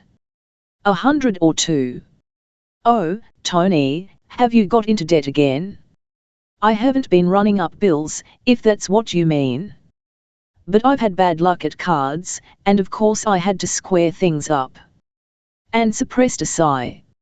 It was the same old story, that ineradicable gaming spirit which had come down from sire to son through half a dozen generations, and which seemed to have concentrated in full strength in the offspring of poor Dick Brabazon. A few questions elicited the facts. Following upon his return from Switzerland, Tony had been playing cards regularly, with, as he explained, the most infernal luck. "I made an absolute corner in Yarbrough's night after night.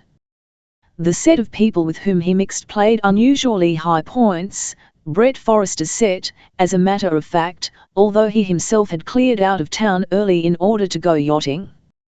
Then, Aina losing far more than he could afford to pay, Tony had tried to recoup his fortunes by backing a few horses, and another 100 had been added to his original losses.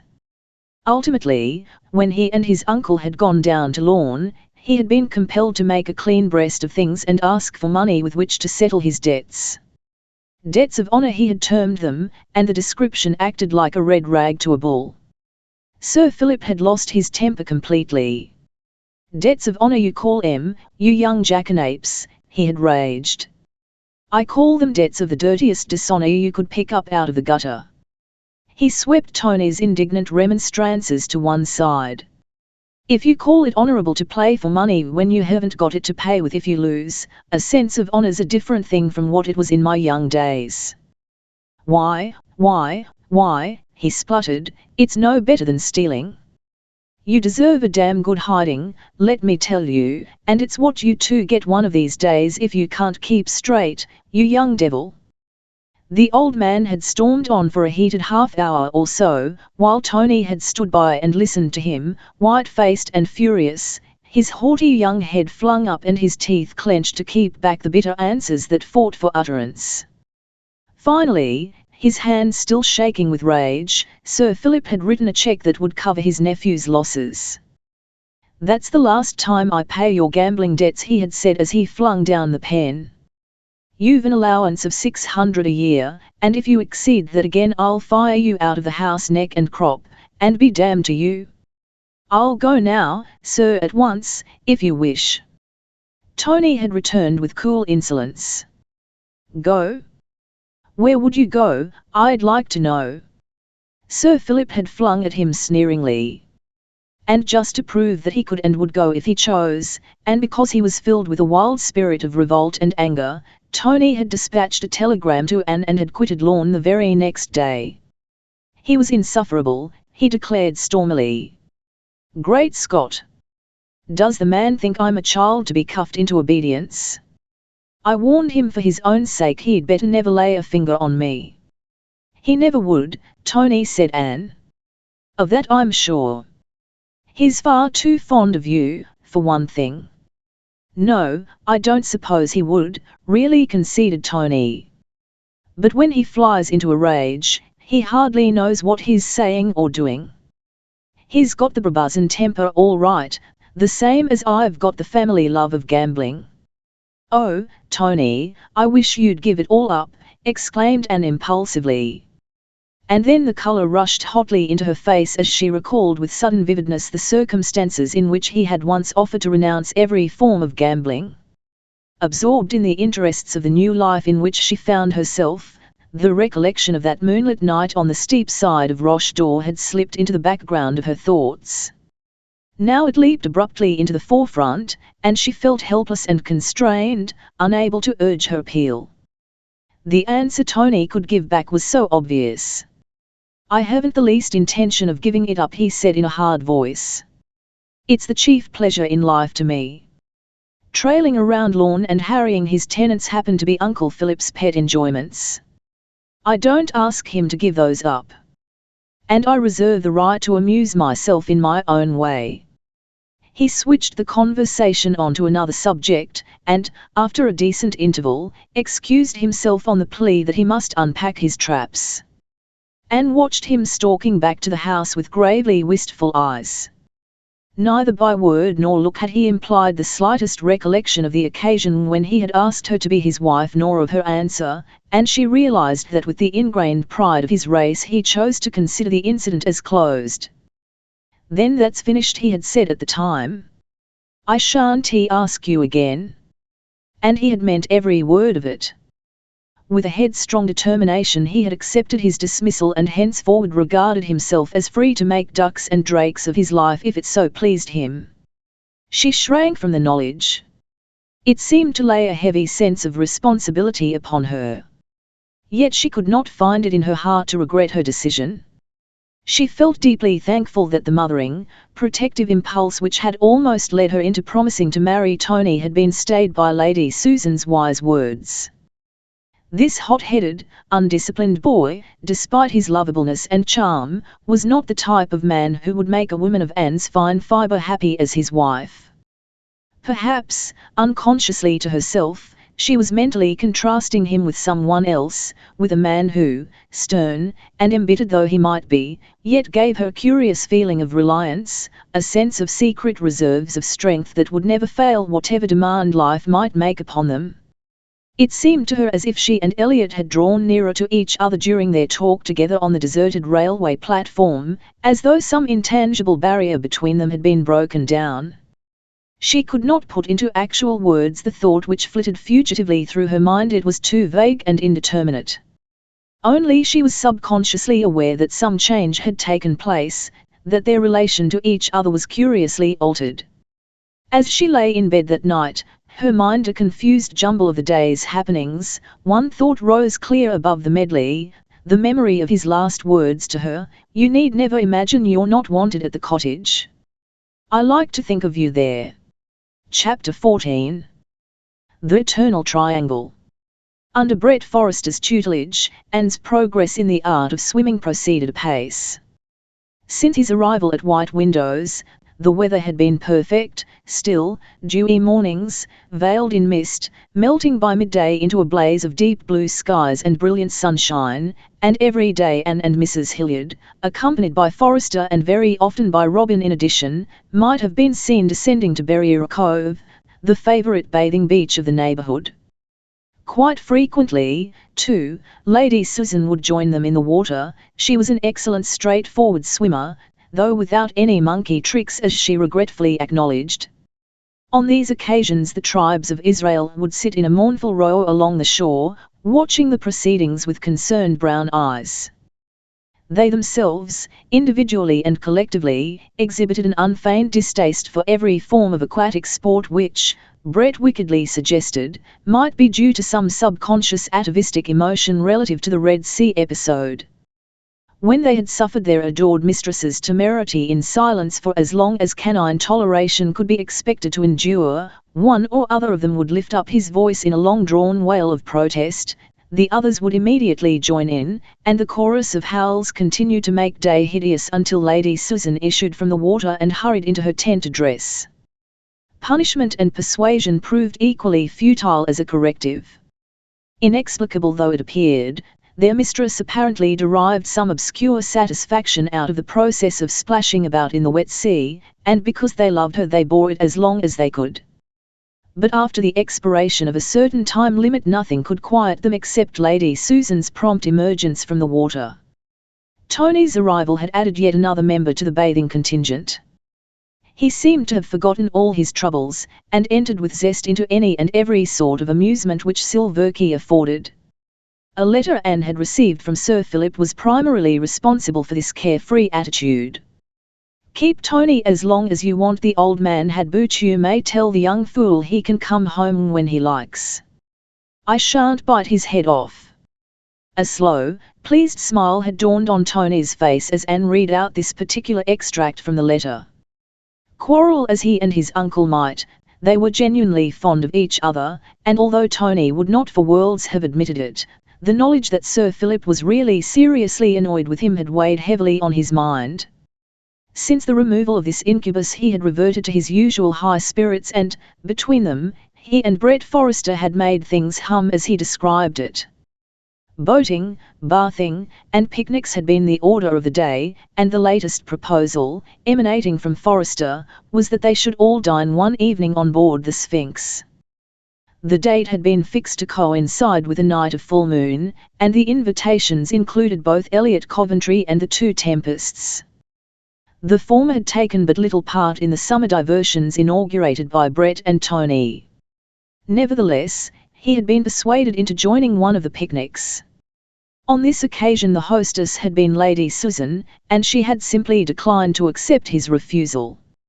Man was not made to live alone, she had assured him. "We know that by the Garden of Eden arrangements, it's not the least use going against old established custom, my dear man. So you'll come, won't you? And somehow with Lady Susan's kind, merry dark eyes twinkling up at him, he had not been able to find the ungraciousness to refuse. But when the occasion came, he had contributed very little to the gaiety of nations. He left early, on the ground that he had an appointment to keep in Ferrybridge, and Anne felt as though he had joined the party more in the capacity of a looker-on than anything else. She said as much to him a day or two later when he chanced to meet her in the village, executing household shopping errands, and they had walked home together. "You are quite right," he answered. "That's what I am, a looker-on at life. I've no wish to be anything else." He no longer avoided her now, as he had been wont to do, and an odd sort of friendship had sprung up between them. But it was often punctuated by some such speech as the foregoing, and Anne felt that although he had sheathed the sword he was still armoured with a coat of mail. It was difficult to bring these almost brutal speeches, ground out of some long-harboured bitterness, into relation with the sweetness of that sudden, rare smile of his. The man was an enigma. He asked for friendship and then, when it was tentatively proffered, withdrew himself abruptly as though he feared it. Brett Forrester proceeded along diametrically opposite lines. No nuances or subtle shades of feeling complicated life for him. He knew exactly what he wanted and went straight for it, all out, and Anne was conscious that she was fighting a losing battle in her effort to keep him at a distance. He had never, so far, made deliberate love to her, but there was a certain imperious possessiveness in his manner, a definite innuendo in his gay, audacious speeches which she found it very hard to combat. He seemed entirely oblivious of any lack of response on her part, and there was a light-hearted, irresponsible charm and camaraderie about him that was difficult to resist. "What's the matter with you this morning?" he demanded one day when Anne had successfully infused a little formality into her manner. "Nothing. Why should there be?" she returned. "No reason at all. Only you seem to be emulating the stiffness of a ramrod, and I thought you must be getting frightened of me, rigid with fear, you know, impotently." What could anyone do but laugh? It was useless to try and treat him with aloof dignity if he promptly interpreted it as a sign of fear. "I don't see anything in you to inspire terror," Anne submitted. "You don't? Good. Then come along down to the cove, and I'll teach you a new stroke." And then, as though to contradict every opinion she or anyone else might have formed of him, he was as painstaking and encouraging over the swimming lesson which ensued as though his whole reputation depended on her proficiency. A day or two later, when Anne, accompanied by Tony and Robin, descended to Berryer Cove for her morning dip, it was to find the beach, at that time usually dotted about with bathers in vari-coloured bathing suits and peignoirs, deserted by all save the hardiest and most determined. The weather had changed with all the abruptness with which the English climate seems able to accomplish such transitions. A strong gale of wind was blowing, and the placid blue sea which, even at high tide, had been lapping the shore very tranquilly throughout the last fortnight, was converted into a rolling, grey-green stretch of water, breaking at its rim into towering waves. "It looks a bit too rough for you," Anne observed Robin, surveying the scene doubtfully. "I don't think even your new-found prowess at swimming will be of much use to you today." "It would be all right once you're through the breakers," suggested Tony. "There's a chap swimming out there, I see." He pointed to where a wet, dark head bobbed up and down like a cork beyond reach of the waves that reared themselves up to an immense height before they crashed down in a flurry of whirling foam on the beaten shore. "Tough work, though," replied Robin. "There's the deuce of a current running over there, and Anne's not an experienced enough swimmer to tackle a drag like that." Anne's face had fallen. The idea of foregoing her daily plunge did not commend itself to her in the least. "I don't see why I can't have a dip, just get wet, you know," she remonstrated wistfully. "You mustn't think of such a thing," came in quick, imperative tones. Startled, she turned round to find Forrester standing at her elbow, with Cara Hilliard beside him. Amid the hurly-burly of noise created by the breakers she had not noticed the sound of their approach. "Do you hear?" he repeated. You mustn't think of bathing today. Anne's head went up. The imperious speech, uttered as though it were a foregone conclusion that she would meekly obey its mandate, roused her to instant opposition. But I am thinking of it, she replied, masking her irritation beneath an outward assumption of calm. I really don't think you should, said Kara persuasively. You're not bathing today, are you, Mrs. Hilliard? Put in Robin quickly, a look of swift anxiety on his face. She shook her head, smiling. No. I'm afraid I'm too big a coward. I should rather put it that you've got too much sense, returned Robin. It really isn't safe for any but a very strong swimmer today. Safe, exclaimed Brett, angrily, snatching at the last word and flinging it, as it were, in Anne's face. Of course it isn't safe. Then what's the meaning of that? Asked Anne pertinently, pointing to the bathing suit he carried on his arm. Oh, I'm going in. It would take more than this bit of sea to drown me, carelessly. He was making no idle boast. As Anne well knew, he was almost as much at home in the water as he was on land.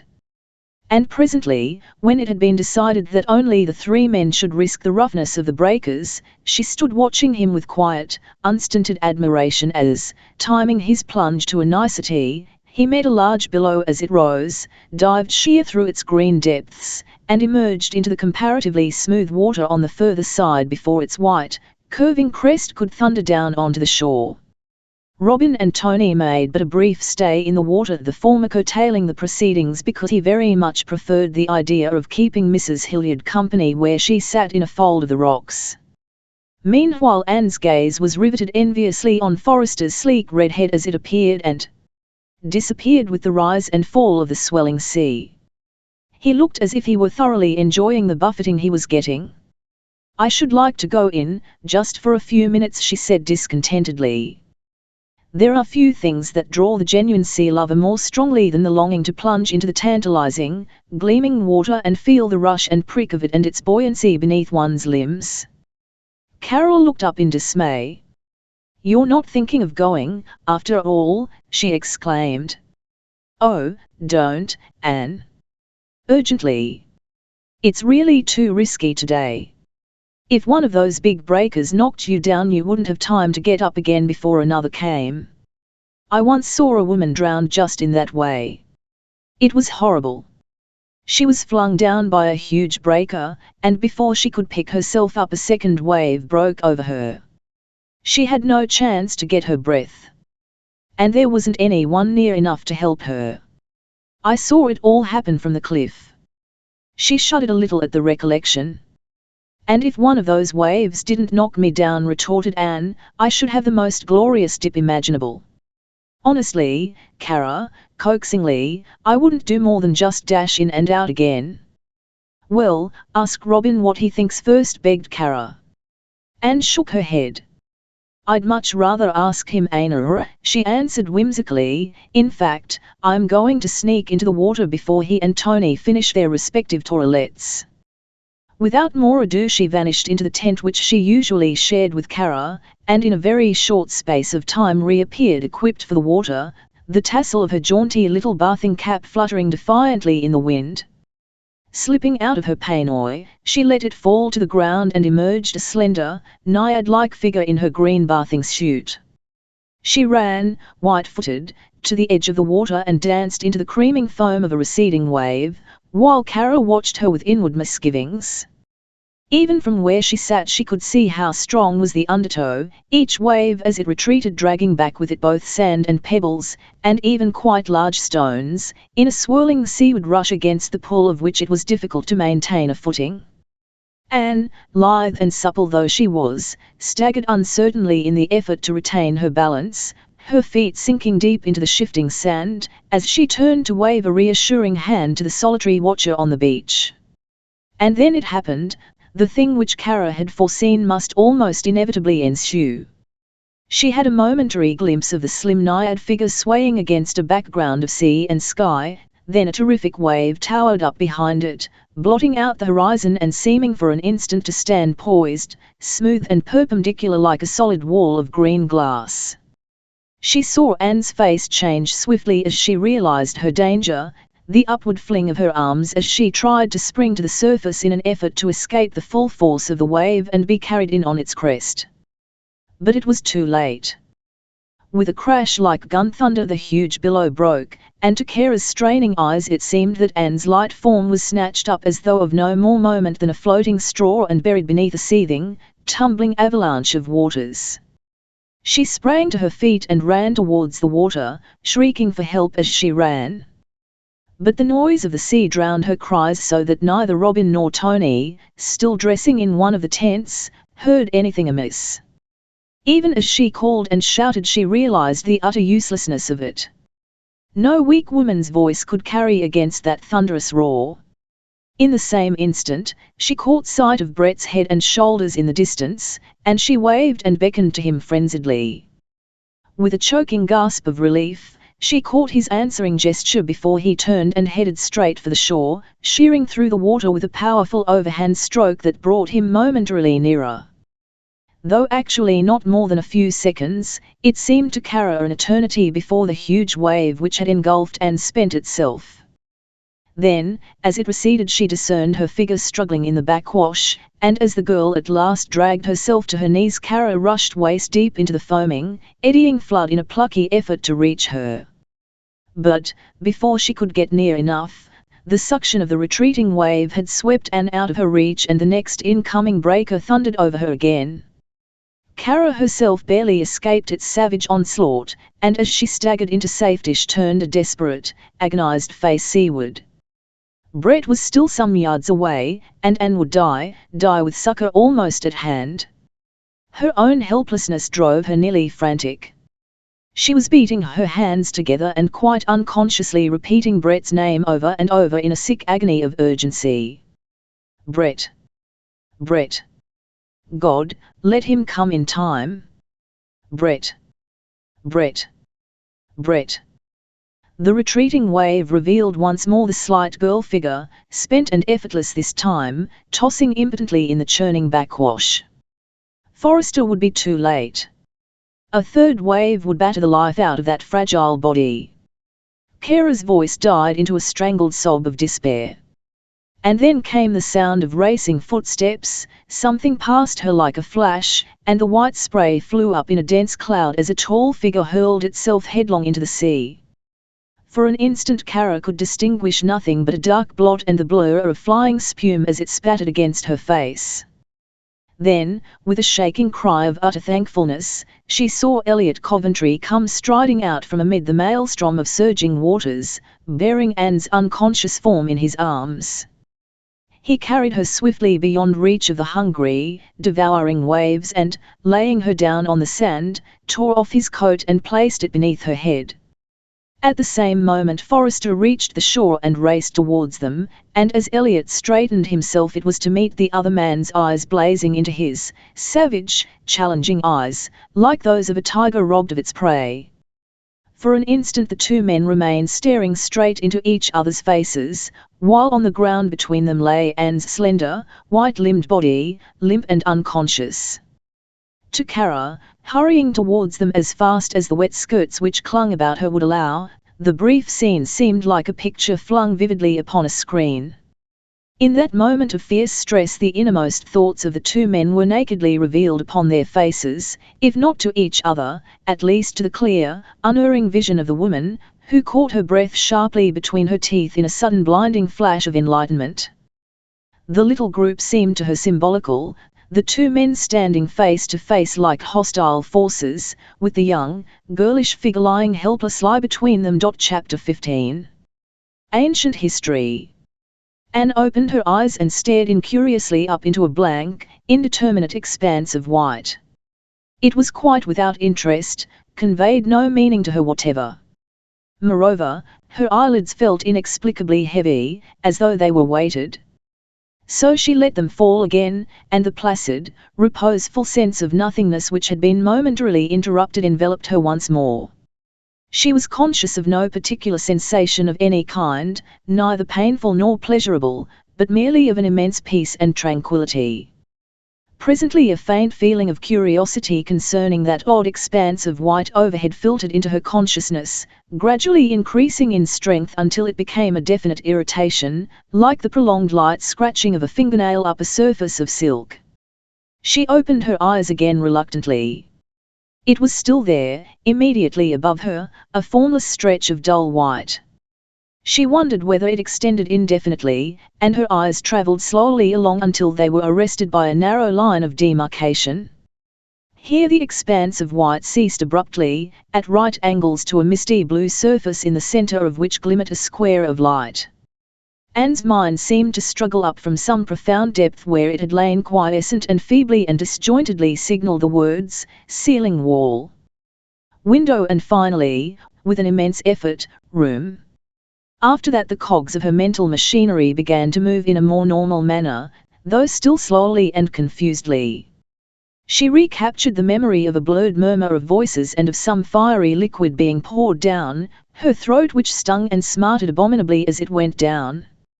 Later had followed a pleasant dreamy consciousness of warmth which had brought with it realization of the fact that previously she had been feeling terribly cold. Then voices again, notably Maria's this time. "She'll do now, Mrs. Hilliard, Mum. Tea's only warmth she wants." Why did she want warmth? When it was summer. She was sure it used summer. She remembered seeing the sun overhead, hanging in the middle of the sky just like one of those solid-looking gold halos which the old masters used to paint round the head of a saint. At least had it been in the sky lately? Today? And then, accompanied by a rush of blind terror, came recollection of an overcast sky and grey, plunging sea, and of a wild, futile, suffocating struggle against some awful force that had tossed her hither and thither as a child might toss a ball, and had finally surged right over her, blotting out everything. A little moan of horror escaped her, and immediately Robin's dear familiar voice answered reassuringly, "You're quite safe, old thing, tucked up in bed. So don't worry." He was bending over her, and she made an instinctive effort to sit up. The movement sent a stab of agony through her whole body, and she gasped out convulsively, "It hurts." In a moment his arm was round her shoulders, and he had laid her gently back against her pillows. "Yes. I expect you're pretty well bruised from head to foot," he said in a tone of commiseration. Anne regarded him uncertainly. "I feel so queer. What's happened to me?" Where am I?" she asked. Robin had the wisdom to answer her quite simply and naturally, telling her in a few words just what had occurred, and, her mind once set at rest, she lay back quietly and very soon dropped off into a sleep of sheer exhaustion. Afterwards followed a timeless period marked by the comings and goings of Maria with hot water bottles and steaming cups of milk or broth, alternating with intervals of profound slumber. Through it all, waking or sleeping, ran a diet of wearisome pain, limbs so stiff and flesh so paralyzed that it seemed to Anne as though the wontedly comfortable mattress on which she lay had been stuffed with lumps of coal. One break occurred in the ordered sequence of sleep and nourishment. This happened when Tony quitted Silverkey to rejoin his uncle. The day following Anne's enforced retirement to bed, a brusque letter had come from the old man, in which he concealed a genuine longing to have his nephew with him again beneath an irritable suggestion that he was probably outstaying his welcome at the cottage. Robin laughingly reassured Tony upon the latter point, but at the same time he agreed that the young man's return to Lorne might be advisable, since it was obvious Sir Philip was feeling his loneliness considerably more than the proud old autocrat was willing to confess. So Tony had tiptoed up to Anne's room, when she had roused herself sufficiently to wish him goodbye and bestow upon him a parting injunction to be good. After which she dropped back once more into the lethargy of weakness, painfully conscious of the fact that relief was only to be found in lying torpidly still and silent. But all things come to an end in time, though the disagreeable ones seemed to take much longer over it than the nice ones, and at the end of a few days Anne was able to sit up in bed without groaning and take an intelligent interest in the fact that her room was lavishly adorned with roses. Where did all the flowers come from? She demanded of Maria. Why, 'tis Mr. Forrester what sends they, miss, came the answer, uttered with much satisfaction. Brett had a way with him against which even downright Maria Coombe was not proof. He va called here to inquire every day since you was took bad. Very attentive and gentlemanlike, I call, very agreed, and with becoming gravity. And who else, hasn't any one else, correcting herself quickly, been to inquire? Deed they have.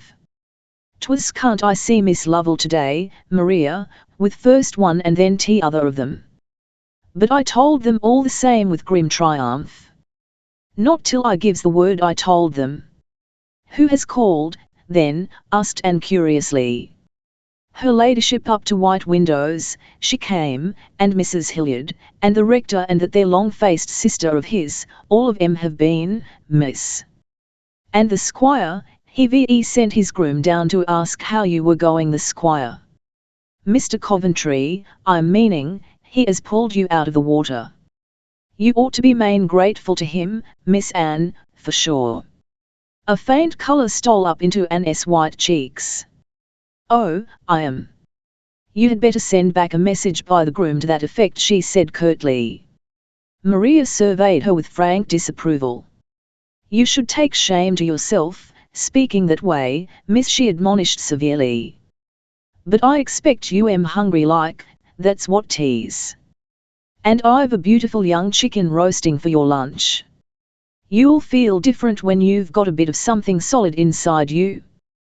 The roast chicken, combined with a glass of champagne, certainly contributed towards producing a more cheerful outlook on life, and when, later on in the afternoon, Mrs. Hilliard called, armed with some books for the invalid, and was graciously permitted by Maria to come upstairs, Anne welcomed her with unfeigned delight.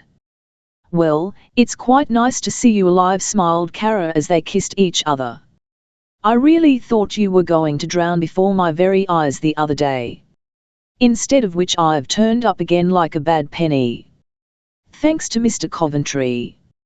If he hadn't chanced to be taking a constitutional in the direction of Berrier Cove that morning, I don't know what would have happened. Anne was not looking at her. Instead, her gaze was directed towards the open window as though the view which offered were of surpassing interest. I wondered how it was he came to be on the spot just in the nick of time, she said negligently. That was how, nodded Cara. He'd been for a walk along the shore, and luckily came home by way of the cove. I suppose I shall have to thank him, remarked Anne gloomily. Carol looked a trifle mystified. Then she smiled. It would be just polite, she submitted. Anne frowned. Elle always seemed to be thanking him, she complained, and, in response to the other's glance of inquiry, recounted the various occasions on which Coventry had rendered her service. Not a bad record of knight-errantry for a confirmed woman-hater, is it? She added with a rueful touch of humour. He wasn't always a woman-hater, answered Cara slowly. Her pansy dark eyes held a curious dreaming look. I'd forgotten. Of course, you'd met him before you came here. Did you know him pretty well? It was so many years ago, deprecated Cara, with a little wave of her hand which seemed to set her former friendship with Elliot away in the back ages. But I knew a good deal about him, we knew his people when I was a girl in my teens, and I can understand how he became such a misanthrope. Anne made no answer. Somehow she felt she could not put any direct questions about this man whose changing, oddly contradictory moods had baffled her so completely and, although she would not have acknowledged it, had caught and held her imagination with equal completeness. Perhaps she was hardly actually aware how much the queer, abrupt owner of Herresmere occupied her thoughts. Mrs. Hilliard, however, continued speaking without waiting to be questioned. Elliot Coventry has had just the sort of experience to make him cynical, she went on in her pretty, dragging voice. Particularly as regards women.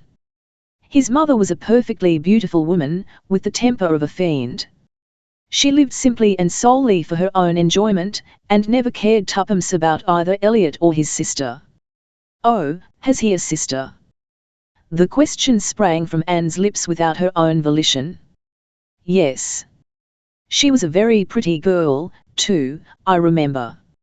Anne's thoughts flew back to the day of the Fête des Narcisses, recalling the pretty woman whom she had observed driving with Elliot in the prize car. Probably, since he so disliked women in general, his companion on that occasion had been merely his sister. She felt oddly pleased and contented at this solution of a matter which had nagged her curiosity more than a little at the time. NLRS Coventry, the mother, was utterly selfish, and insisted upon her own way in everything. Cara was pursuing her recollections in a quiet, retrospective fashion which gave Anne the impression that they had no very deep or poignant interest for her. If she didn't get it, well, there were fireworks. Smiling. Once, I remember, Elliot crossed her wishes over something and she flew into a perfect frenzy of temper. There was a small Italian dagger lying on a table near, and she snatched it up and flung it straight at him. It struck him just below one of his eyes. That's how he came by that scar on his cheekbone. She might have blinded him, she added, and for a moment there was a faint tremor in her voice. What a brute she must have been, exclaimed Anne in horror. Yes, agreed Cara. He was unlucky in his mother. After a pause she went on, and he was unlucky in the woman he loved. He wasn't at all well off in those days, and she threw him over, broke off the engagement and married a very wealthy man instead. Anne felt her heart contract. I suppose that's what makes him so bitter, then she said in a low voice. Probably, he still cares for her. No. Cara shook her head. Elliot Coventry isn't the sort of man to go on caring for a woman who'd proved herself unworthy. I think he'd just wipe her clean out of his life. It would be what she deserved, asserted Anne rather fiercely. Yes, I suppose it would. But one can feel a little sorry for her. She spoiled her own life, too. Did you know her, then? Yes, I knew her. I think the only excuse to be made for her is that she was very young when it all happened. I'm young, said Anne grimly, but I hope I wouldn't be as mean as that. You? Cara's eyes rested with a wistful kind of tenderness on the flushed face against the pillows. But, my dear, there's a world of difference between you and the girl Elliot Coventry was in love with. She got up and, moving across to the window, stood looking out. Below, the pleasant, happy-go-lucky garden rambled desultorily away to the corner where stood the ancient oak supporting Anne's hammock, a garden of odd, unexpected nooks and lawns, with borders of old English flowers, without definite form and looking as if it had grown of its own sweet will into its present comeliness. But the garden conjured up before Cara's mental vision was a very different one, a stately, formal garden entered through an arch of jessamine, with a fountain playing in its centre, tinkling coolly into a marble basin, and a high-backed, carved stone bench set beneath the shade of scented trees. Above all pulsated the deep, sapphire blue of an Italian sky. The pictured garden faded and Cara turned slowly back into the room. Her eyes looked sad. Poor Elliot, she said. It's all ancient history now. But one wishes it was possible to give him back his happiness. When she had gone, Anne lay thinking over the story she had just heard. So it was all TNLE, then, the tale that Elliot had been jilted years ago. It threw a vivid flash of illumination on the many complexities she had come up against in his character. The two women who should mean most in a man's life had both failed him. He bore on his body a scar which surely he must never see reflected in the mirror without recalling the travesty of motherhood that was all he had ever known. And scored into his soul, hidden beneath a bitter reticence and unforgiving cynicism, lay the still deeper scar of that hurt which the woman who was to have been his wife had dealt him. Anne's annoyance with him because he hadn't troubled to call personally to ascertain how she was melted away in a rush of pitying comprehension. She was conscious of an intense anger against that unknown woman who had so marred his life. She hoped she was being made to pay for it, suffer for it in some way. And then, all at once, came the realization that if she had remained faithful, Elliot would probably have been married years ago. She herself would never have met him. A burning flush mounted to her very temples, and she hid her face in her hands, trying to shut out the swift, unbidden thought which had wakened within her a strange tumult of emotion. When at last she uncovered her face, her eyes held the wondering, startled look of a young fawn. She was very young and wholehearted, utterly innocent of that great miracle which transforms the world, as yet unrecognizing of the voice of love, the voice which, once heard, can never again be muted and forgotten. And now something stirred within her, something new and disturbing and a little frightening. It was as though she had heard some distant call which she but half understood and, only partly understanding, feared. Chapter 16. Dream Flowers.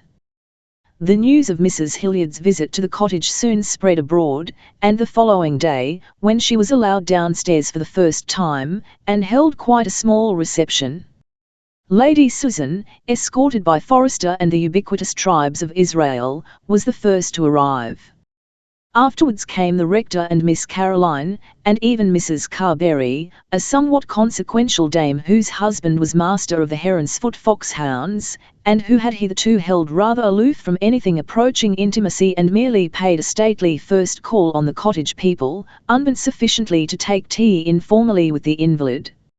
She did not, however, bring her daughter, a girl of Anne's own age, with her. A shrewd, rather calculating woman, she had fully recognized the possible attraction that might lie in Robin's steady, grey-green eyes.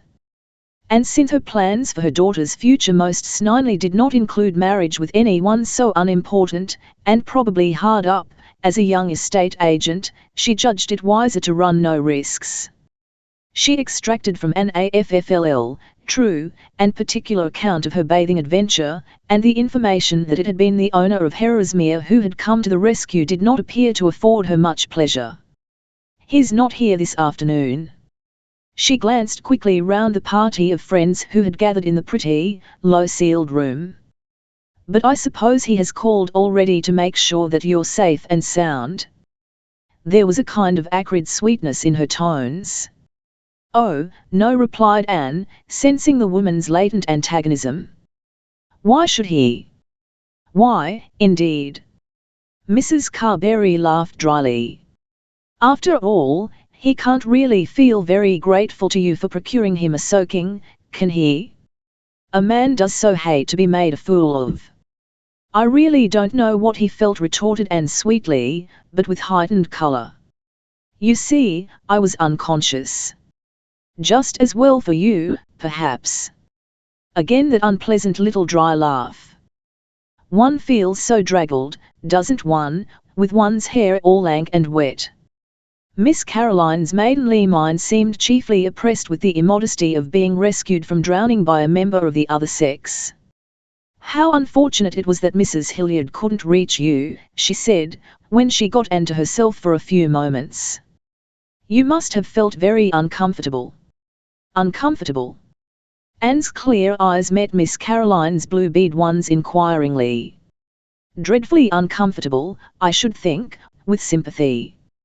You had nothing on, I suppose," lowering her voice impressively, "but your bathing gown." "Nothing at all," answered Anne, maintaining her gravity with difficulty. "One hasn't usually, you know, to go into the water." "But you had to be carried out of the water, hadn't you? You must have found it most embarrassing." "Most embarrassing? I don't think I did," said Anne. "Not?" Chidingly. "Oh, Miss Lovell, I can't believe that. Any nice-minded girl, I'm sure, if it had been me, I should have fainted out of pure shame at finding myself in a man's arms, without a peignoir." "Well, that was just it, you see. I had fainted. So, the corners of her mouth trembling in spite of, wasn't able to put on my peignoir." "I see." Miss Caroline looked slightly relieved. "Then you didn't really know any more about it than one does when having a tooth out under gas? What a good thing. Dear me. What a good thing." and I'm sure Mr. Coventry will try to forget all about it. Any gentleman would. Really, such a contretemps makes one feel one ought almost to be fully clothed for bathing, doesn't it? She hopped up like a hungry little bird that has just been fed and flitted across the room to talk to Mrs. Carberry, and Anne wondered dryly if she were confiding in the M.F.H.'s wife particulars of the kind of costume she deemed suitable to the occasion when drowning. Brett Forrester took her vacated seat at Anne's side. "I'm really very much obliged to Coventry," he remarked, by way of opening the conversation. "Are you?" she replied innocently. "What for?" "Why, for saving you for me, of course. I couldn't possibly have got there in time myself. And I don't like losing my belongings," placidly. She stared at him. "If you're referring to me," she said aloofly, "I'm not your belongings." His bright blue eyes flashed over her, and for a moment his face seemed to wake up as he responded swiftly, "But you will be, some day." A resumption of his former placidity. "As I said, I'm very much obliged to Coventry for saving you for me." "Brett, don't be so ridiculous. It isn't even funny to make jokes like that," she answered with some impatience. He remained quite unperturbed. "Elle didn't intend to be funny. And I'm not joking. I'm perfectly serious." "Then you were never more mistaken in your life." "Mistaken?" with childlike inquiry. "In what you said just now?" Forrester's eyes danced wickedly. "I say such a lot of things," he complained. "Particular thing, now? If you can specify which." "You know which I mean," perfectly well, protested Anne indignantly. That you, what you said just now about belonging." She brought it out with a rush. "I meant it." They were alone in the room. The others, conducted by Robin, had all trooped out to inspect what Lady Susan gaily insisted upon referring to as the cottage poultry farm, and distantly through the open window came the fluttered cackling of the white Leghorns and Rhode Island Reds, resentful of this unaccountable intrusion of strangers into their domain. Brett laid his hand suddenly on Anne's arm and thrust his face near hers. "Elle meant it," he repeated, and his voice roughened oddly. "I've meant it ever since the day I found you fast asleep in the hammock." She drew back a little. The nearness of his arrogant, suddenly passionate face to hers filled her with a sense of panic. His eyes were like blue fire, scorching her. Don't be absurd, Brett," she said hastily. Why, seeking for some good reason to set against his abruptly declared determination. "You hardly know me." "Only just on the surface, that is." "I know all I need to, thank you. I know you're the woman I want to marry." "No," checking with a gesture the impulsive negative with which she was about to respond, "you needn't bother about refusing me. I'm not asking you to marry me, not at this moment." Anne took a fresh hold of herself. "That's just as well," she said, trying to match his coolness with her own. "As I told you, you don't really know anything about me. I may," forcing a smile, "have a perfectly horrid character, for all you can tell." "You may," he replied indifferently. "It wouldn't worry me in the least if you had." Then, with a strange intensity, he went on, "I shouldn't let anything that had happened in the past stand between me and the woman I wanted, if I wanted her badly enough." Anne stiffened. "I think you're talking very funnily," she observed. "I don't understand you at all." "Don't you?" Once more that swift, searching glance of the brilliant blue eyes. "In plain English, then, it wouldn't matter in the slightest to me what the woman I loved had done in the past. She may have sown her little crop of wild oats if she likes. The past is hers. The future would be mine. And I'd take care of that," grimly. "This is all very interesting, of course," said Anne repressively. "But I don't see how it affects me." "Do you really mean that?" He rapped out the question sharply, so sharply that she almost jumped. Certainly, I mean it, she replied with a slight accession of hauteur that sat rather charmingly upon her. She rose quickly, as a sound of voices heralded the return of the rest of the party. "And I'd prefer you not to talk to me any more, like that," she added. Forrester's eyes followed her as she moved back into the room and began chatting pleasantly with her returning guests. There was a look of amusement in them mingled with a certain unqualified admiration. "Game little devil," he muttered to himself. Soon afterwards the M.F.H.'s wife rose to go, and, graciously offering the Tempests a lift home in her car, swept them away with her. When they had taken their departure, Lady Susan declared that Anne was looking tired and that it was high time she and Brett started on their homeward tramp. "You'll be feeling quite yourself again by next week, my dear," she said. "Just in time for Brett's party on the Sven," she added, smiling. A faint look of hesitation crossed Anne's face. Brett saw it instantly. "You promised to come," he said swiftly, almost as though he dared her to retract her acceptance. Anne forced herself to meet his glance. She was conscious of an inward qualm of fear and wished to heaven that she had never accepted the invitation to dine on board his yacht. But she was determined not to show the white feather and faced him coolly. After all, in these enlightened days a man couldn't very well carry you off by force and compel you to marry him. Though she reluctantly conceded that if any man in the world were likely to attempt such a thing it would be some primitive, lawless male of the type of Brett Forrester. "Certainly I promised," she told him. "And I've every intention of keeping my promise." Lady Susan glanced quickly from one to the other of them and her dark brows puckered up humorously. "What have you been doing to her, Brett?" she demanded, as she and her nephew trudged homeward side by side. "Have you quarrelled?" "Quarrelled? Certainly not. I've only," smiling reminiscently, "been giving her a peep into the future. It will be less of a shock when it comes," he added matter-of-factly. If he had wished to establish himself in Anne's thoughts he had certainly succeeded.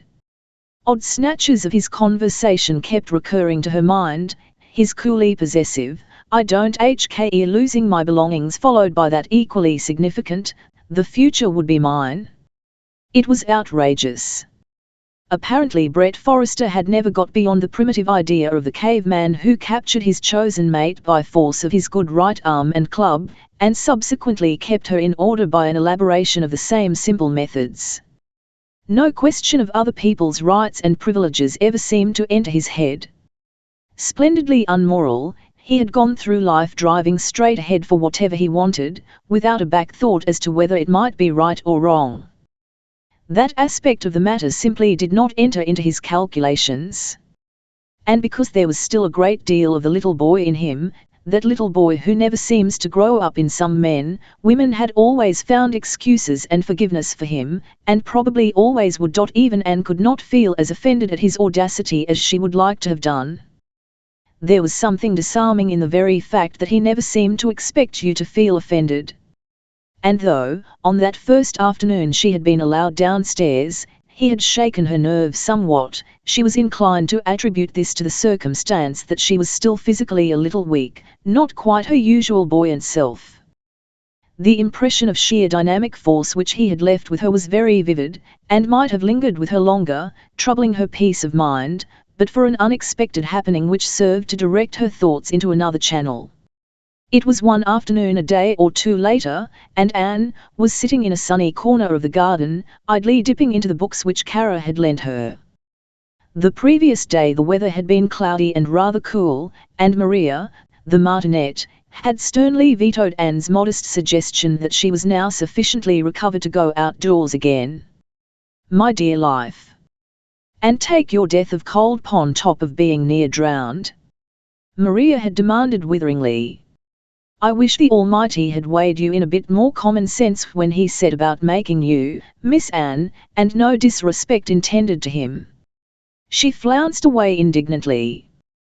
But on this balmy summer's afternoon not even the kindly old despot of the cottage could find any objections to such a mild form of dissipation, and accordingly Anne was basking contentedly in the hot sun, thankful at last to be released from the devoted but somewhat exacting ministrations of Maria.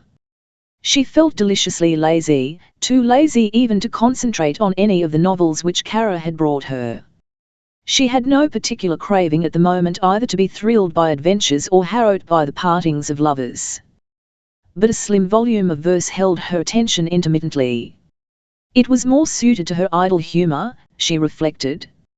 You could read one of the brief lyrics and let the book slide down onto your knee and enjoy the quivering blue and gold, and soft, murmurous, chirruping sounds of the summer's day, while your mind played round the idea embodied in the poem. She turned the pages idly, skimming desultorily through the verses till she came to a brief 2-verse lyric which caught and held her interest.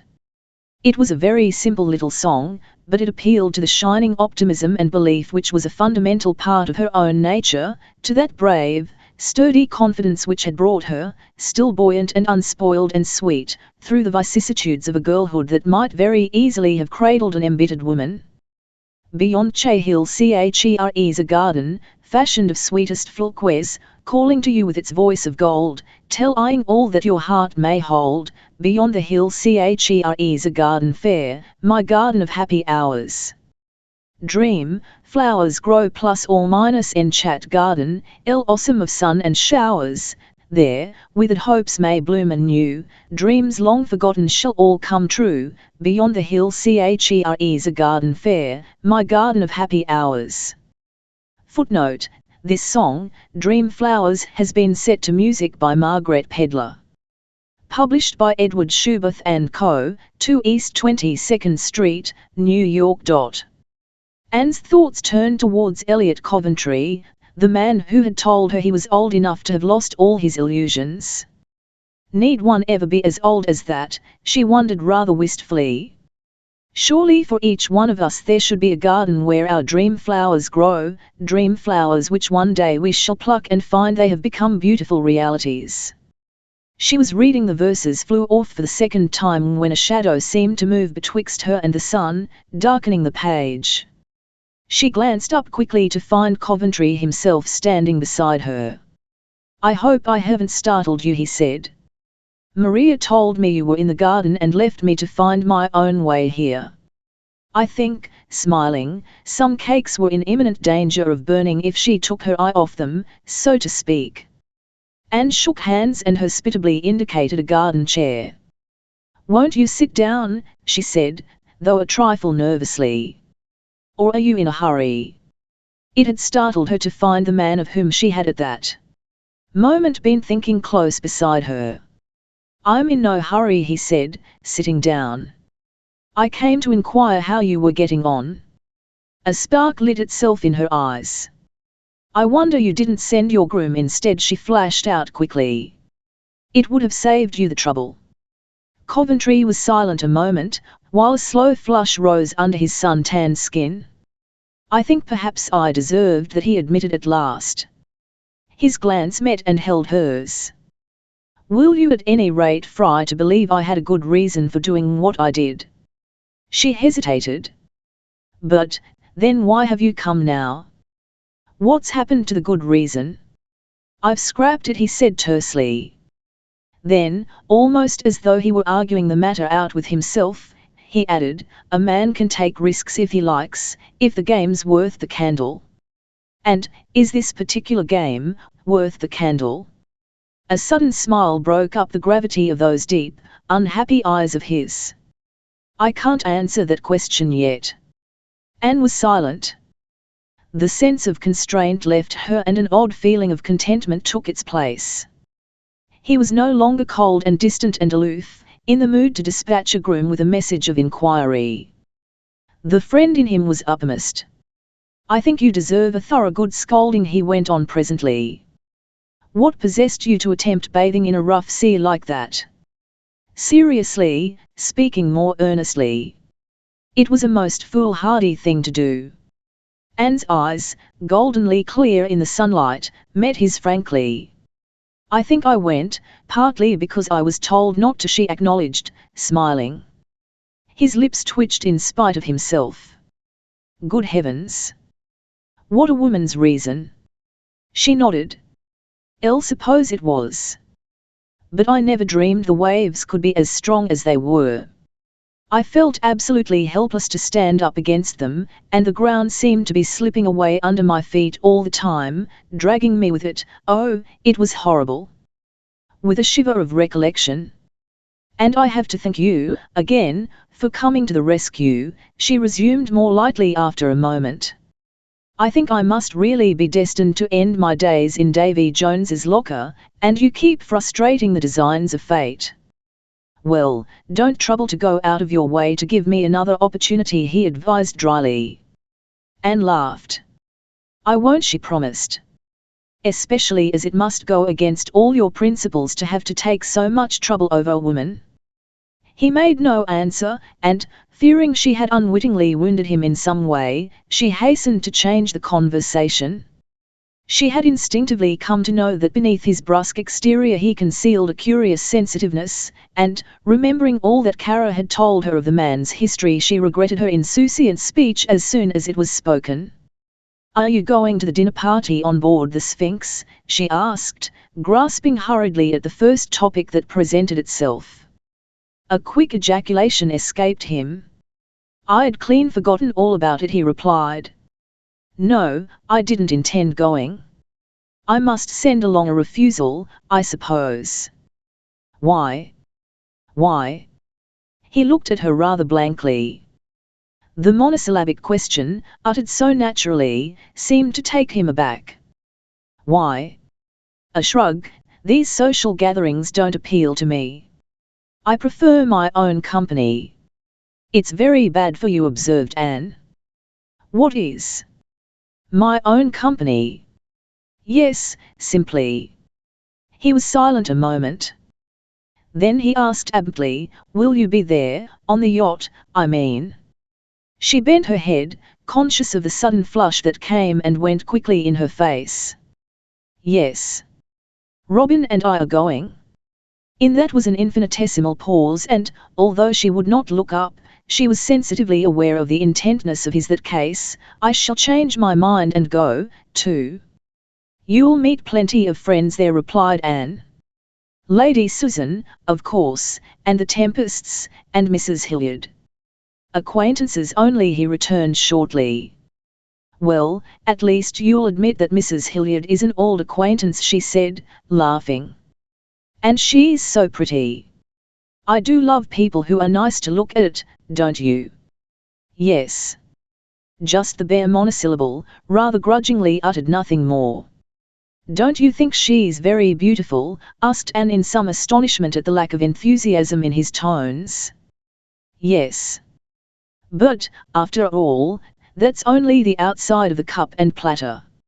It's the soul inside the shell that matters. Well, I should think Kara has a beautiful soul, too, replied Anne loyally. Probably you know her better than I do, he said indifferently. Then, as though to change the subject, what book have you been reading? He picked it up from her lap, where it lay face downward, open at the lyric which had been occupying her thoughts when he joined her. Verse. Elle felt too lazy to begin a novel, she explained. His eyes travelled down the brief lines of the little song she had been reading, his face hardening as he read. Charmingly optimistic, he observed ironically, as he closed the book.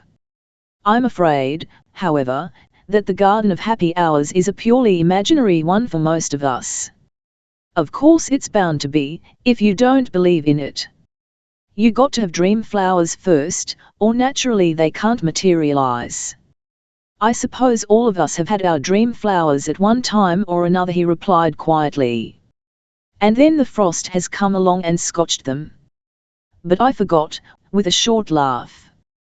You're one of the people who believe that if you think and believe them hard enough, your dreams will come true, aren't you? I remember your flinging that bit of philosophy in my face the first time we met, at the Kursaal. Yes, she acquiesced. But if you haven't any, they can't come true, can they? Elle, don't imagine that what we hope or think makes any perceptible difference, he said shortly. That's because you're a cynic. I think it makes all the difference. Robin and I are a concrete example of it. We've always wanted to live together, we hung on to the thought in our minds all the time circumstances kept us apart. And now, you see, here we are, doing precisely what we wanted to do. I see that you're a very good advocate, he replied, smiling. And then Robin came out of the house and joined them, and the conversation drifted away onto more general lines. It was late in the afternoon before Coventry finally proposed taking his way homeward, so late that Robin suggested he might as well make it still later and stay to dinner with them. Rather to Anne's surprise, he consented, and, in spite of his assertion, earlier on, that he preferred his own company, he seemed thoroughly to enjoy the little home-like dinner trots. There was something about the cosy room and the gay, good-humoured chaff and laughter of brother and sister which conveyed a sense of welcome, partaking of that truest kind of hospitality which creates no special atmosphere of ceremony for a guest but encompasses him with a frank, informal friendliness. Perhaps, as Maria moved briskly in and out, changing the plates and dishes, and not forbearing to smile benignly upon her young master and mistress if she chanced to catch the eye of one or other of them, some swift perception of the pleasant, simple homeliness of it all woke Elliot to comparisons, for just as he was leaving he said with characteristic abruptness, "Thank you both immensely. Tonight's been a great contrast to my usual evenings in that great empty barrack of a dining room at Herresmere." Unconsciously he spoke out of a great loneliness, and Anne's heart ached for this supremely hurt and bitter soul which sought security from further hurt behind the iron barriers of a self-imposed reserve and solitude. Presently the sweet summer dusk, fragrant of herb and flower, enfolded them as they stood together at the cottage gate. A sudden silence had fallen between them. Anne tried to break it, utter some commonplace, but no words would come. At length he held out his hand, and, as hers slid within it, he spoke with a curiously tender gravity. "Goodbye," he said. "Don't let the cynics spoil the world for you. I hope you too find your happy garden, whoever doesn't hope everyone will, some day," she answered rather low. Somehow her voice didn't seem very manageable. "Even cynics. I'm afraid I've missed the way there." Still holding her hand in his, he stared down at her with an odd, tense expression in his eyes. "Anne, do you think I shall ever find it again?" His voice vibrated to some unlooked-for emotion, and Anne, hearing and dimly sensing the demand it held, was suddenly afraid, shrinking back into the reserves of her young, unconquered womanhood. She tried to withdraw her hand from his clasp. Then, from somewhere above her bent head, she heard a low laugh, half tender, half amused. "You shall tell me tomorrow, little Anne," he said. She felt his lips against her palm, and a minute later she was standing alone by the gate with the sound of Elliot's receding steps coming faintly to her ears through the scented dusk. Chapter 17. A sprig of heliotrope. The light of a pale young moon filtered in through the chinks of the blind and crept towards the bed where Anne lay tremulously awake, overwhelmed by the sudden revelation, which had come to her, the revelation of her love for Elliot Coventry. Too unself-conscious to be much given to introspection, she had never asked herself whither the last few months had been leading her. But now, an hour ago, the touch of Elliot's lips against her hand and the sudden, passionate demand in his voice had torn aside the veil and shown her her own heart. With a shy, almost childlike sense of wonder, she realized that her love for him was not a thing of new or sudden growth. It had been slumbering deep within her, unrecognized and unacknowledged, ever since that moment when their eyes had first met across the Kursaal terrace at Montreaux. Like a little closed bud it had lain curled in her heart, to open wide when the sun kissed its petals. And that Elliot loved her in return she had now no doubt. In that brief, poignant moment of understanding, as they stood together in the warm starlit dusk, he had revealed it. She could still feel his lips crushed suddenly against her palm, and hear his shaken voice, "Anne, do you think I shall find the way? The way to the garden of happy hours?" They would find it together. He had known many bitter hours, and out of them had learned a dogged skepticism, a cynical mistrust of the thing which is called love. And with all the young, uplifting faith that was in her, Anne vowed to herself that what one woman had pulled down, destroyed, she would build up and make live again. She was no longer frightened of love, Not even of a love that by the very nature of things might exact far more from her than from most women. She would never be afraid of the big claims which life might make on her. Hitherto, whatever had come her way she had met with a gay courage and confidence, and now that the biggest thing of all had come to her, with its shadow of incalculable demands upon her womanhood, she would go to meet that, too, with the same brave steadfastness. With the unerring instinct of the mother-woman, she realized how Elliot had fought against his love for her, tried to withstand it, utterly distrustful of her sex, and she smiled with a tenderly amused indulgence as she recalled his sudden withdrawals and brusquenesses. His sending down a groom to inquire how she was, it had hurt her badly at the time to think he cared so little. But now she recognized that it was because he cared so much that he had begun to be afraid. So he had hidden behind his groom. And with the realization of how much he cared, must care, to have striven so hard to hide and fight it down, she was shaken with a shy, quivering ecstasy, a hesitant sweetness of need and longing that pulsed through every nerve of her. The thought of the morrow almost frightened her. He would come tomorrow, come to tell her all that he had left unsaid, to claim that promise of surrender which a woman both loves and fears to give. It was late when at last she slept, and she woke to find the sunlight streaming in through her window, and Maria standing at her bedside, an appetizing breakfast tray in her hands and a world of shrewd suspicion in her twinkling eyes. Last night she had chanced to look out of her kitchen window, which admitted of a slanting glimpse of the cottage gateway, and had drawn her own deductions accordingly. "You've had a brave sleep, miss," and she observed, as she deposited the tray she was carrying on a small table beside the bed. "Mr. Coventry stayed late, I reckon." Anne flushed a little, smiling. She did not resent the kindly inquisitiveness which gleamed at her out of Maria's sharp old eyes, but she had no mind to gratify it at the moment. "Not very late. I think he left by about 11 o'clock," she answered, with quite a good assumption of indifference. "But I expect being out in the fresh air for the first time for several days made me sleep rather soundly. Why didn't you call me as usual? I'm not an invalid any longer, you know. I thought if so be you'd a mind to sleep on, 'twouldn't do you no harm," vouchsafed Maria rather grumpily.